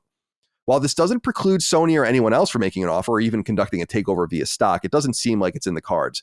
As both a notable mobile developer with a smash hit game like Goddess of Victory and with their HQ in South Korea, a place Sony has no first-party footprint, the need is there even before Stellar Blade comes into play, but it's likely any Stellar Blade sequel on console will also be published by PlayStation and perhaps has already been greenlit.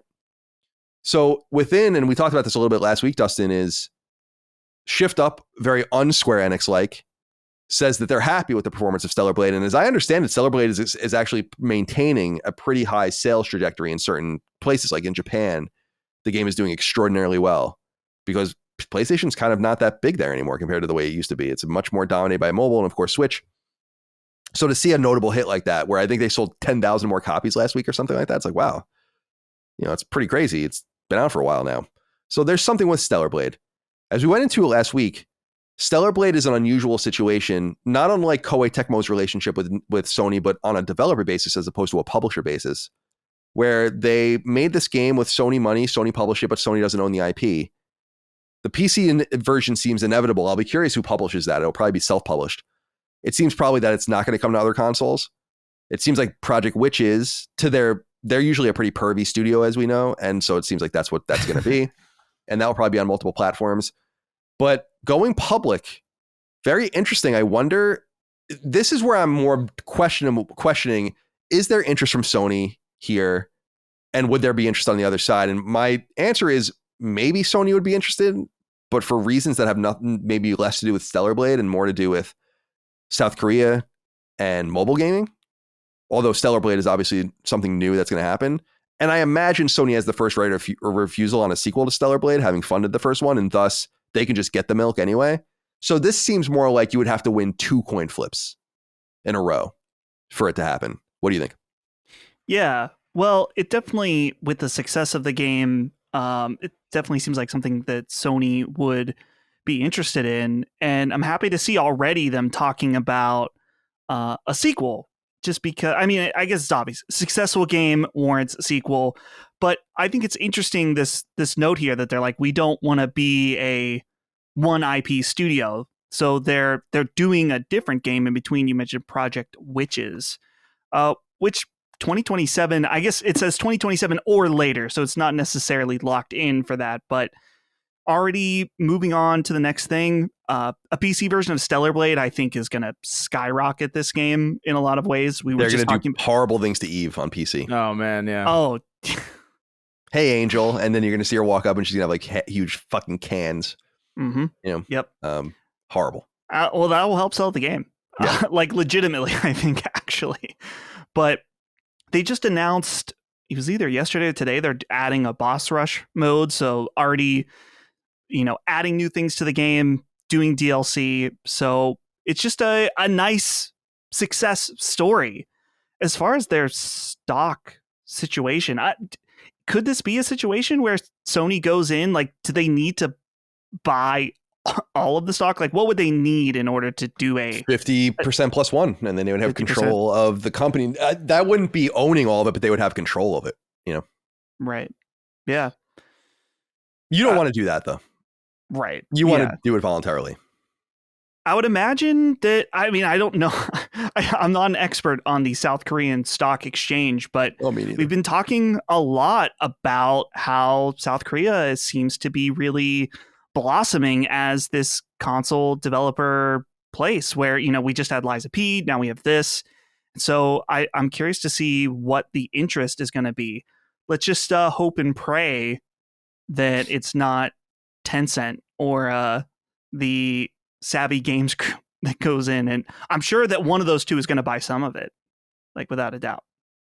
Yeah, it's sure. And Sony might want to own a piece of it too. Sony is like with Discord and Epic and a few others, they're willing to buy little pieces and at least have a seat on the board and like some information and maybe special rates. Like I think Sony's relationship with Epic is huge for Unreal Engine licensing and all the rest. So if they even want to do a lot of third-party licensing, which they probably do. Chris, let's hear from you. Shift up. So what? It's like I said, I feel like it's much more unlikely than the Arrowhead one. But I wouldn't have necessarily said that. Like Stellar Blade is doing really great and they're a mobile studio in South Korea. There's a lot going right. But their insistence on going public, I think they just want to see how much money they can make. And I don't really blame them. And they probably feel pretty safe too, because I don't think they're even really relying on Stellar Blade because of that Goddess of Victory game is huge. And Project Titches, that's what we're going to start calling it, is going to be coming out in 2027. So, and that might be very well be an Xbox and Switch game as well. So Switch 2. So what are your thoughts here on Shift Up? Are we looking at a second party to first party relationship or a continuing second party relationship, or will they go and fly away? I feel like in the console space, you'll see them still probably work with Sony. I think I don't see any reason for that not to happen. I mean, we've talked about why games skip Xbox in general, and I don't think it's necessarily because I don't think it's necessarily out of Sony paying for it necessarily, but I do feel like there's just it's a dying platform. Let's talk about it the way it's. I mean, that you don't have, what is it? What was the sales numbers for the series consoles? Like something like 800,000 in the quarter. Yeah, it's not great. That ain't good. So I feel like even just out of convenience, you would see just like, Stellar Blade 2 or whatever continue to be on Sony, and just out of convenience, you'd probably see that happen exclusively. It's definitely not going to be on the Switch 2 because the Switch 2 just won't be able to run it. I think we all kind of know that probably. Whatever they're planning. Did you see that thing, by the way? And there's code in Thousand Year Door for 4K resolution. Yeah, I did see that. Yeah. Interesting. We'll see. I'm skeptical, but we'll see.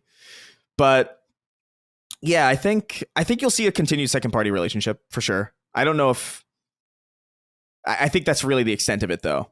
I do think Sony doesn't have a Korean presence really at all, right? No. That's why I think this would be such a talent attraction would be good. Yeah, I think that's really the extent of what we're going to see. I don't think we're going to see any like bids. Yeah, I don't know. I'd be curious to know like where Sony's head is with this. Do they feel like they're big enough? They might feel like they don't even really need any more teams, and that we have enough. They have 20-ish teams depending on how you count. Assuming 5-year dev cycles, that means you should get 4 games a year, right? Like 4 times 5? Yeah. So that might be enough. Like if that could satisfy a game a quarter, and that's an unrealistic. I'm not naive enough to think you can really line things up like that, but that would be like a nice rhythm where you wouldn't really, if you look at things, you'd be like, we don't really need anything else. I can understand that. That's also the lesson that they've learned basically over time, where they don't even necessarily need to have anything to come out on top or do super well. So like what necessarily would be the goal of incurring the cost of maintaining another studio, especially when you've just shut down, what is it? London's gone. Maybe you're fine with what you got. Yeah. You're fine with what you got, and no sense in outstretching. We're already seeing like, I think Sony is smart enough to know that you can only maintain a certain level of quality with a certain amount of talent or a certain number of studios. And I think we're seeing that we saw that come to fruition with Embracer Group, and we're seeing it kind of come to fruition with Microsoft as well. So I don't think they're necessarily in the headspace of even wanting to grow. And I think that's also probably why we're not going to see Arrowhead join, or at least not in the next year. I think that might happen just because you do want that live service. But at the same time, I don't know, you've got Bungie, which you presumably paid for that. Maybe you're disappointed with that purchase, but at the same, you did spend that money on that studio with that intent anyway. Do you really need another one? Like, do you need, like, is that a redundancy on their end? Like, is that how they would view it? I don't know. But I think, yeah, it's a mess. Yeah, we'll keep an eye on this. I mean, I don't know that there's anything really actively to keep an eye on, but I wouldn't be surprised one day if we saw an Arrowhead purchase, and I'd be much more surprised, especially with the IPO, if Shift Up was ever purchased. And I think Sony's probably in a position where we don't really need to expand. I guess I wanted to talk about this. It's a little slow out there, obviously, right now, but I also wanted to talk about it because I feel like these are really 2 of the only 3 logical targets. The other being Ballistic Moon, which we'll find out more about their skill or lack thereof when Until Dawn comes out. But otherwise, like, everything else would be a little more random. Then it's also a possibility, as we said, that there's probably a new team making the shooter that might be announced, and that would be, the creation of something new. So maybe that's what they want to do. M&A, I think, has been pretty dangerous, actually. And they're probably happy just fronting a little bit of the money. Again, like we say about Koei Tecmo, they're doing the same thing at Sony, where it's like, you lower the ceiling because you don't own it, right, necessarily, so you can't extract the most out of it should it work out, but you've lowered or raised the floor rather, so that if you fall and fuck up, well, at least you're not on the hook for this entire team. And I think Sony did get a little ahead of their skis in the mid 2000s with the studios they were buying, like big Some of them worked out like Gorilla, but some of them didn't, like Evolution. Sucker Punch worked out and so on. So anyway, number 3, unrelated, but still interesting. Website Tweaktown dug up a rather fascinating job listing from PlayStation that likely gives a greater glimpse into its plans in the mobile space. The third pillar of the PlayStation 5 PC and mobile approach Sony has recently explicitly been acknowledging. The job listing the website discovered is for a mobile platform architect. It reads in part, quote, PlayStation Studios Mobile, and this is by the way, that's a proper noun, and I have never seen that written before, so I don't know what that's all about, is seeking an experienced software engineer to design PlayStation's platform for developing, publishing, and operating free-to-play mobile games. An individual in this role will spearhead the design and implementation of this platform, work in partnership with internal teams to connect mobile games to PlayStation services, and ensure that all mobile games meet PlayStation's quality standards, end quote. If you hadn't gotten the gist from that abstract, the job at hand is a high-level one, as candidates will need nearly a decade of mobile games industry experience, quote, experience as a technical leader in an enterprise setting, end quote, deep knowledge of software architecture, mobile design philosophies, and so on, quote, working knowledge of Unity or Unreal Engine, end quote, and finally, a BS in computer science at least. So it sounds like Sony may be investing in an actual mobile game storefront of some sort, as opposed to potentially or perhaps in addition to going with existing storefront powerhouses like Apple. Otherwise, the PlayStation brand's mobile initiative remains in play, but highly mysterious. You'll recall that Sony outright owns a mobile game studio, Neon Koi, previously known as Savage, which it nestled into PlayStation Studios a couple of years ago, and which it's been working on a new IP since. But as we reported on this very show, PlayStation's new mobile play hasn't been going well behind the scenes, or at least it wasn't. The whole thing was originally led by Nicola Sebastiani, who once led Apple's voyage into the game space, and he not only built an entire team around him, but facilitated the purchase of Neon Koi to begin with. But we learned in 2023 that he was jettisoned, as were other leads, including Neon Koi's own co-founder, Michael Katkoff. So it's obvious that the entire thing went pear-shaped, at least for a little bit. Hence Savage's rebranding into Neon Koi, among other moves. And now we wait. Dustin, what do you think of this? What does this mean for PlayStation's mobile initiatives? Maybe more grand than we had anticipated? Yeah.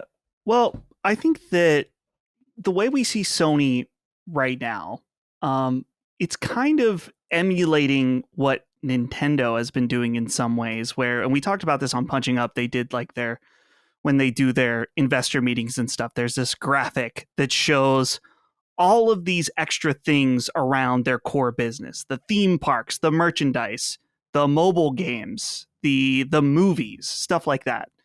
And it would make sense to some degree that PlayStation would want to emulate this, in that they can have all these things that are maybe more broadly appealing that could funnel into results amongst their core business, as, video games, consoles, stuff like that. The issue that I see is that I just don't know, and not saying they're trying to be exactly like Nintendo, but I just don't know if they have that same kind of quality in terms of their IP, and maybe Neon Koi and the plans are to make new things for mobile. But as a fan of PlayStation, the thought of them spending time and effort on making a free-to-play mobile game is so incredibly unappealing. But the reality is these things aren't really for us. They're for a much bigger audience, and one that spends a lot of money in mobile games. So I wonder how these dots get connected. How does pushing into mobile help feed into PlayStation, unless it's its own kind of separate thing that they don't really see as connected? But I would have a hard time seeing that being the case. You have to imagine, too, that they're looking at their competitor, Microsoft, to some degree, where they have King and have a huge presence there. And they may be thinking they don't want to not be in that space. They need to be doing something. But as you mentioned, their efforts so far in mobile have been, abysmal, actually, in many different ways, whether it's some of the early stuff like Run, Sackboy Run or whatever, to more recently with that weird Wipeout game that they barely even acted like they existed. They seem to have this weird, disorganized approach. And so maybe this job listing is pointing to a bigger, more organized approach. But like I said, I don't see the dots connecting. on this one. Yeah, it's worth noting that they've had, including an attempt called literally PlayStation Mobile. Yeah. And they had their the PlayStation Minis that were going to scale between PSP and mobile games and all the rest. And this new initiative has borne no fruit at all so far, which is, I think, the bigger worry. Chris, anything you want to add about Sony's mysterious PlayStation Mobile plans? I guess the only thing that I would say is that their plans thus far have always been just like very confusing and very haphazard and very slapdash. I mean, I remember when they made, I remember being baffled back in the day when they made that PSP phone. Yeah. Do you remember that? It was the Go or whatever. Well, there was a PSP Go, and then there was something beyond. Was it? Oh, there was like a thing? Sony Ericsson. Was it an Ericsson like? Yeah, I know it was Xperia like phone or something like that. Xperia yeah, and just like so they've always had this weird. It's strange. They get cold feet with mobile a lot, where it's just like, hey, we're here, and then they're like, just kidding.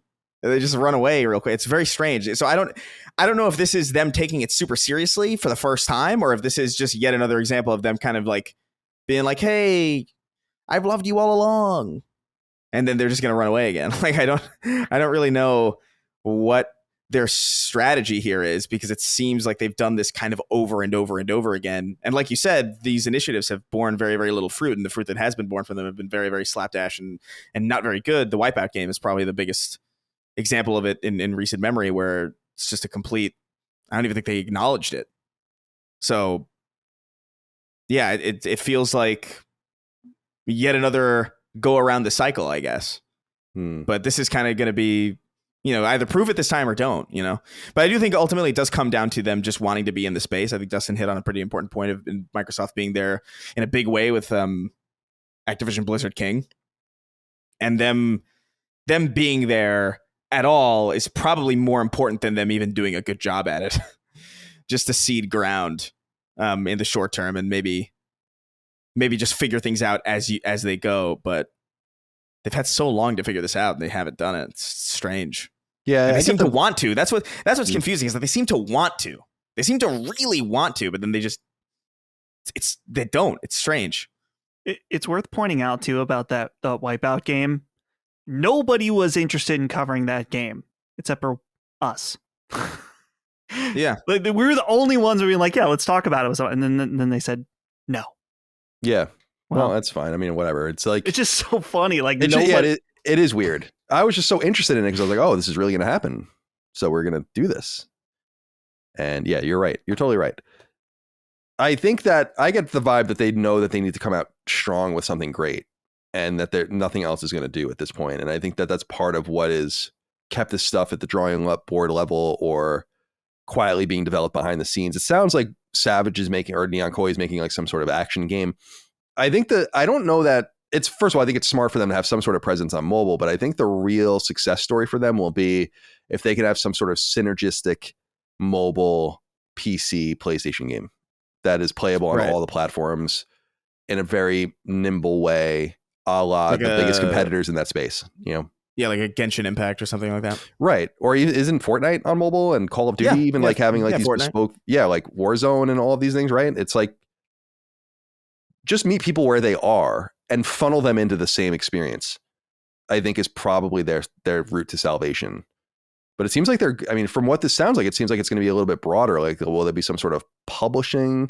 They go out of their way to say it's all going to be free to play, it sounds like, which I think will be necessary.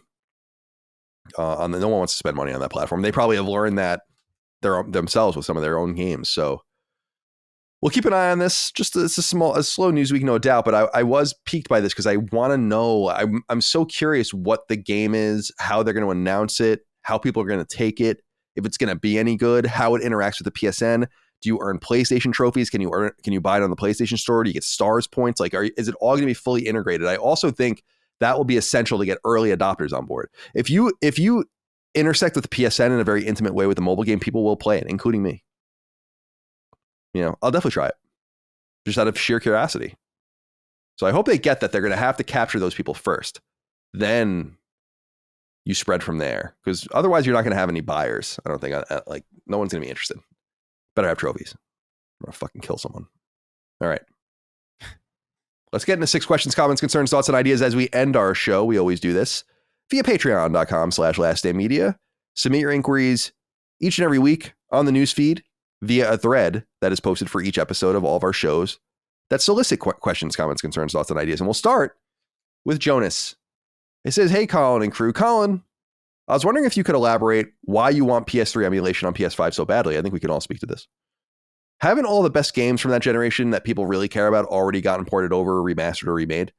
I do want PS3 emulation, but really only for the few first-party games that are stranded there, like Infamous, Resistance, Killzone, Little Big Planet, Sly 4, and the 2 major Ratchet and Clank releases. But I feel like Sony should have remastered these games by now anyway. Even amongst the third parties, I can only think of GTA 4, Dead Space Trilogy, Fallout 3, and New Vegas as games that are really worth going back to. But these will likely get remastered soon anyway.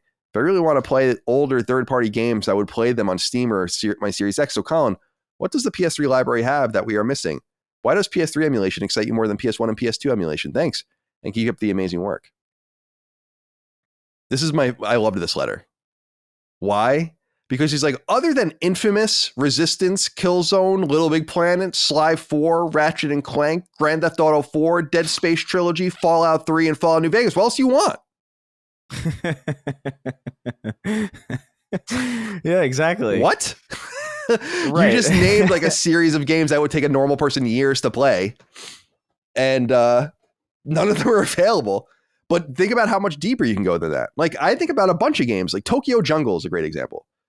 Puppeteer is a great example. I mean, dude, there are a lot of games that are a lot of them that are stranded on PS3. Right. Third-party games up the wazoo. Think about early second-party and third-party exclusives. We can't play Heavenly Sword. Can't play Folklore. Can't, like, what is going on here? I just think I thought that letter was fucking hysterical to me personally. Chris, what do you have to say about why are we so obsessed with PS3 emulation? Do we care about it more than PS1 and PS2 emulation? I do personally, because it's rare. It's not happening, obviously. But I also think that the reason I want it, Chris, is because I think that ultimately we need a holistic digital catalog of PlayStation games going all the way back to the beginning. That's a necessity. Right. And they need to figure it out. And I'm confident that they are going to figure it out. It's going to be on a game-by-game basis, but I think that that's going to start rolling out. Yeah, the issue is that it's conspicuously missing. Like, we now have, and granted, like there's still a long way to go with the PS1 and PS2 catalog for sure, but they are doing that, and that's kind of the point. Is that they are bringing these games for even some of them that are completely redundant. Like, you have 2 versions of Ape Escape 1 for the PSP. Baffling choice, baffling choice to re-release an analog stick dependent game that was ported to a machine that had famously 1 analog stick. But they're doing these things, right? They're putting the effort into getting PS1 and PS2 up there. Like, the most recent one with PS2, right? Like, we just had news of, oh my God, I forget the name. Yeah, it was Star Wars: The Clone Wars. Yeah, and so they're doing that. The issue is with PS3, it's this entire chapter of PlayStation's history that is just conspicuously missing from the platform, and it's only digestible in very, very specific. Like, you've got the Uncharted collection, that's great.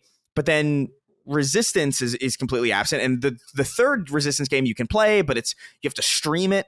It's the only part of this machine that feels clunky. And that's really ultimately like the issue. It's just like we want, like Colin said, a holistic library of the entire history of the platform.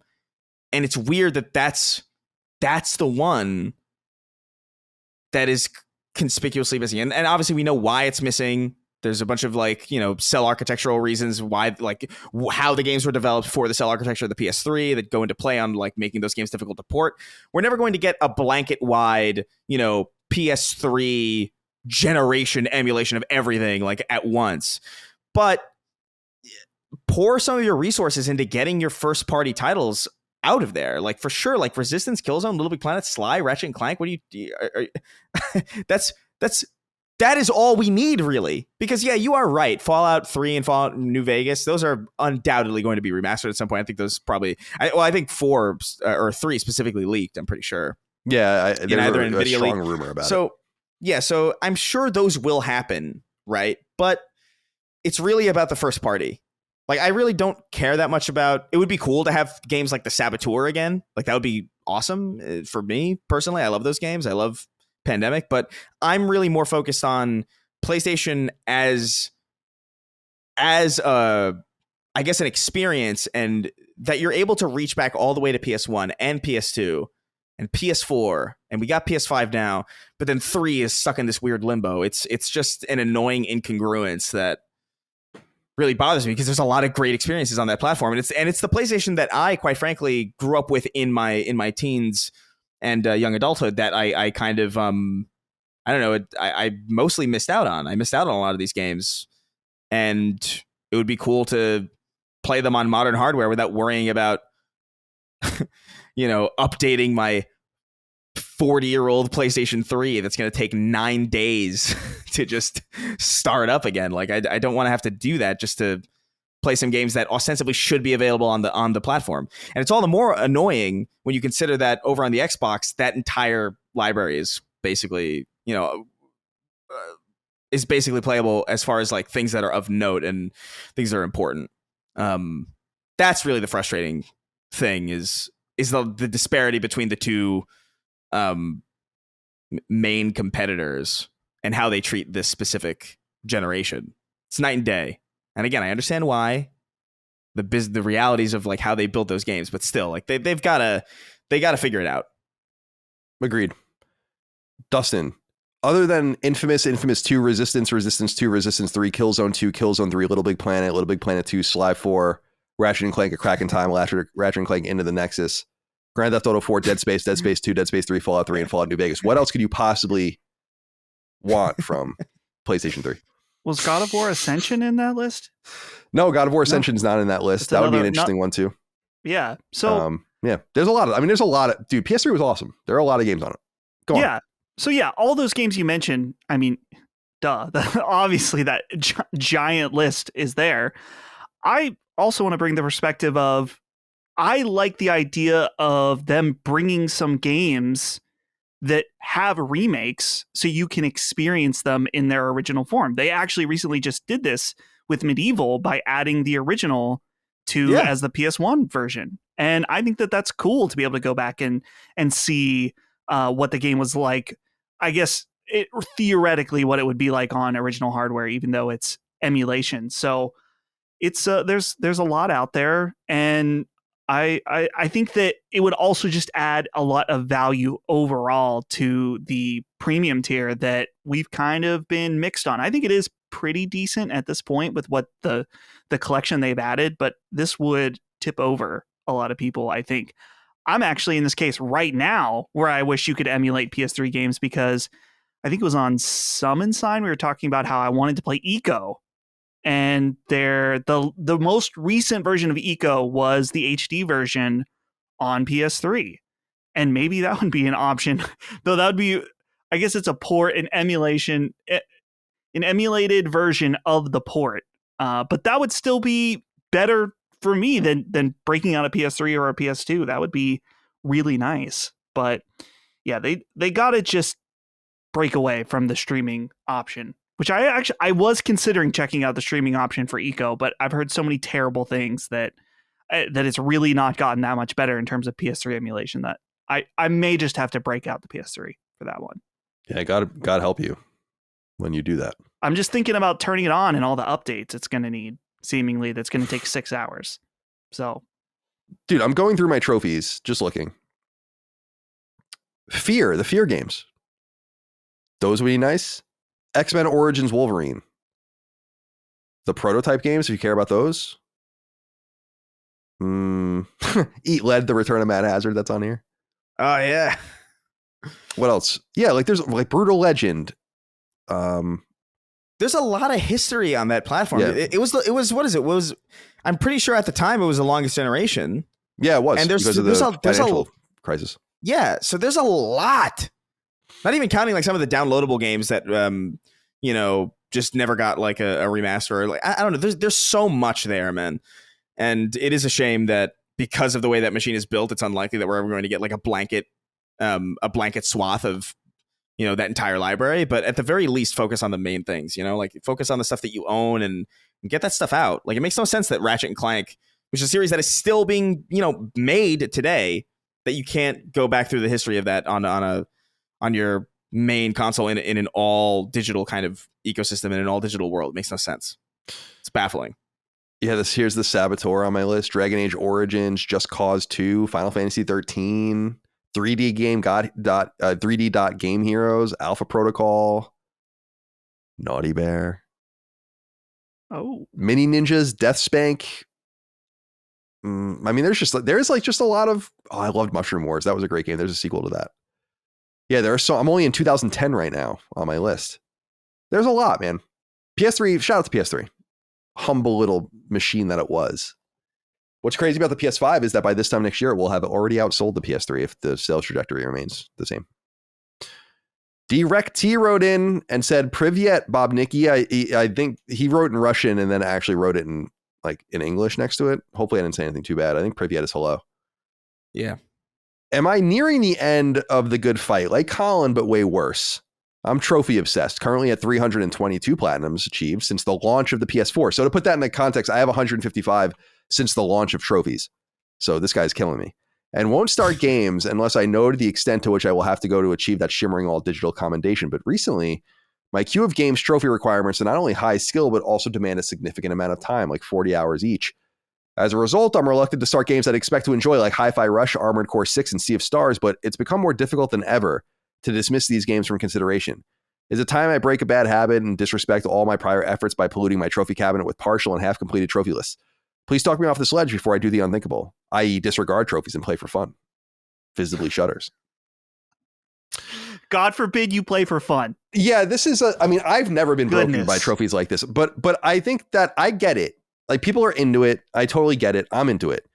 But I have said in my own experience, and you can just look at my trophies, is like, I don't really care. I mean, ultimately I want them, but if a game is out that I really want to play, I'm just going to play it. And whatever happens, happens.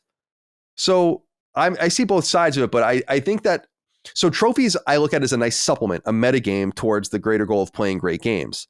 If you're doing it for the trophies and your own enjoyment plays no role in that at all, and you're doing this to yourself continuously, because we're all in that trophy grind where it's like, I really don't want to do this, but I'm going to do it because I need to get the trophies. And it's like, okay, that's cool, but make sure to reward yourself.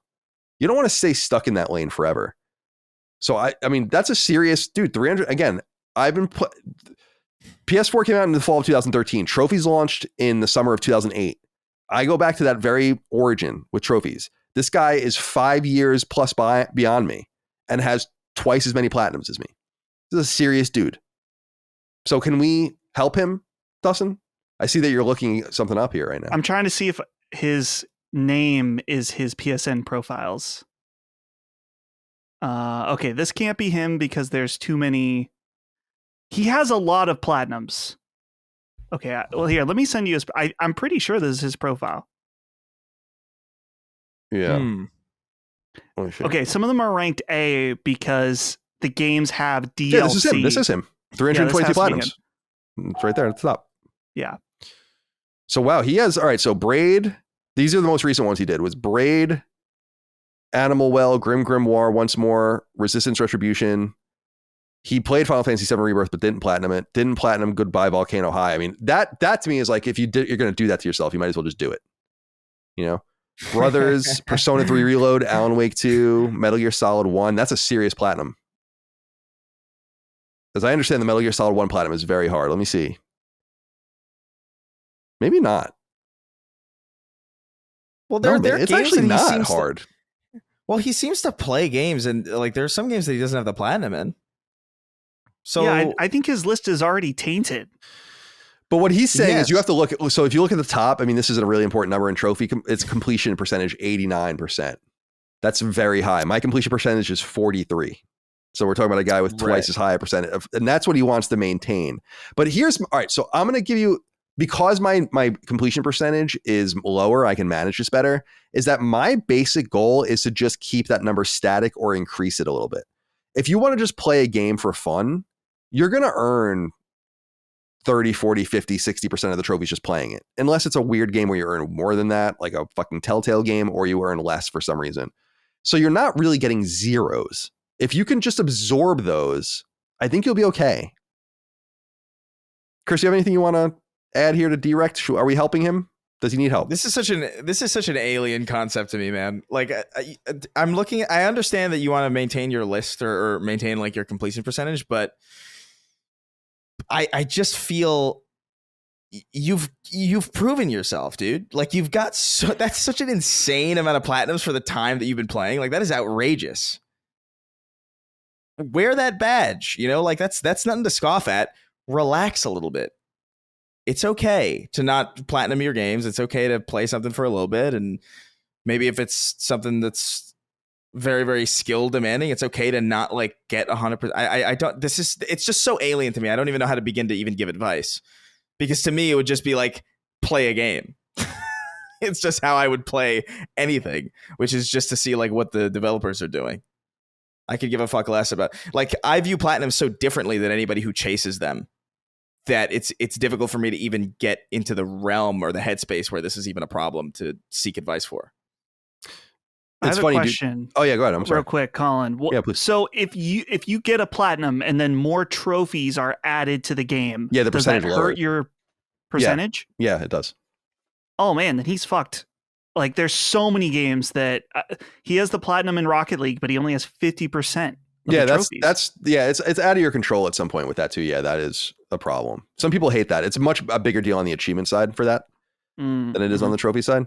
By the way, I want to modify what I was saying, because I was just looking at the trophies for Metal Gear Solid quickly. Actually, these trophies are really hard. Not all of them, but there are like 3 of them that are very, very hard. Obtain the Fox or Big Boss codename. As I understand, you have to beat the game in like 2 hours, don't you, to do that without dying, I think. I don't know. Obtaining the stealth camo means I think you have to beat the game in a certain way. The bandana, I think you get for beating the game. And then you have to complete all the VR missions. Oh. The platinum is at 1.8%.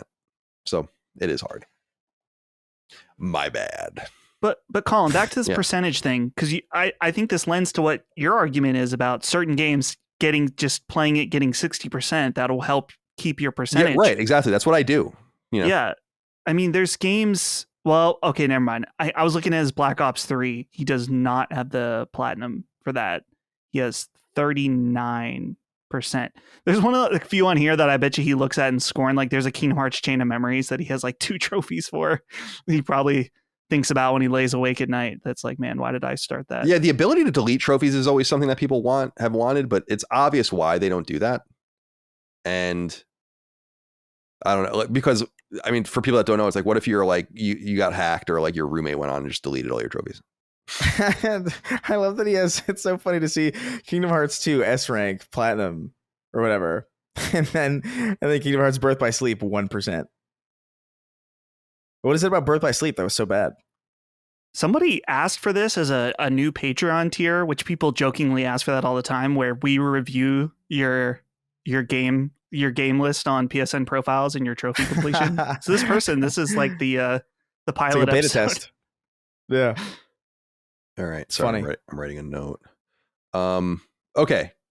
Direct, good luck. You can break the habit. You can have the best of both worlds, in my opinion. All right. Drumlord wrote in, said, gentlemen, last year I built a beefy PC to mod the hell out of Cyberpunk and play it with a path tracing and max settings enabled. Midway through my first playthrough, I decided to keep a game journal to track my character's decisions, interactions, relationships, how she feels about them, and what she wants to do next on any given day. Every day after work, I'm drawn back to Cyberpunk to spend an in-game day or two completing activities, meticulously planning my V's next step, and journaling her experience. The gameplay elements of eating, sleeping, and interacting with other NPCs facilitate the game journal approach nicely, and playing with mods further accentuates the experience. I'm curious, have any of you played a game with a game or kept a game journal before, mainly when playing through RPGs? If not, does it sound like something that would enhance your experience, or would it be too tedious? I'm curious to know your thoughts. Thanks for all the great content each week. I've only known a few people that have ever done something similar to this. The similar analog to this today is my friend Phil Summers, who makes those hand-drawn game guides. And he does something similar where he kind of like chronicles his playthrough through his art. This is an interesting extra meta step. Chris, what do you think about this, about journaling? This is almost like, is this not a form of LARPing? Yeah, when you get to this point, yeah, but you're LARPing almost as like an observer, right? Yeah, I guess this is so abstract in a way that it's kind of hard for me to. I have definitely never done anything like this. There's been there are games where I write down things that I need to remember. For sure. Like I think with Elden Ring, because there was no quest log, I wrote down like, okay, I have to go talk to this person for this thing, or it's leading me here. Remember this name, or like things like that. But I wouldn't really consider it like a journal. Like that's an extra layer of commitment to the bit that I can't. I don't know if I can engage with personally. That's big. You know, that's a lot. I mean, that's a huge piece of dedication. Well, what do you think about this, Dustin? I mean, the closest, I don't know why my mind just keeps going to live action role play of I listened to a 4.5 hour episode of this random girl who's very popular. I don't remember her name on YouTube, did a review of the Disney hotel for Star Wars. Oh, is that Jenny Nicholson? Yeah. I'd never heard of her before, but it was, I watched, took me like a week to get through it basically, but it was really, really awesome. And what I learned from her video, amongst other things, was just the level to which people are willing to suspend disbelief and get involved in things. And it's not even like I'm self-conscious, because I'm really not. I'm 39 years old. I really could give a fuck at this point. It's just, I don't know how to suspend disbelief and do that. Like, to be like, I'm going to get so into this, I'm going to have like a meta experience with this fictional thing. I can only get one level down, really. What do you think of this? Yeah, a lot of people are into role playing to different degrees with games, whether it's a video game or Dungeons and Dragons, something like that. Dude, some people get wild with it. There's a documentary I saw years ago called Dark On. Oh yeah, dude, I love that. I forgot about Dark On, dude. Dark On, dude. Yes. Oh my god, I gotta. Micah would have loved that. I gotta dig that up. Yeah, go on. Dark On is about people. Let's see, it was 2006. Yeah, I feel like I got it on Netflix, I want to say. Yeah. And it's about people that go out and they're hardcore LARPers, where they are when their feet get to the field, they are in character the entire time. It's pretty interesting, but I guess that's many, many levels above what Drumlord here is talking about. I could see this, this is some level of LARPing where you're taking the game to some level outside of it and acting in a role of the character, as in writing a journal and stuff like that. I personally, when it comes to the idea of writing a journal for a game, that zero interest for me at all. That sounds like it would be, as he says, like annoying and tedious. To be honest, I don't like writing anything down by hand. In fact, I maybe write down something by hand like 2 times a year. Like I don't write notes physically. I write notes digitally and stuff like that. So wouldn't be my thing. I like the idea of gaming and roleplay. I've never seriously played D&D. There was a phase where Ben and I and a few other people played D&D, and I enjoyed that aspect of creating and playing a character, but it's not something that I'm desperately going and seeking out. But I could see this enhancing the experience for some people. So if you're into it, Drumlord, I mean, go for it. Yeah, more power to you. Justin Serbo wrote in and said, this is just a PSA for Colin. Buy a DualSense Edge. The utility of the back paddles for efficiency in single-player games is so necessary it's ridiculous. Don't think of them as extra dexterous things, but instead it offloads button presses in dumb places. Perfect example is Stellar Blade's detective mode pulse. Taking your thumb off the stick to hit the touchscreen is so obnoxious. Simply remap the touchscreen button to the back paddle, and I guarantee you're going to have a better experience. That is all. Keep doing God's work. I do think about it because every month in the Circana NPD sales for American games industry, hardware, software, accessories, DualSense Edge is the best-selling accessory every month. Now, I'm not saying that means that like they're dominating because there's not that many accessories. I'm just saying people are buying this thing. It is being used. I know you have one, Dustin. You have one too, Chris? Edger here. Yeah, you're only the one that edges.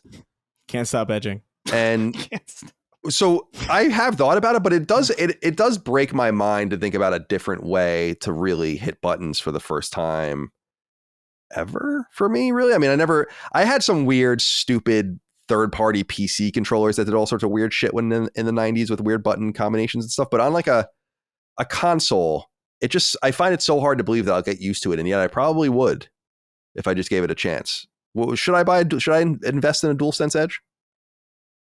I think so. I mean, I think it'd be worth a shot to try it out. I will say the smaller battery life is very noticeable to me. Like the fact that the battery was already bad. It's so bad that normally I try to always put my controller on its dock when I'm done playing. But sometimes it's late at night, you're tired, you just throw it on the couch and then go upstairs.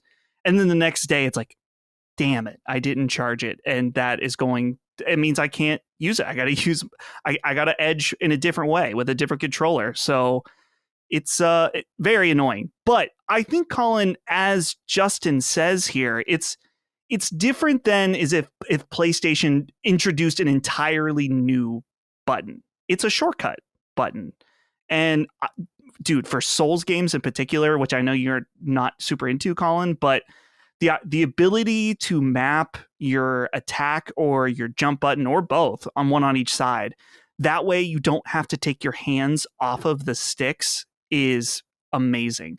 Also for shooters, being able to keep your hands on the sticks and on the triggers, and then being able to jump or melee or something, I have found that it has enhanced my ability to play extremely for particular games. So worth a shot. I mean, we're on the number one PlayStation podcast. Why not start edging today? Yeah, maybe I will start edging. I'm writing that down now as well, next to my Darkon note.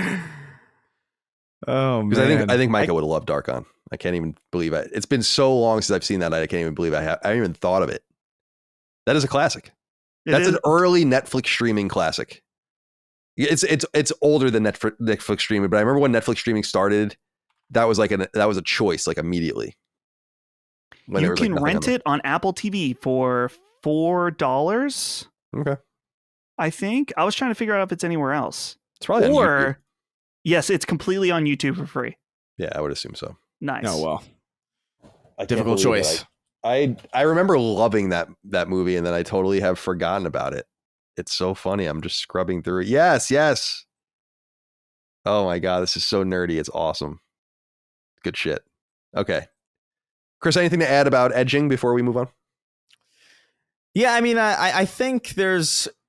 I can't get used to the back pedals personally. Like, I've just become so adept and competent with, like, the way that the button layouts are on every existing controller. Like, I still have issues with PC specifically because the mouse and keyboard feel really alien to me still, even with my years of PC experience. It still feels like there's so many buttons that don't do anything, and I find myself looking down a lot just to make sure I'm hitting the right things. I'm just so familiar with it. And I understand what Dustin's saying, like, taking your hands off the sticks and stuff to shoot is really annoying, which is why, like, I've just developed the claw where, like, my index finger does all the face buttons, so I don't have to do that. Yeah. And it's like, it's second nature to me, and I can't...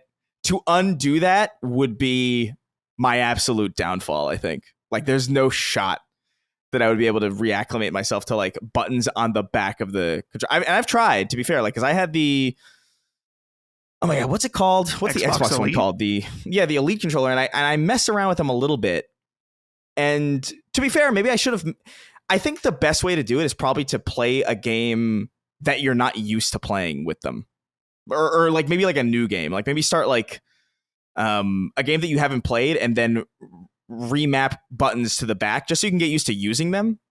Because if you start with a game that you're really used to playing, I tried it with Halo, and it doesn't work because my brain just automatically goes into, like, oh, what have you been doing for the last 20 something years when you've been playing this game? You're going to default to that. You're not going to remember the back buttons. But with a new game, I feel like you're right off. So that would be my recommendation to you if you start using it, if you decide to jump into this controller. But yeah, I don't know. It's not for me. Not yet, anyway. Maybe at some point when my finger crusts off from intense arthritis from being bent in this disgusting way over the face buttons, then maybe I'll control with your give it a Neuralink shot at that point. Yeah, maybe. Not ready to edge, but potentially a future edger. Yeah, an edger in training.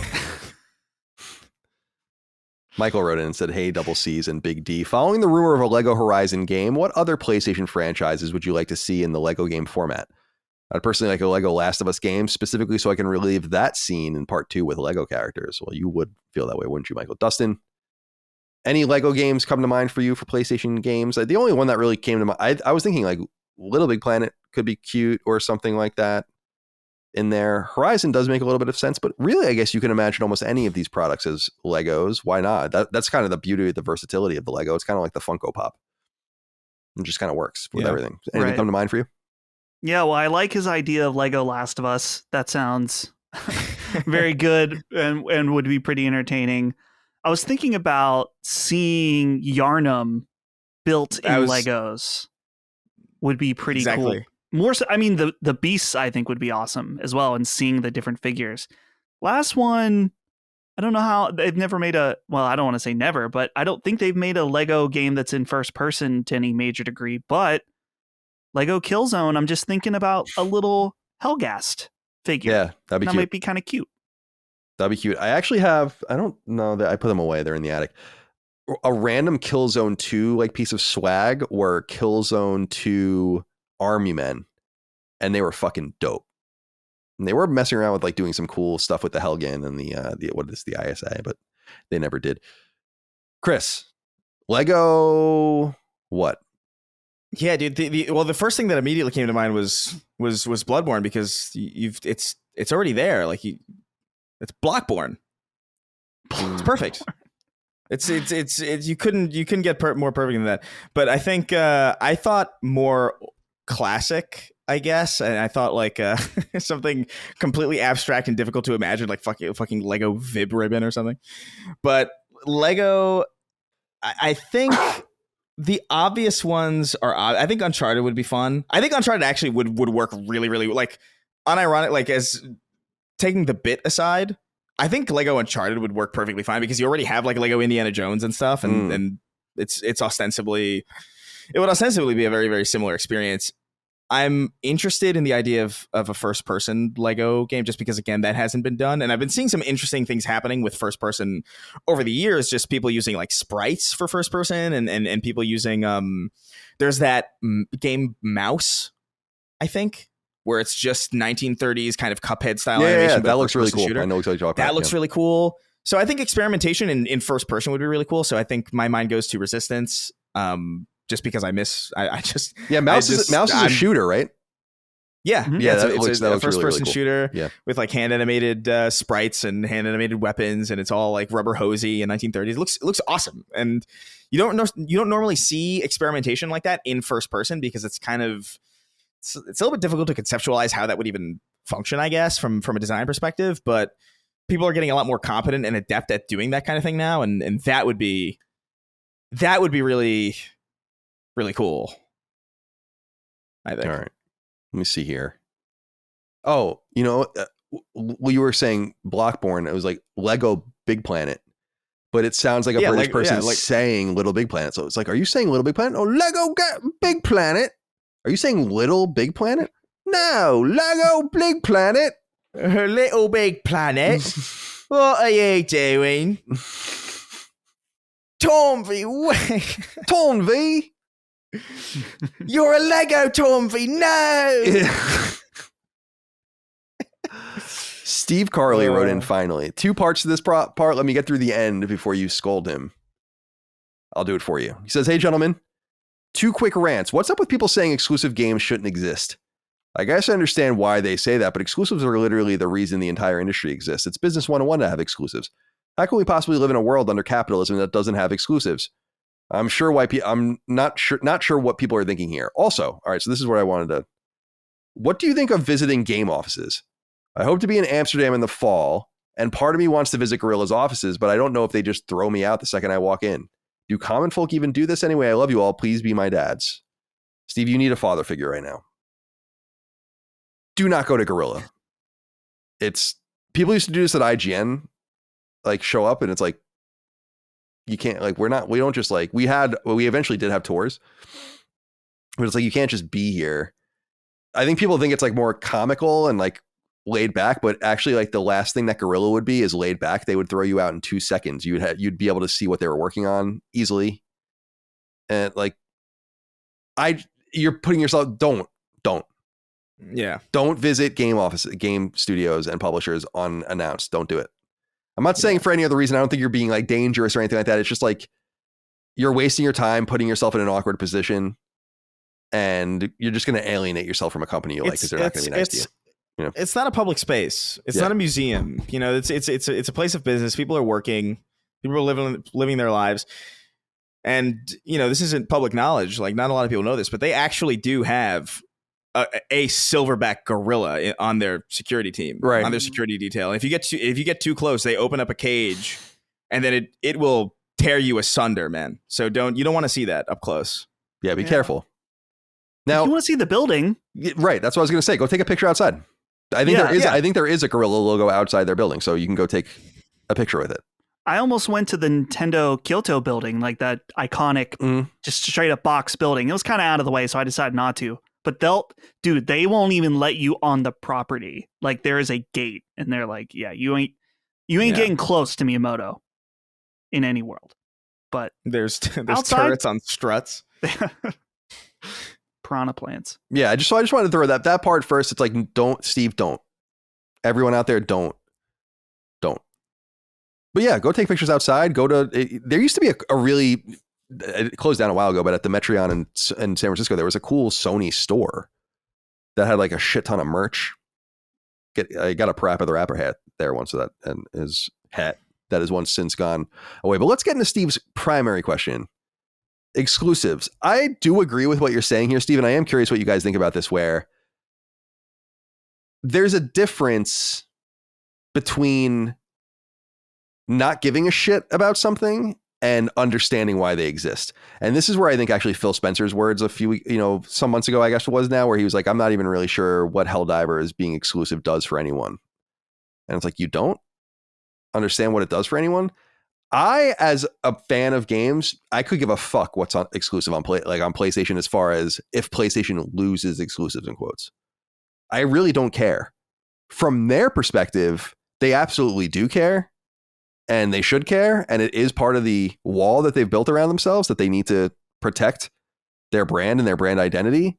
But I think those are two different things. It's very similar to what we were saying about Assassin's Creed the other week, where it's like there's a difference between noticing and caring.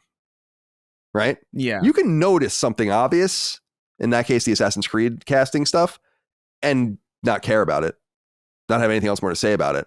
And so that's kind of a similar thing with exclusives, where I'm like, I personally don't lose any sleep over what's exclusive and what isn't, because I just like whatever. And I'm exposed to a lot more PlayStation games and PlayStation published games because that's the console I play on. But they should definitely care. And they do definitely care. And it is kind of weird when there are people in the industry that are like, there just should be no exclusives at all. It's like, well, again, are we talking about like a factual, like you think this, or I'm sorry, a subjective you think about this thing, or something that you think could really happen? Because people often say, and Dustin, let's go to you first. People often say with film, it's like, well, there isn't like a Paramount movie theater, and there isn't like a VHS or a VCR that played only Sony pictures. And I'm like, yeah, but there are consortiums in those worlds. I've lived through multiple replacements of old media. There's a license on the front end there, so that, like, I think JVC owns the VHS, right? But they license it to everyone. Sony, I think, owns the Blu-ray, or is on the consortium that owns the Blu-ray, and they license the Blu-ray technology to everyone. So it's actually still happening. It's just broadening it out from there. It's just another degree, like several degrees farther from that, of having like exclusives locked to consoles. And it's always been like this. So I do think it is a little strange. Like, from the very beginning, from the very first consoles, there were exclusives forever. So what do you think about this? Do you think people are kind of, let me pitch it to you this way. My theory on this is that a lot of people want to come off as being as agnostic and fair as possible. Sure. I feel like there's a big difference between saying exclusives shouldn't exist and saying, I wish people could play games everywhere. Because I think that's something Chris and I have said. It's like, oh man, it would be awesome if everyone could play Final Fantasy VII Rebirth. But it's kind of the same sentiment that's like, I wish all video games were free so that everyone could play them and enjoy them and not have to worry about the finances of them.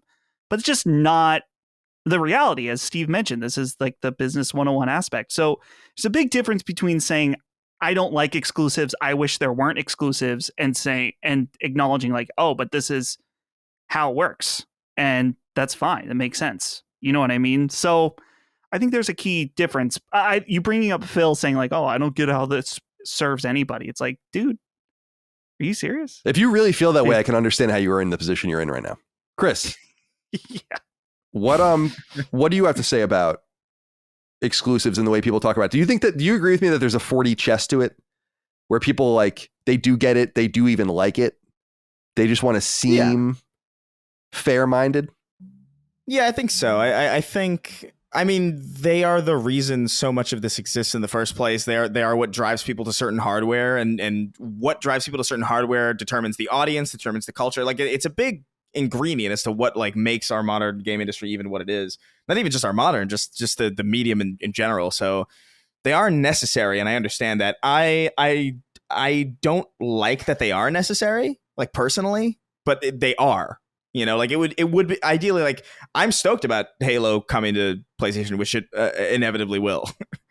That's very exciting to me, because to me it's just kind of like, well, why wouldn't you want this amazing series in as many places as you could possibly get it? But yeah, I mean, I remember being, in high school and being excited about, like, exclusives specifically because they were exclusive in some way. Like, it was like, ooh, it's exciting, like something coming to our platform, cool. So I think you'd have to be intentionally misfiring or intentionally not getting the point to not understand why they are important. But, I get the sentiment of, it would be great if we didn't have to worry about. There is some semblance of like, man, how much shit do I have to worry about already? It's like, just put the thing on my machine and be done with it. So I understand that also on some level.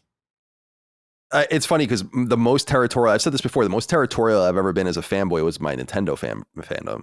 And I still kind of feel that way about Nintendo games, where people are like, wouldn't it be cool if Mario was on Xbox and play? And I'm like, no. Like, I feel like they would be like, ugh. We don't want to put our fucking Mario game on PlayStation. Are you kidding? We make it for our own console, and we all understand that implicitly. So, yeah, I thought that Phil Spencer comment was weird. I think people's behavior around it is weird, but I would be lying if I told you, yeah, I care about PlayStation having a great ecosystem of games accessible to me, and I happen to like a lot of their games, and that's great. But as these games peel off and go to PC or whatever, and people are like freaking out, I'm like, I really don't care. Like, I can't feign caring. I've always had a more multi-platform, very limited, exclusive, publisher-driven mentality with PlayStation since the very beginning, since I started playing PlayStation 30 years ago, almost. So, 28 years ago. So I look at Nintendo still the same exact way, though, where it's like, that's never going to happen. It's not going to happen, and you don't have to worry about it happening. All right. Yeah. Let's get the hell out of here. It's time to go. Chris, goodbye to you, my friend. Take good care of yourself, and please be well. I shall. I was kind of in front of it the whole time, but you can kind of see that's a test table. It's for the show. Awesome. We're using it to kind of like gauge like how big the real table should be and how far apart we should be when we start doing the Snark Tank in person. But it's happening. I got boxes. The next time we record, this room's gonna be. I'm probably gonna pull the green screen up, which is probably dangerous, but we'll see what people where people put me, because it's gonna be a mess behind me for a while. Is Derek still on his way? He came and left. He's officially packing. He'll be here. I think he'll be in his place, I think, in about a week. Oh, cool. So we got the next week of just kind of building it up and soundproofing and getting some carpet in here, getting the table, getting all the equipment and all that stuff. It's going to be really annoying, but it'll be cool.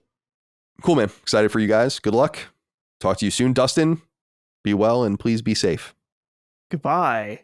Chris, we were talking about our college dropout status. I just saw there's this thing being shared around. MKBHD got his like honorary doctorate for speaking at a college. That's when I had an idea. What shitty college out there could we speak at their commencement to get honorary degrees? Who is low enough that they would take Dustin Furman and Chris Raygun of Sacred Symbols to speak at commencement? And then we can get, we can have some kind of degree.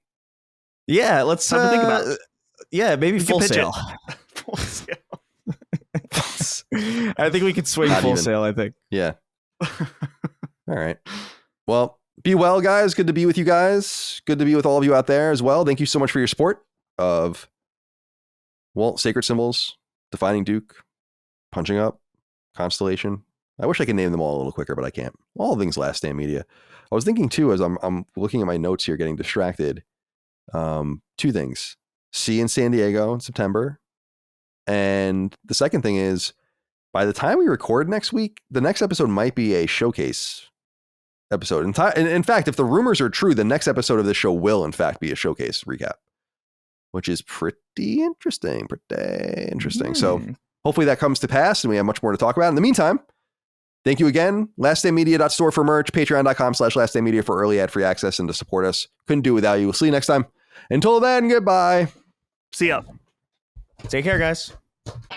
Sacred Symbols, a PlayStation podcast, is a product and trademark of Last Stand Media and Collins Last Stand LLC, and is proudly recorded in the USA. The show is conceived by, is written by, and is directed by me, Colin Moriarty. My co-hosts are Chris Raygun Maldonado and Dustin Furman. The show is produced by executive producer Dustin Furman.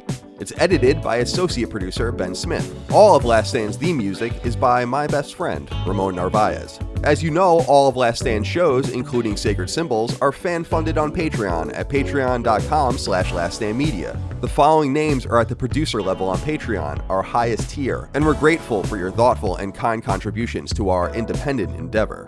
Thank you.